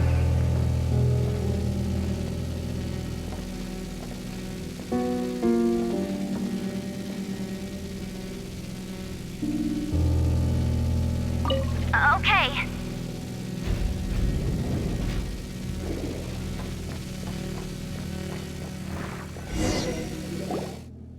Oh, we made it to the other side. And all thanks to Yehoda. Well, but the gate hasn't opened. How's she gonna meet up with us? Yehoda! No irregularities detected in the duct. Confirm. Confirm. Confirm. Ugh, just confirm the command already, you useless excuse for a terminal. You piece of robo-junk, you mindless pile of scrap! What the? Insufficient clearance? Of course, I don't have the clearance! You oversized... Ow! Go with the flow, Yehoda. Go with the flow. If the others make progress, that's great. But you can't bank on it. You've never been one to depend on others. So it's about time you stepped up to the challenge. Deep breaths. Stay calm. My priority right now is getting my hands on a high-level access card. That way, I can override the security protocol. Senior maintenance staff. Only they can access the core sector. But hey, there's always someone careless enough to hide a spare key under the flower pot by the door. Which means there's a good chance there's a duplicate lying around somewhere in the control room. Even if I can't get into the control room myself, doesn't mean I can't rely on some external help. If I can take control of one of those guard bots, maybe I can use it to search for the access card. This is crazy, Yehoda! You're all alone. You've got nothing. And yet, you're charging ahead like fear's a foreign concept. Maybe that's exactly why. 'Cause I've got nothing left to lose! Confirm! Am I a genius? Whoa, this feed's super clear. Oh, this is gonna be a piece of cake. Wait a second. Oh, this thing's not a guard bot. It's a janitor bot.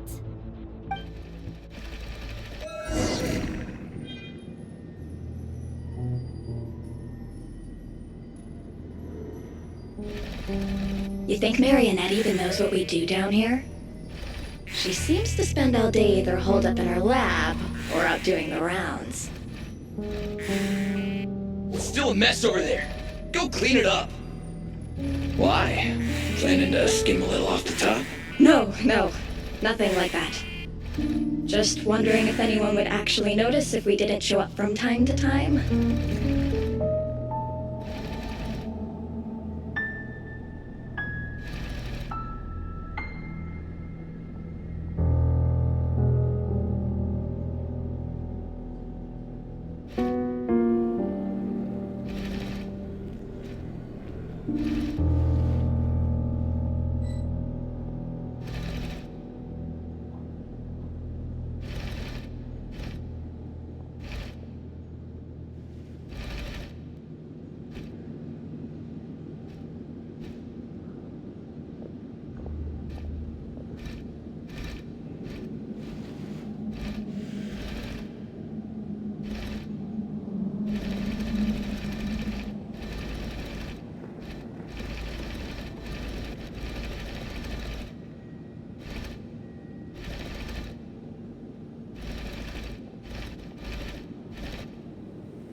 Let me see. Ah, there it is! Hey, why'd you stop? You haven't finished sweeping that corner. But, I can see the car from here. Guess I have no choice but to swallow my pride and stay in character for now. Gotta sweep up the crumbs by my feet. Yeah, good luck with that. What are you gonna do when they ask for a progress report?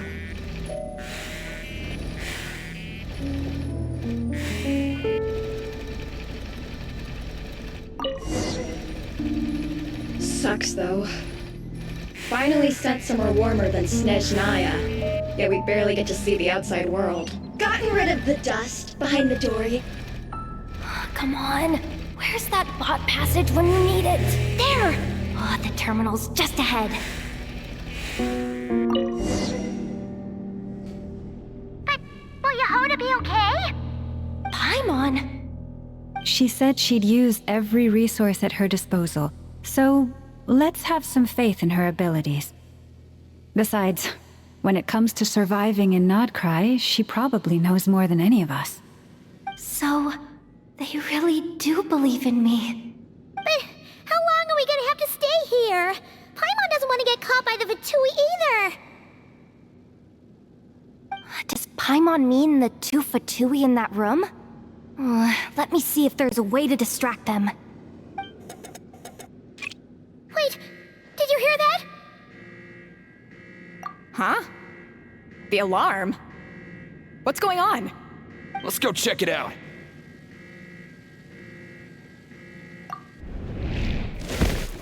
This looks like somewhere important, but there's nothing here. Hey guys! It's me! Yehoda! Are you okay? I'm fine. I managed to swipe a high-level access card and triggered an alarm to draw the guards off. But we don't have much time.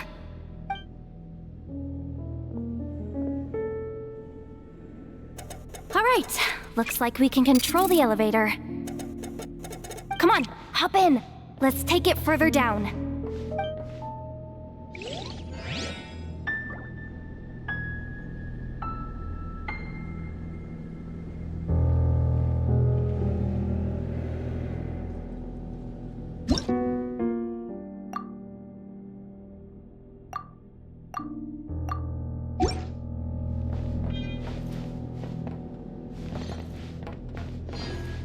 We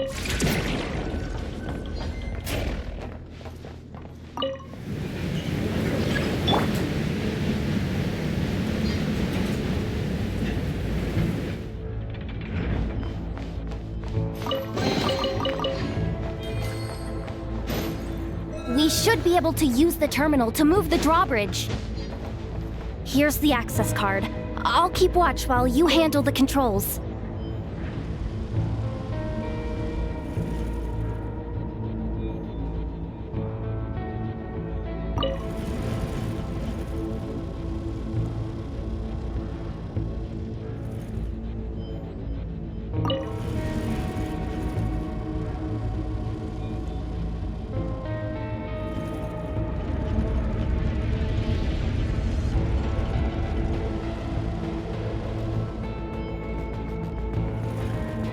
All done.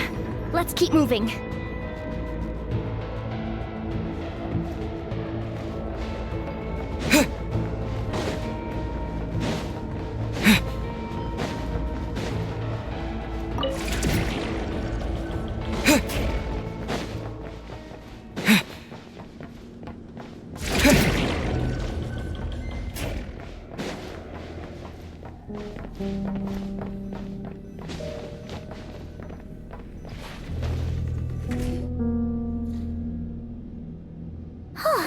There's no one here! That's good news for us. Let's head inside. Looks like a rest area for the Fatui's Oprishniki. Huh? The terminal's still on? Hmm.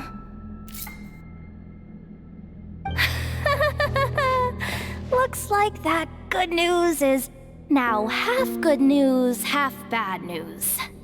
What do you mean? Well, it seems like that alarm I just triggered was so high level that even the guards in the rest area went to investigate. That's the good news, by the way. And what's the bad news? The bad news is that once they realize it was a false alarm, they're bound to circle back and check this floor. And then we're toast. So we've got to move fast here. If you need me to run a quick search, say the word.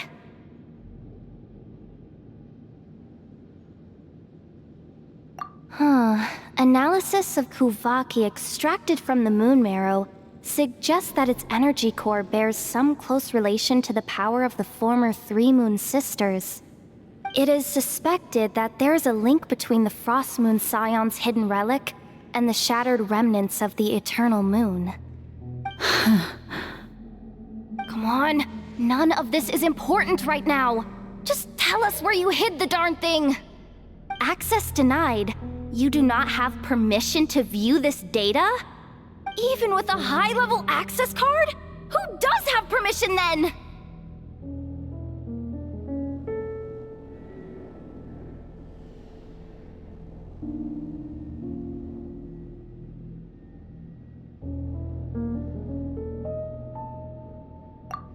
Good idea! Pulling it right away. Wow! What's with that huge hollow structure down below? That might just be it. Secluded, out of the way. Exactly the sort of place they might be keeping the relic.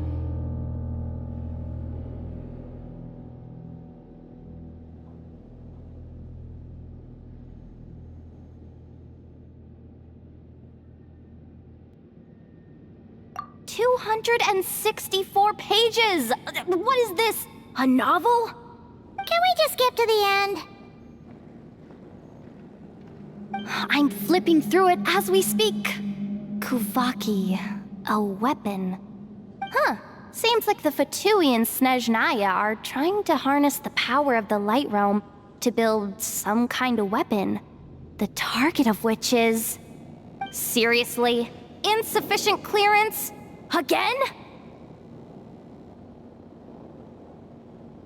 Looks like that's about all our current clearance gives us access to. Based on what we know so far, it seems like the rest must be hidden inside that massive hollow beneath us. I could sense something beneath the water down there. Something unsettling. If they've gotten their hands on the moon marrow, odds are it's hidden down there too. And here I thought we were almost done. But nope, we're going deeper and deeper into the danger zone. Chin up, Yehoda. Once this job's done, you're buying yourself the biggest nod-crying hot dog in town. Deal's a deal.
Watch out for that defense bot! Ah! It's aiming right at us! You'll have to use Kovaki to deflect its attacks back the way they came!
The moonless night approaches.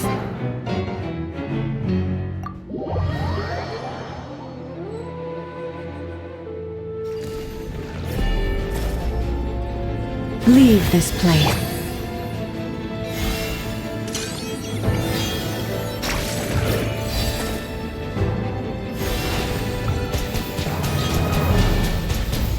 Go! You poor lost lamb.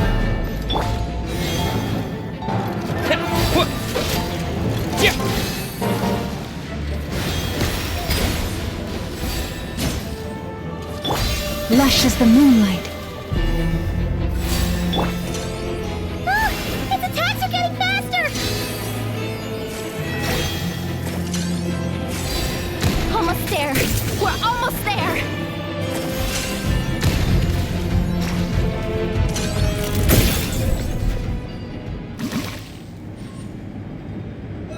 It's finally down. Quick, let's hurry down to the lower level before we're spotted.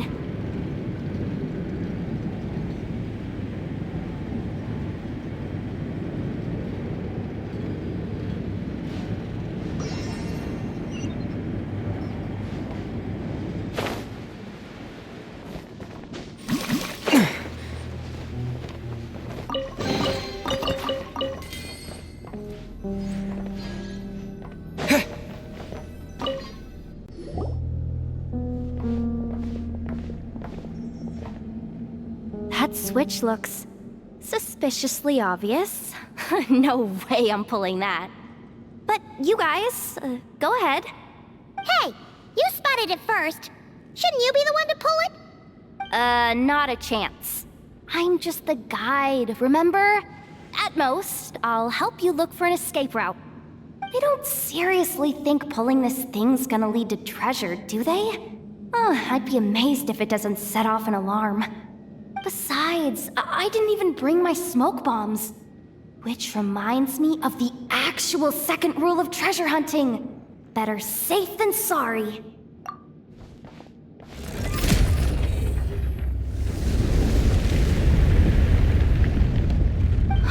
The ground, it's shaking.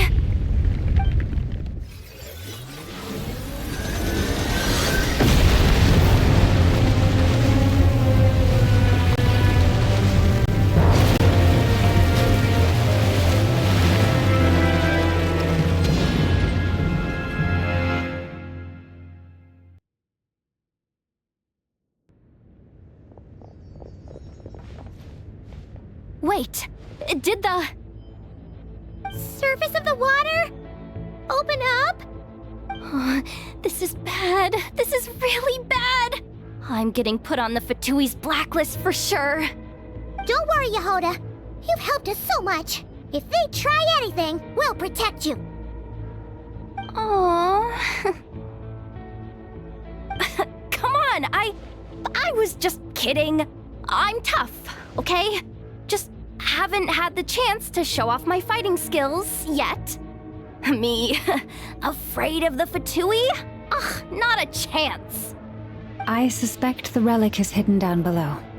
Yehoda, your commission ends here. I am truly grateful for everything you've done for us. You don't need to put yourself in any further danger. I'm coming with you. This has nothing to do with the commission, or the danger, or whatever. This has already gotten way out of hand, so I'm coming too. End of story. Ah, she's blushing. Hey!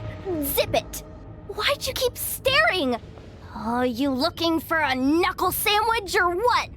Oh, come on, move it already.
It's really deep down here. What is this place? We're standing on another fragment of the ancient moon's remnants. So this was the source of the Kuvaki I sensed earlier. Wait, what? So the Fatui had it hidden underwater this whole time? This gigantic thing?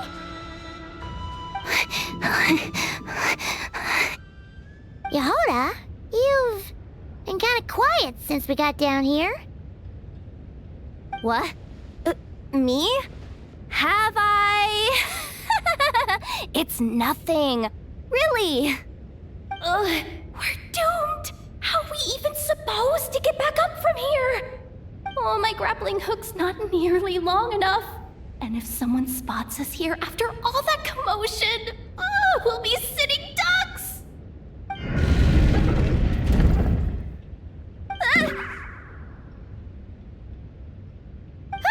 Oh no! That door's opening! Please don't say it's the Fatui! and we're so close to getting the job done. I didn't risk my neck just to die before I've even had a chance to spend my reward.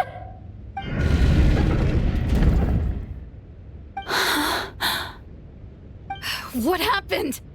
Why did the underwater barrier open? How could this be? Huh? Lauma? And you guys? Wilhelmina? What's going on here? Looks like there's no point trying to hide it anymore. Well, what are you talking about? I thought you might come, but I didn't expect to see you here so soon. Forget it. The Moon Marrow isn't here. You joined the Fatui? Yes. When? The day I could no longer bear to live a lie.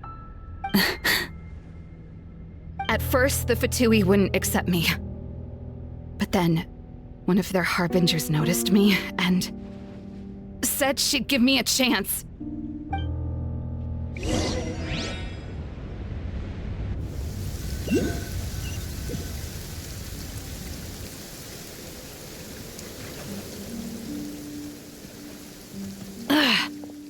Lost them again. That harbinger told me to follow the blonde traveler who might visit the Frostmoon Scions. Easier said than done, though. The animals are on alert at night. If they see me, Lauma will catch wind of what I'm doing sooner or later. Am I really doing the right thing? No. It's too late to turn back now. The empty prayers, the stubborn displays of faith like Cappy's today. This isn't the life I want. Huh? Is that... the Traveler's back. I won't let him slip away this time. Wait, who's that with him?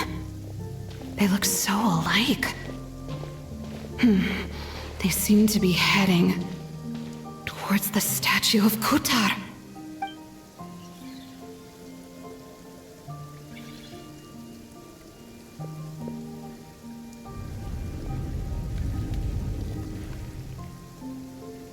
They've opened the secret chamber?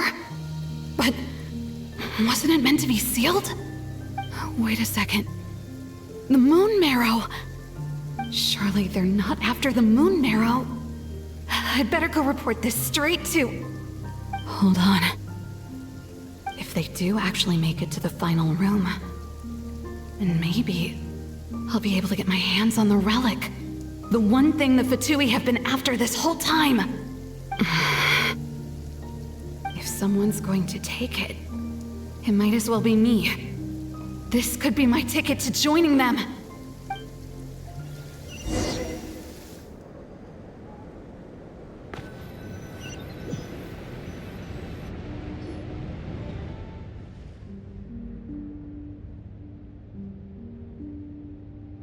Yes. And in your final moment of hesitation, I took the chance. And then you gave it to the Fatui? But when we talked to you before, you seemed so genuinely worried about Lauma. Because I thought she was as fed up with the Frostmoon Scions as I was. We grew up together, Lauma. I know you were chosen to be the next Moon Chanter when you were just a child. They never gave you a choice in that. I saw the look in your eyes when you were treating that child. That sense of helplessness. Surely you too must see that this blind, inherited faith of ours is simply holding us back. If our prayers are never answered, then why keep praying? Do they really deserve all of your devotion? Or are you trapped by the responsibilities they imposed on you? So those are your reasons for wanting to leave the Frostmoon Scions? Isn't that reason enough? When we pray to the moon, we do so to show our gratitude for the life it granted us long ago. It reminds us to strive for something higher within ourselves. But I know that's not what you want to hear. You're right, Philomena. I have indeed kept secrets from you.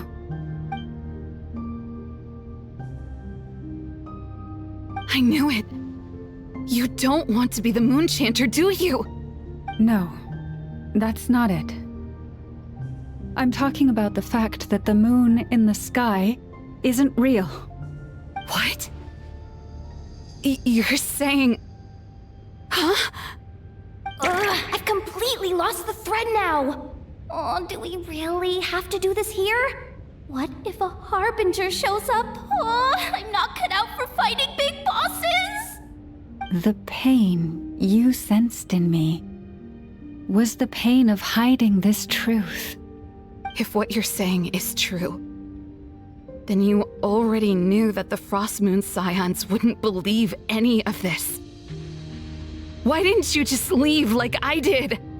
You don't understand, do you? That's the difference between us, Philomena.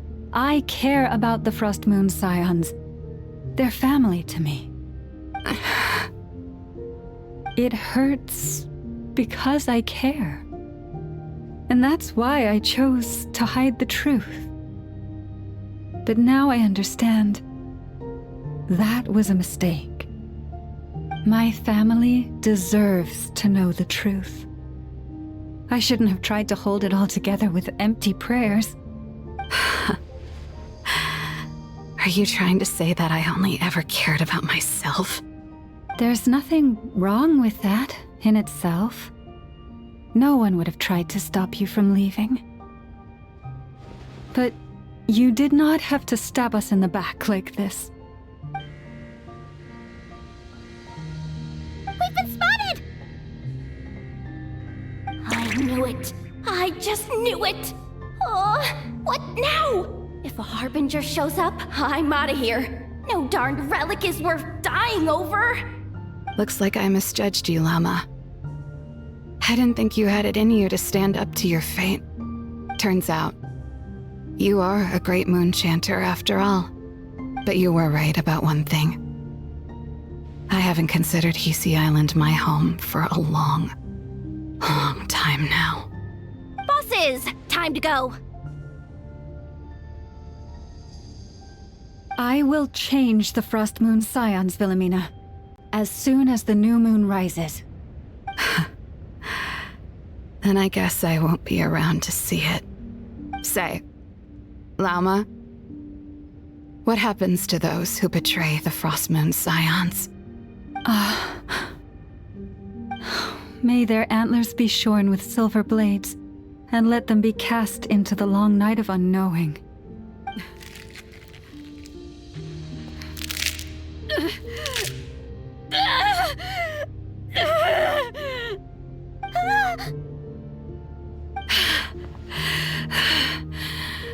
I have honored the ways of the Frostmoon Scions one last time. Think of it as a gesture of respect, Llama. There they are! Llama! Marionette has the Moon Marrow. She went to Starsand Shoal. Don't flatter yourself now. I'm not trying to atone. I just don't believe you'll actually be able to change them.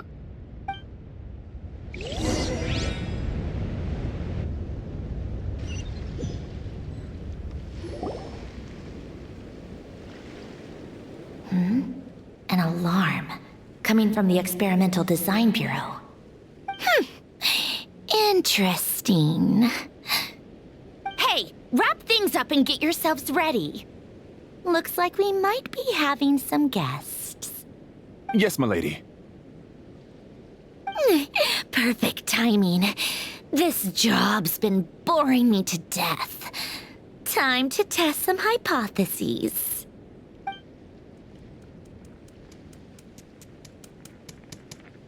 Bosses! I mean, esteemed clients. I mean, generous benefactors. Wait up! Come on! Sure you don't want to consider heading home first and coming back another day? Nasha Town's that way. You are aware that this is the way too. A little ahead of schedule, aren't you? Oh no, it really is a harbinger this time. Marionette. So you are here after all. Hand over that relic right now. It belongs to the Frost Moon Scions.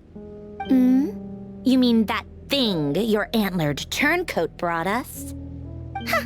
I have never much cared for trophies given up without a fight. But watching you tear each other apart over it? Priceless. I'm not in the mood for warnings today. Ooh, how frightening. Had I a Trimble function, I'd have rattled off at least a dozen screws by now. Or perhaps I've just set my sense of humor parameter too high. Were you trying to be funny just now? You don't honestly believe you're a match for me, do you? Go on then. Let's serve our guests a little appetizer.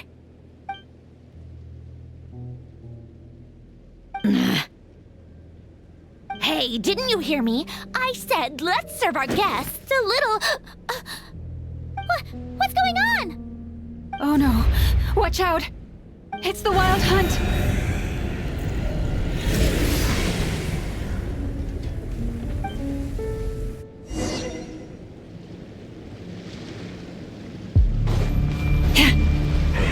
Defensive mode engaged. Good luck! Strike a pose! Time to shine! Ultimatum protocol. With one heart, we pray. Leave this place.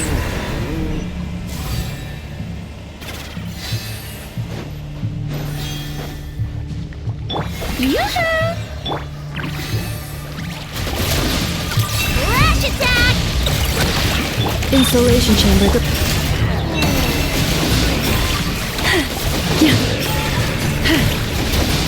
This thing's just keep coming! Is there anything we can do? Strike a pose! Let the world come alive! For the everlasting forest. Branch into song. Annihilation mode. Steal them away! Defensive mode engaged. By the frost. Is that it? Oh, at least that's what the Lightkeeper's Handbook says. Careful. It's not over yet.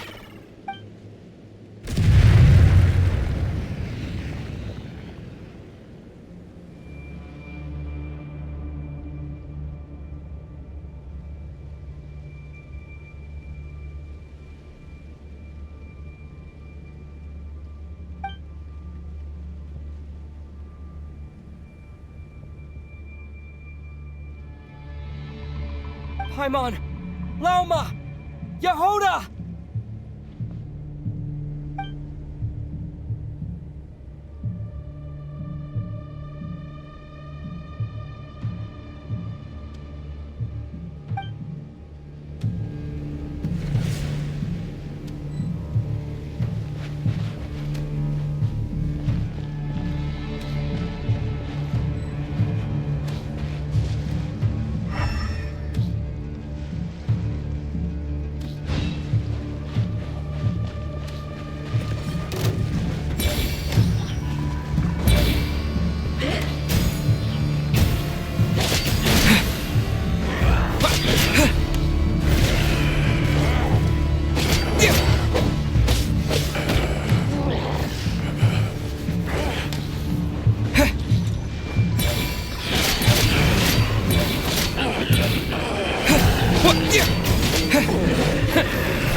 Wait, what was that?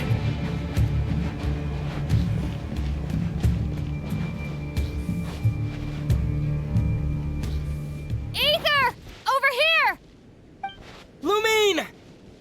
Quick, grab my hand.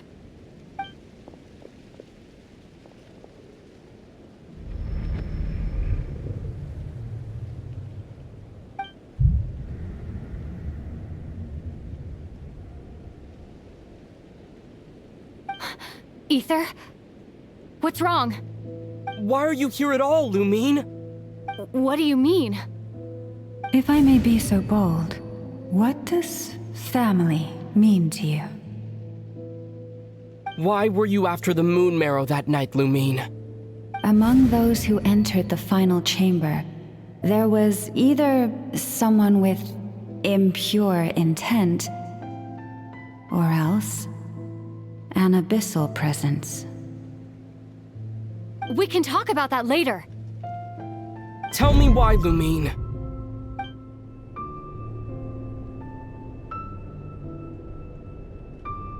You know, this is only the second time we fought together since the day we both woke up in Teyvat. No. Ether? But when I found you, you were still in hibernation. Even the key to the chamber was still secure on your person. We didn't wake up together. What are you talking about? We don't have time for this, Ether. Look at me, Ether. Don't you want to explore this world with me?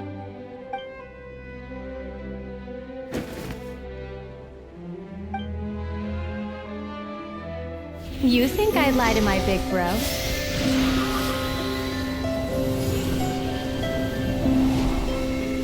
What a letdown.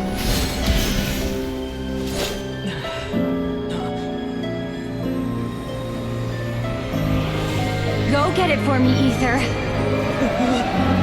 It belongs to me.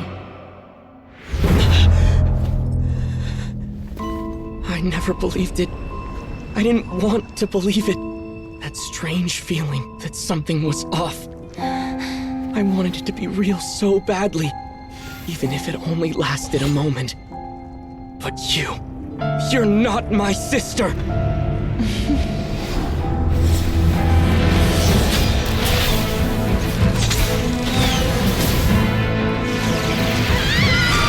Moon goddess, please save us! Why is this happening to us?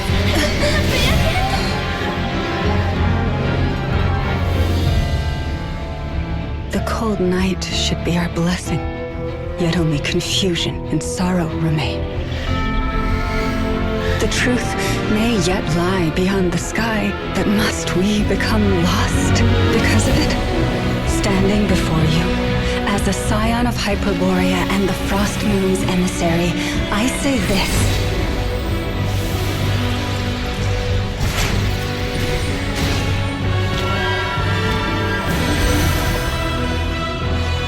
Should the false sky above dim the light of the moon, then from silver blood that flows as rivers, let us weave moonlight anew.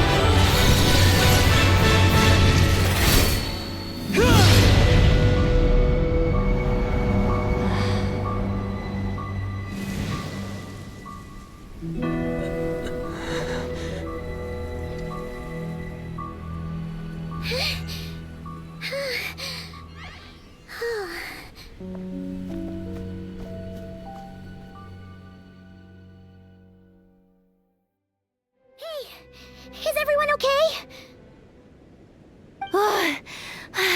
Think I saw my life flash before my eyes there. Oh, good thing Laumado was there to save the day. Are you all right, traveler?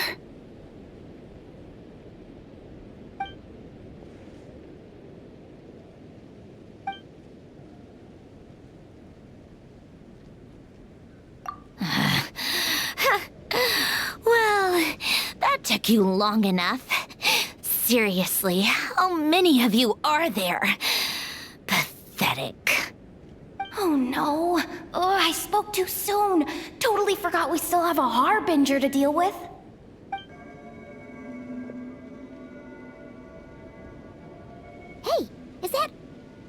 moon marrow? It was hidden inside that big robot of hers all along! But that robot... That's Polonia to you, not just some robot. Take it and get lost. Huh? You're just giving it to us? Well, I wasn't the one who put out the order to find this thing in the first place. So if someone wants it, they can help themselves. Maybe even choke on it. See if I care.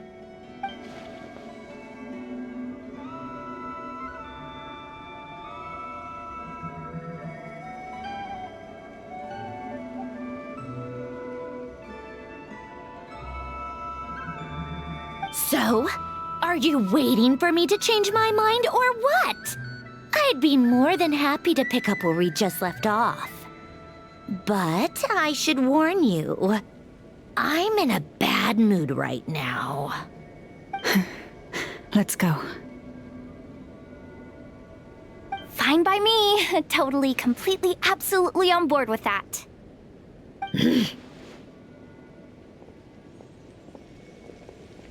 It's finally over. If that doesn't make the most thrilling commission of the year, I don't know what will. Looks like the Fatui are all gone now. Lelma?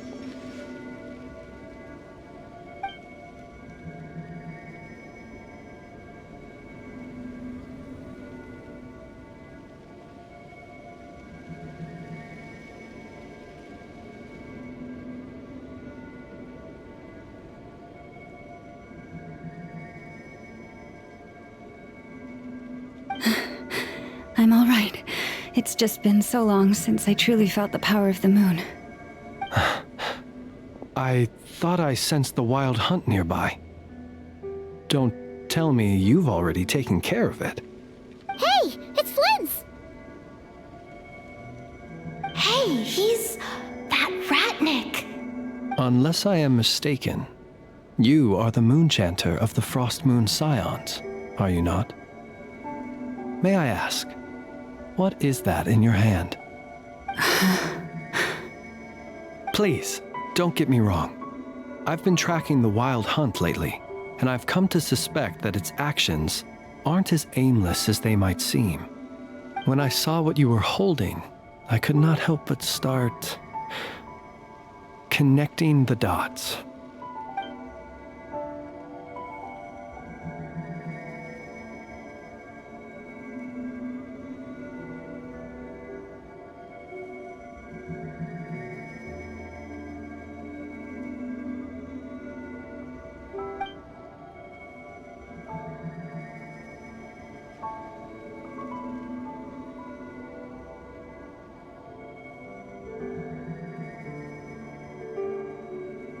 You better be extra careful, Flint.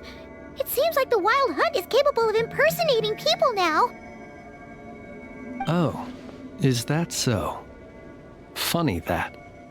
I just showed up completely out of the blue, yet you seem to have no problems trusting me. I apologize. I shouldn't be making jokes like that right now. Anyway, I understand. Thank you for the tip-off. It seems that the Wild Hunt has somehow changed in nature. I'll have to report this to HQ right away. For now, let us part ways here.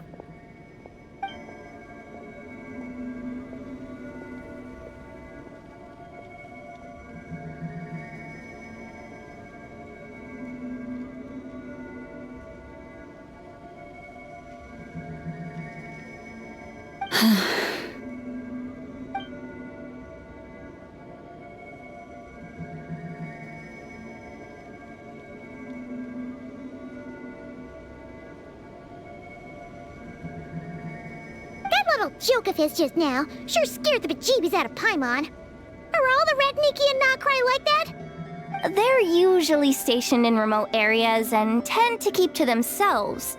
So, it's not surprising they end up a little eccentric? No, he's different. Really? How so? The animals. They've told me they're afraid to even go near him.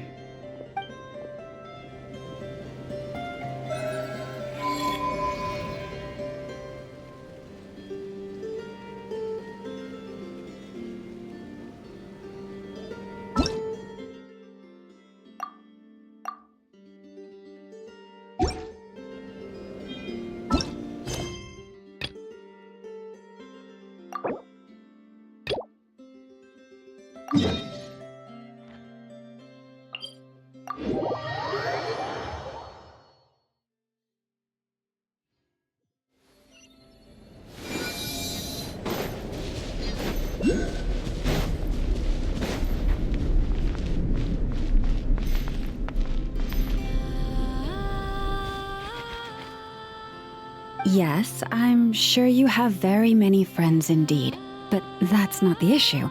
Even if you summoned every ibis on Hisi Island, I still don't think you'd be able to move the moon mirror. And even if you managed it, the lunar semblance within would still... dig it out? You could, but moving the mirror would still pose a challenge, even for you. Huh? You really can summon every ibis on the island if that's what it takes? And you, on the other hand, think this plan is a joke, even if the ibis gets its entire family involved? Wow! Things are really kicking off over here. Looks like we've got a weasel thief and a heated argument with a bird. We're plotting and scheming, to be precise. I'm told we have to get all our ducks in a row before moving forward on this job. But my co-conspirators disagree quite strongly on the best approach. And they're not exactly being diplomatic about it. Choice words have been spoken. All right, I believe you. I'm sure you do have friends in high places. Although where did you learn to speak like that? From a short girl with a metal arm and a hat. Oh, of course you can keep talking like that so long as you enjoy it. But be sensible around her, okay? Don't copy everything she does. I'm going to have a little chat with the Traveler and Paimon now, so be good and pipe down. Huh, it really did quiet down. Being able to understand animal speak is so cool. Paimon wishes she had that ability. Trust me, Paimon, you would not enjoy it very much at all. Don't misunderstand. Nothing terrible would happen, and it doesn't drive you insane or anything like that. Although, that being said, I do sometimes find it quite overwhelming. I was overjoyed when I first discovered that I could understand animal speech, but I quickly realized that it came with a downside. This ability is always active, and I cannot control it. Oh. Yeah, that would be a problem. And if you can't control it, that means... Exactly. People say that listening to the bird song deep in the woods gives them a profound sense of peace and quiet that lifts their spirits. But no matter where I go, I can never find peace and quiet. When I stand in the forest, I hear the chatter of the wildcats, the rabbits, the rhyme-horned deer, the chic badgers, and the long-plume ibis. They argue loudly about who's to blame for damaging whose roost, or which part of the woods the best twigs come from.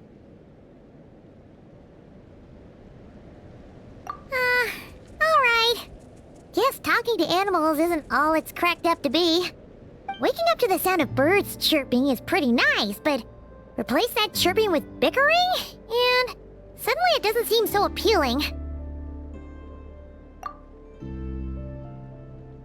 As for me, I've lived with it so long that I'm used to it now.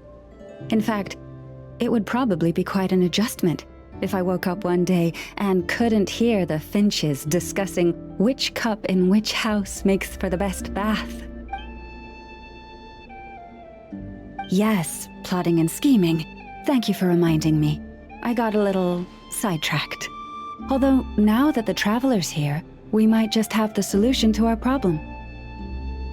No, just you will suffice. This job involves breaking into a storage room by undoing the seal created with the moon mirror by a previous moon chanter. But for someone of your talents, I'm sure it will be a simple task. Don't worry, I'm sure you'll be fine. Come, let's go.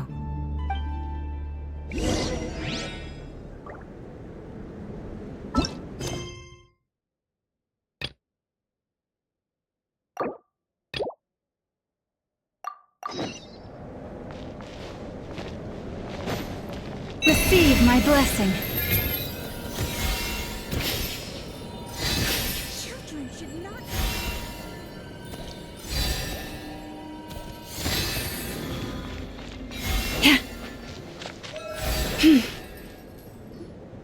Here we are. What you see now is the moon mirror, within which the lunar semblance is sealed. Oh, must be a pretty precious statue if they went to all this effort to steal it away.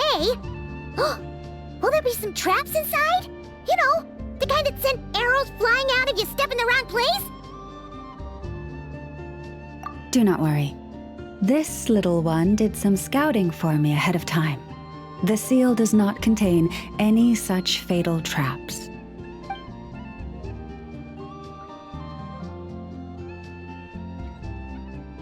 Oh, nice.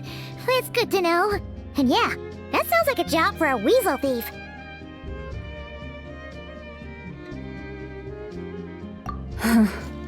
That's true.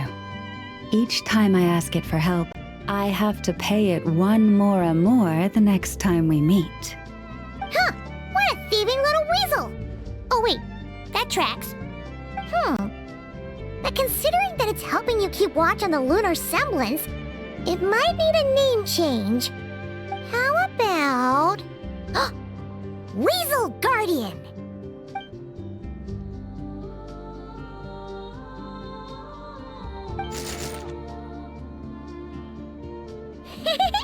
Can't catch Paimon! Paimon can fly!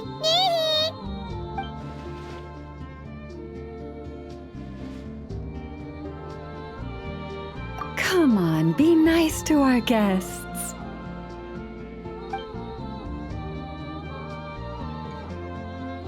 To retrieve the lunar semblance, we need to activate pairs of mechanisms in 2 different locations.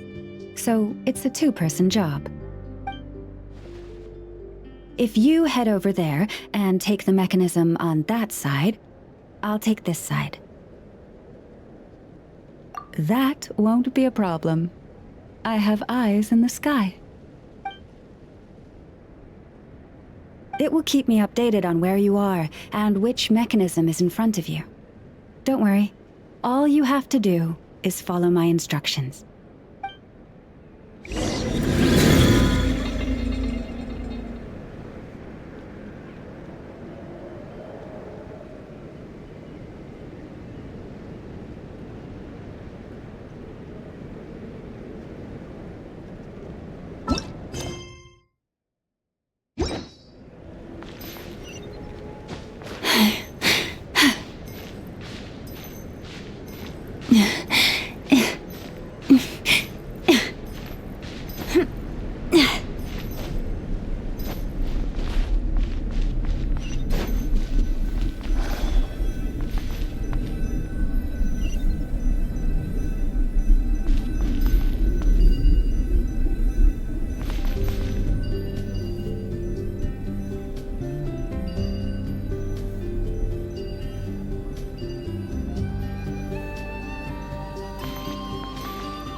Understood.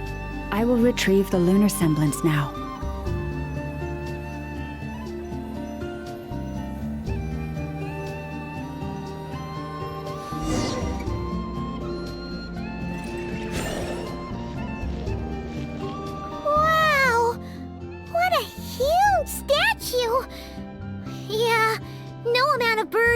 weasels is shifting that?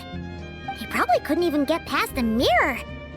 So, Lalma, just how valuable is this statue anyway? In terms of Mora? Not much, I suspect. It's crudely fashioned, and the kind of stone it's carved from is found everywhere around these parts. But to the Moon Chanter of that era, and to the Frost Moon Scions of today, it is a priceless treasure. If nothing else, I now have concrete proof of its existence. That's enough to confirm the reliability of several documents on the topic. To me, that makes this a very successful trip. Thank you for your help. I knew I had judged you correctly. The Moon Mirror posed no obstacle to you. And our little friend here was very impressed with your mechanism operating skills. What is it saying, Lalma? It says that the Traveler is the best treasure hunter it's ever seen. It wishes it could join him on a quest to unlock all the treasure chests in the world. From now on, I'll call on you if I ever find a treasure chest I can't crack. Okay. Bye then. Didn't even give us a choice in the matter. Don't worry, it won't come knocking on your window every day with a Mora coin in its jaws trying to drag you off on a treasure hunt. And it certainly won't be visiting your room in the dead of night, moaning about locks it can't pick. Uh-oh. We better make sure to lock all our doors and windows before we go to sleep tonight. Relax. That weasel's only a child. It means no harm. It's just more talkative than most. All right, let's head back. It's almost time for dinner. Oh, and we still need to figure out how to get this statue back to our library. It seems like I'll need a little help from my friends, after all.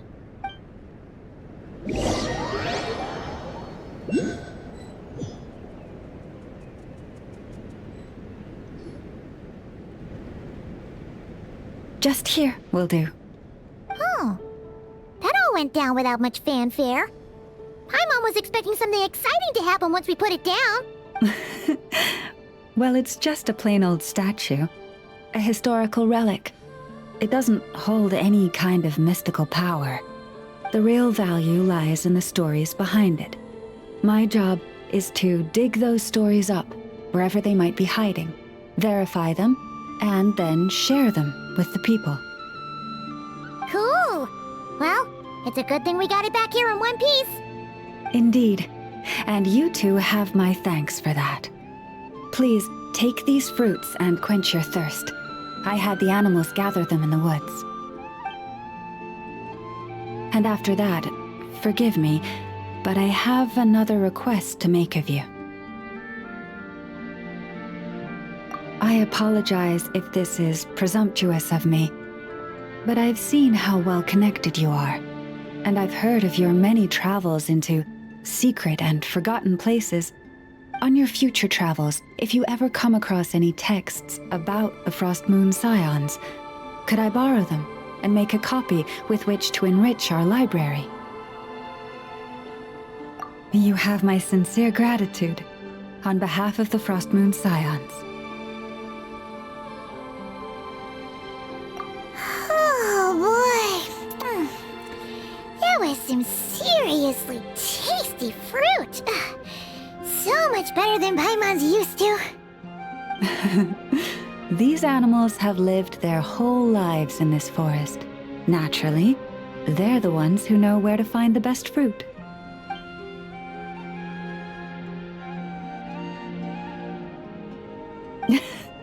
This one says to eat as much as you wish, because it's the top fruit finder in the whole forest. It'll fetch some more right away.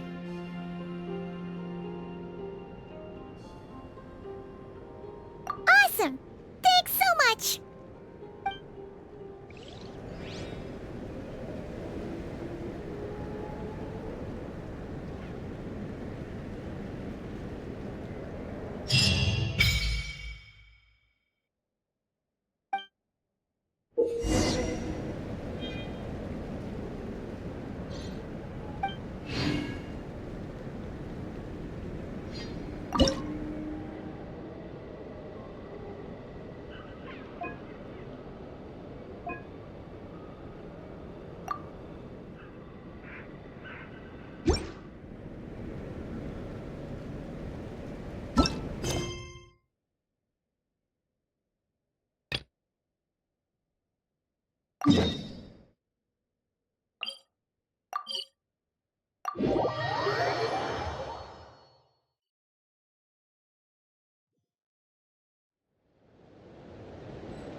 Oh, you're back. I just made you all a pot of tea. Better drink it while it's hot.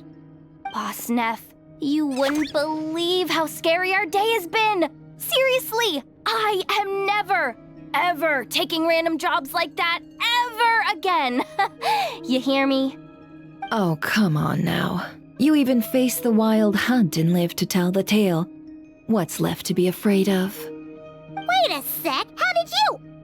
Oh, right. Like you told us before, your business is dealing in information. Huh? Boss Neff, the teacups. Why is there one missing? Did you think I wasn't coming back? My. How could you think that of me? You know the rules. If a member of staff wants tea, they pour it themselves. Your cup's sitting safe and sound right there, in the cupboard. Member of staff? Does that mean you're accepting me back? Wasn't that the deal? Boss Neff! You're the best boss ever! You never change, do you? Everything turned out fine, no? You found exactly what you were looking for. Yet there you are, sulking away as usual. Nefer, that medicine we discussed before, the one for congenital Kuvaki sensitivity, I need you to get it for me. And how do you expect me to find something like that for you in the middle of the night? You'll have to wait till morning, at the very least. I need it right now. All right. I'll see what I can do. But you know urgent means extra charge, right? Thank you. You know what? You do seem a little different. In a good way? Or a bad way? Who can say? I'll take it either way, so long as you don't start making a habit of asking me for ridiculous favors.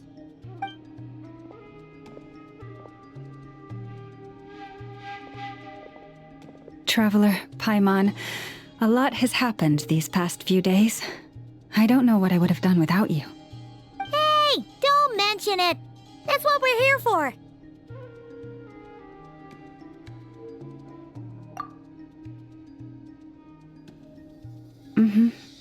You're right. And tonight, I'm planning on telling them everything. Tonight? Isn't it a bit late already? The moon shines brightly this night. What better time for the Frost Moon Scions to usher in a new dawn for truth? Thank you for your kind words. But before I do, there's one more thing we need to deal with. Oh yeah! Now that we have the moon marrow... You'll have to forgive me. I used too much of my strength in the battle earlier. I fear I won't be able to help you uncover the truth of the past. Not right away, at least. That's fine. We're gonna be in Notcry for a while anyway, so there's no rush, right? Thank you. But there's another problem. How to keep the moon marrow safe now? Huh? Can't we just return it to your secret chamber? The seal has been broken.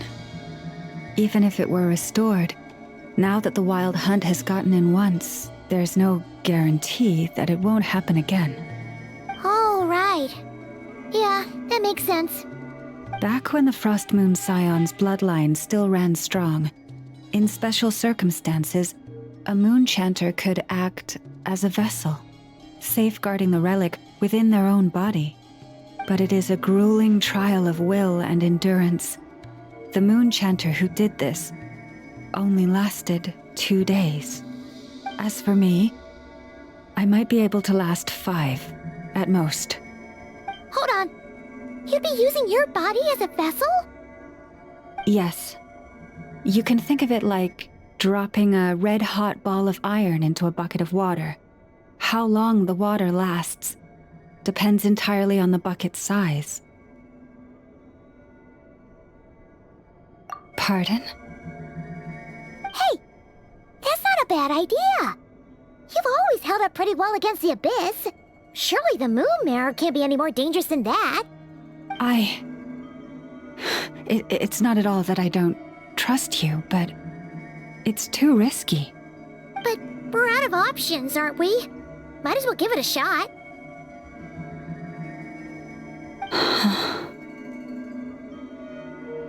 All right. Well, I'll be right by your side. If anything feels off, please tell me immediately.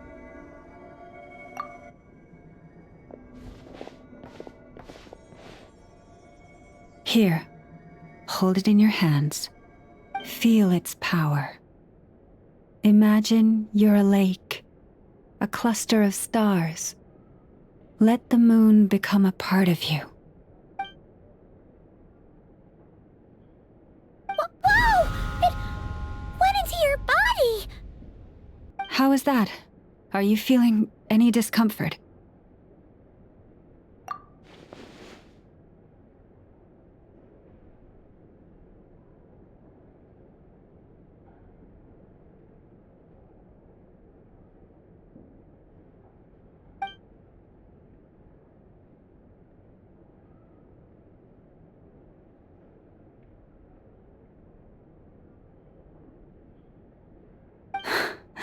Astonishing. Not even the slightest hint of lingering fluctuations. It's as if all that power just sank to the bottom of the ocean. Well, looks like we won't have to worry about the wild hunt catching its scent now. Phew! Paimon knew you have special abilities, but still, you never fail to amaze. Hmm? Did I miss something just now? Yes, and it was nothing short of a miracle. Not something I'd be interested in then. Anyway, here's the medicine you asked for. This is all I've got for today. I'll have someone send the rest over when we have it. Thank you, Nefer. I really appreciate everything you've done for me. Please stop being so nauseatingly friendly. It's creeping me out. So, what exactly did you all go through during that wild hunt attack? I'd prefer to hear it straight from you.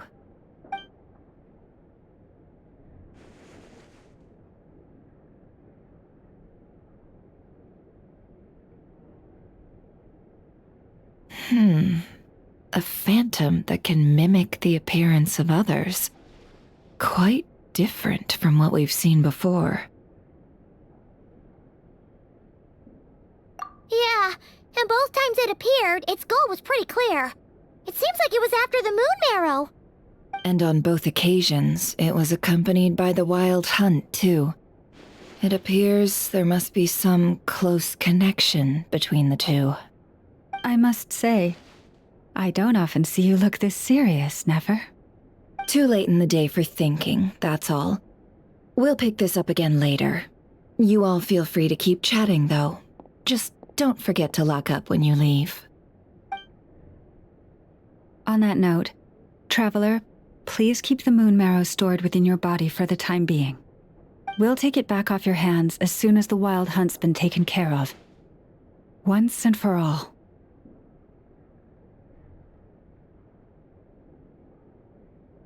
Of course. Anyway, if the two of you will excuse me, I'm heading back to Hisi Island now. It's time I came clean with the Frost Moon Scions. Hey, we're coming with you! Though, guess we won't be able to do much more than cheer you on from the sidelines. That alone means more to me than you could ever know.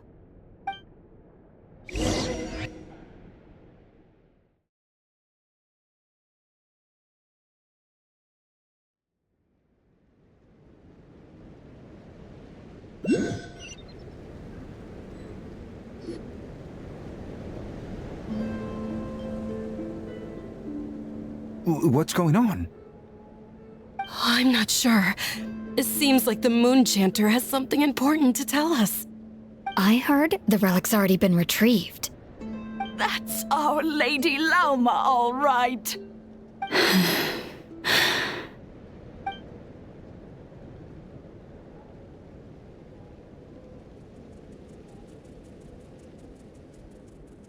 Noble scions of the Frost Moon, my kin beneath the moonlight, I hereby declare the truth to you.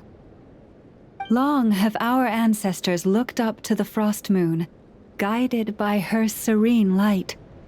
Yet now, she lies hidden beyond the limits of the sky. And so, Lauma began to reveal to the Frost Moon Scions a truth long hidden within her heart.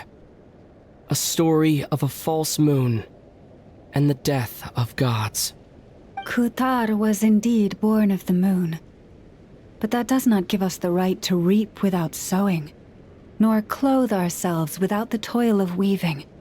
As she spoke, some who listened were stunned into disbelief, while others seemed to awaken as if from a dream. From this day forth, the road shall be paved with truth, and we shall pave it ourselves.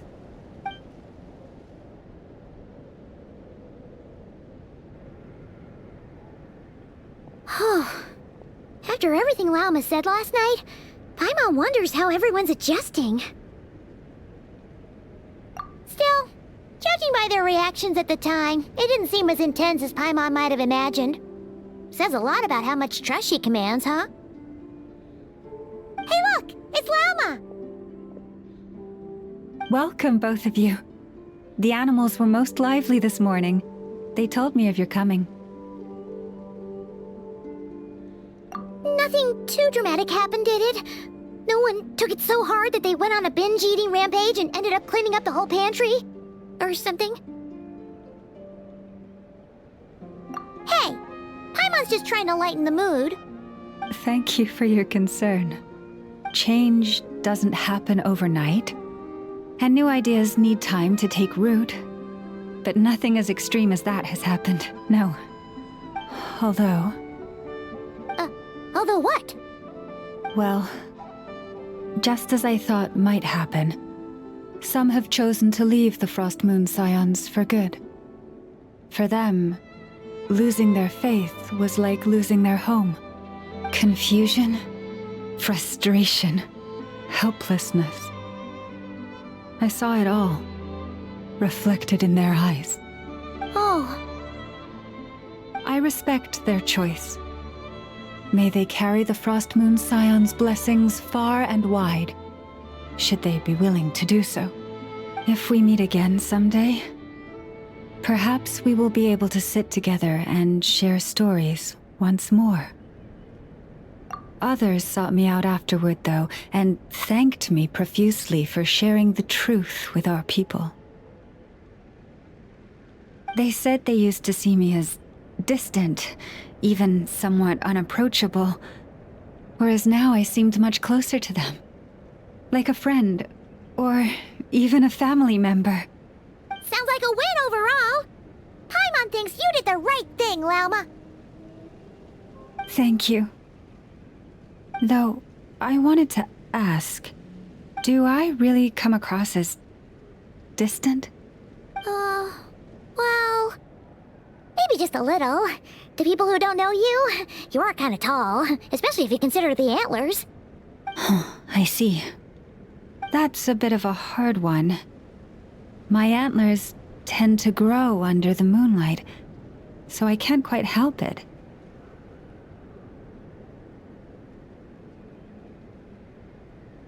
It brings me comfort to hear you say that. By the way, how has your body been adjusting to the moon marrow? I'm glad to hear it. I've also suggested to Nefer that we meet within the next few days. We need to figure out how to counter this new manifestation of the Wild Hunt. But for now, let's just relax. I want to enjoy this feeling a little longer of finally living on the bright side of the moon.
Though the truth has been revealed, our deep connection with the moon remains unchanged.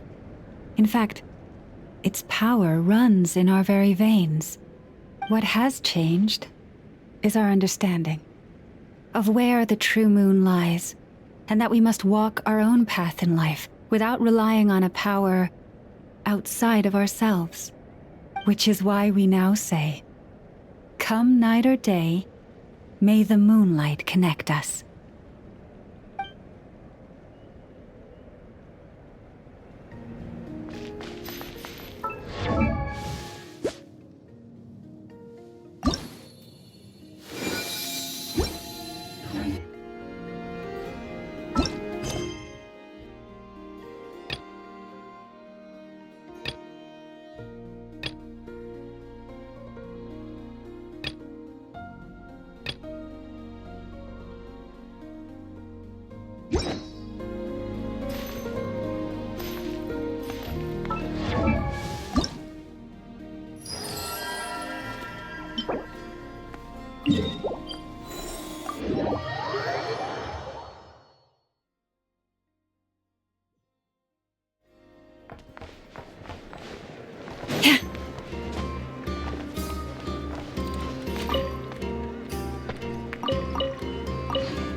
You poor lost insulation chamber.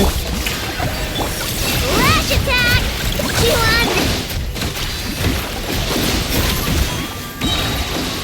Let my name echo in song!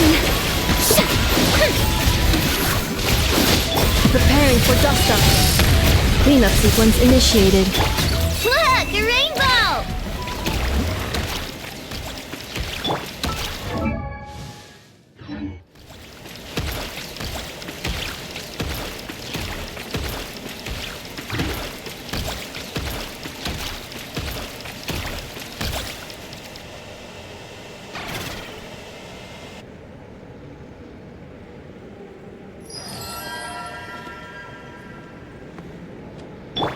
Strike a pose!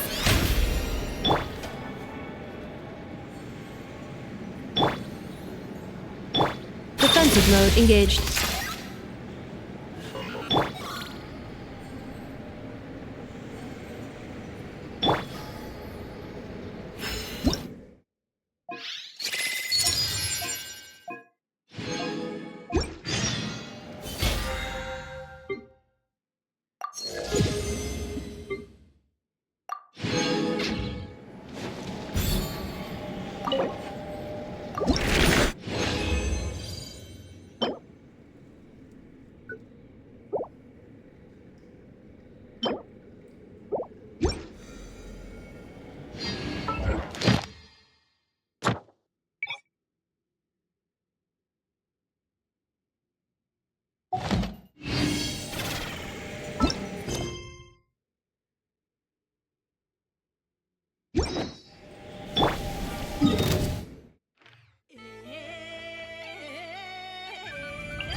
Well, if it isn't the Traveler.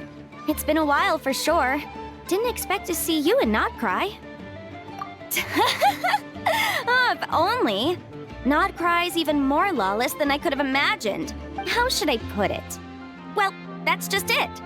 This place is quite literally a lawless land.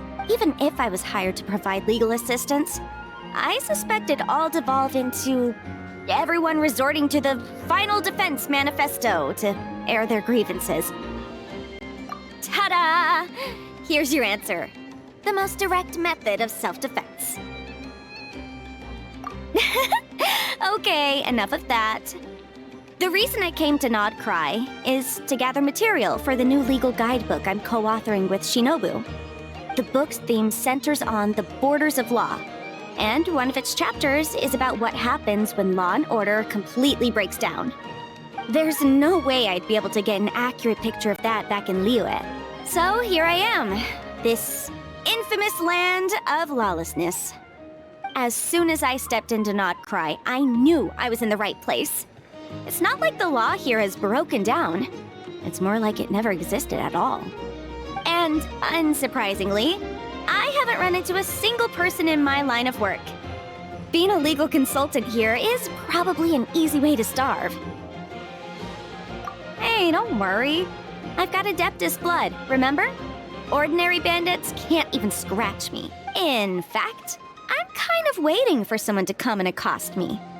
Then I can drag them aside and interview them on how they survive in such a hostile place. Ah! Yeah, you have no idea. I spent so long convincing her to let me leave. I'm sure my horns grew out a little. Why, yes, we talked it through. I definitely did. Yes? Yeah. Granny just loves me to bits, you know, and we spoke for ages. Anyway, I'd love to stay and chat, but I've got an appointment with, the Curatorium of Secrets, that's it. So, without further ado, I'll be getting a move on. See you! Bye!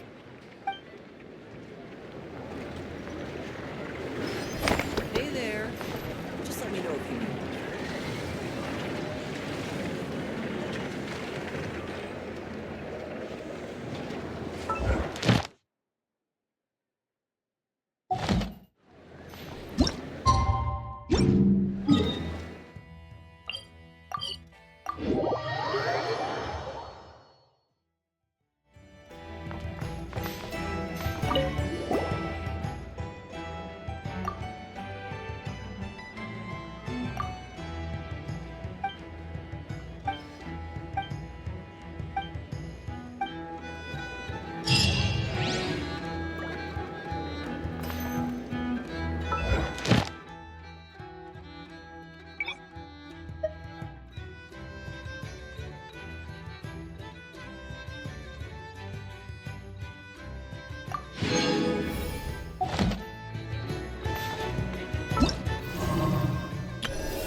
Leave this. Ding dong water bomb! Time to shine! For the everlasting forest, the ebb and flow is over. Flash attack! Yoo-hoo!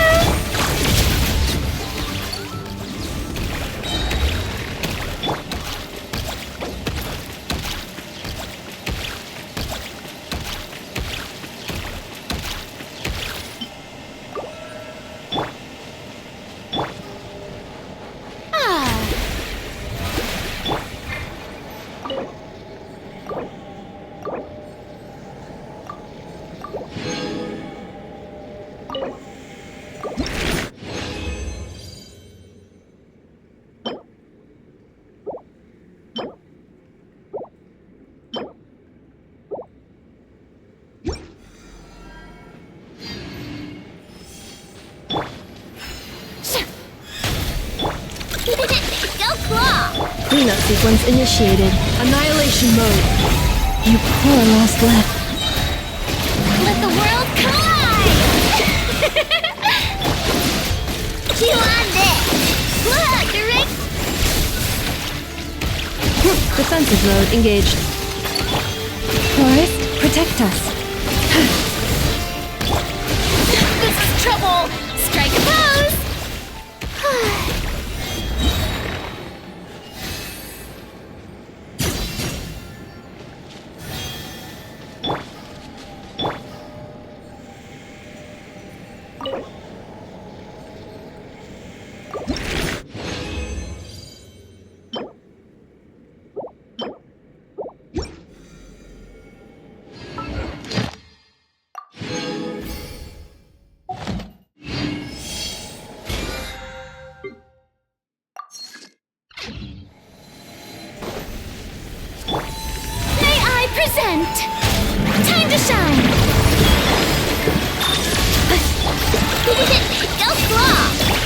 May the frost moon evolve.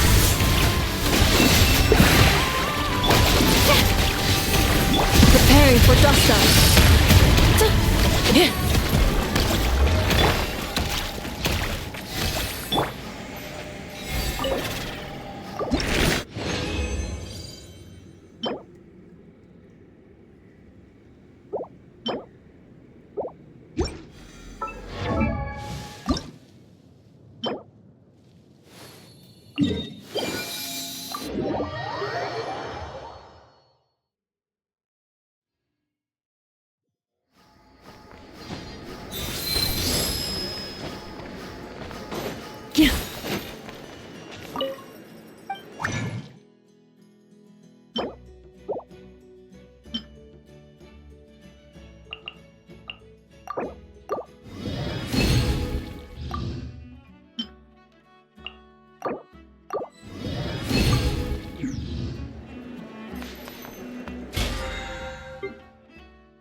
Am I using this wrong? Ineffa, read the operation manual you recorded last time for me again. I know, I believe regular lubricant is already sufficient. There's no need to create a brand new product. Aw, we're already here, aren't we? Come on, I just want to experiment a bit. Oh, hi there, traveler. Just the person we need. I bet you know how to use this crafting bench. Hurry on over and help me make a bottle of that... what's it called again? That cold... frosty something. Potential oil? Frosting essential oil. Yeah, that's the one. The cold stuff. I want to mix it with lubricant to create something special for Ineffa's joints. I was gonna do it myself, but taking efficiency into account, it might be better if you helped me out a bit. The truth is, Aino wasted all her ingredients trying and failing to make essential oil. We presently have enough to make only 2 bottles. I didn't fail. I was well within the bounds of reasonable trial and error. Making essential oil is a piece of cake for me. Piece of cake. But since you're the professional, it makes more sense to let you do it now that you're here. Please?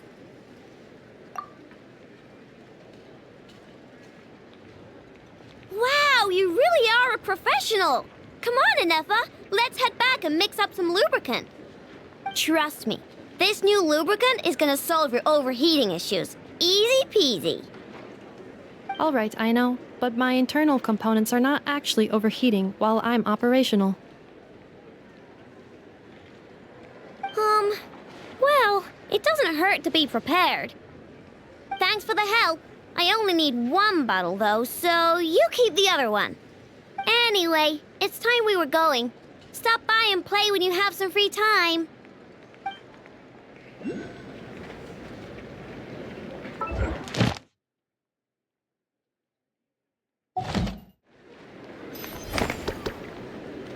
If the kids come over again today...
Ad Astra. Thank you for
And when the night is gone, and even when the sky is hidden from This view, land holds nothing but promise still for the adventurers from moon all shines walks of its life. light upon Wouldn't you you. agree?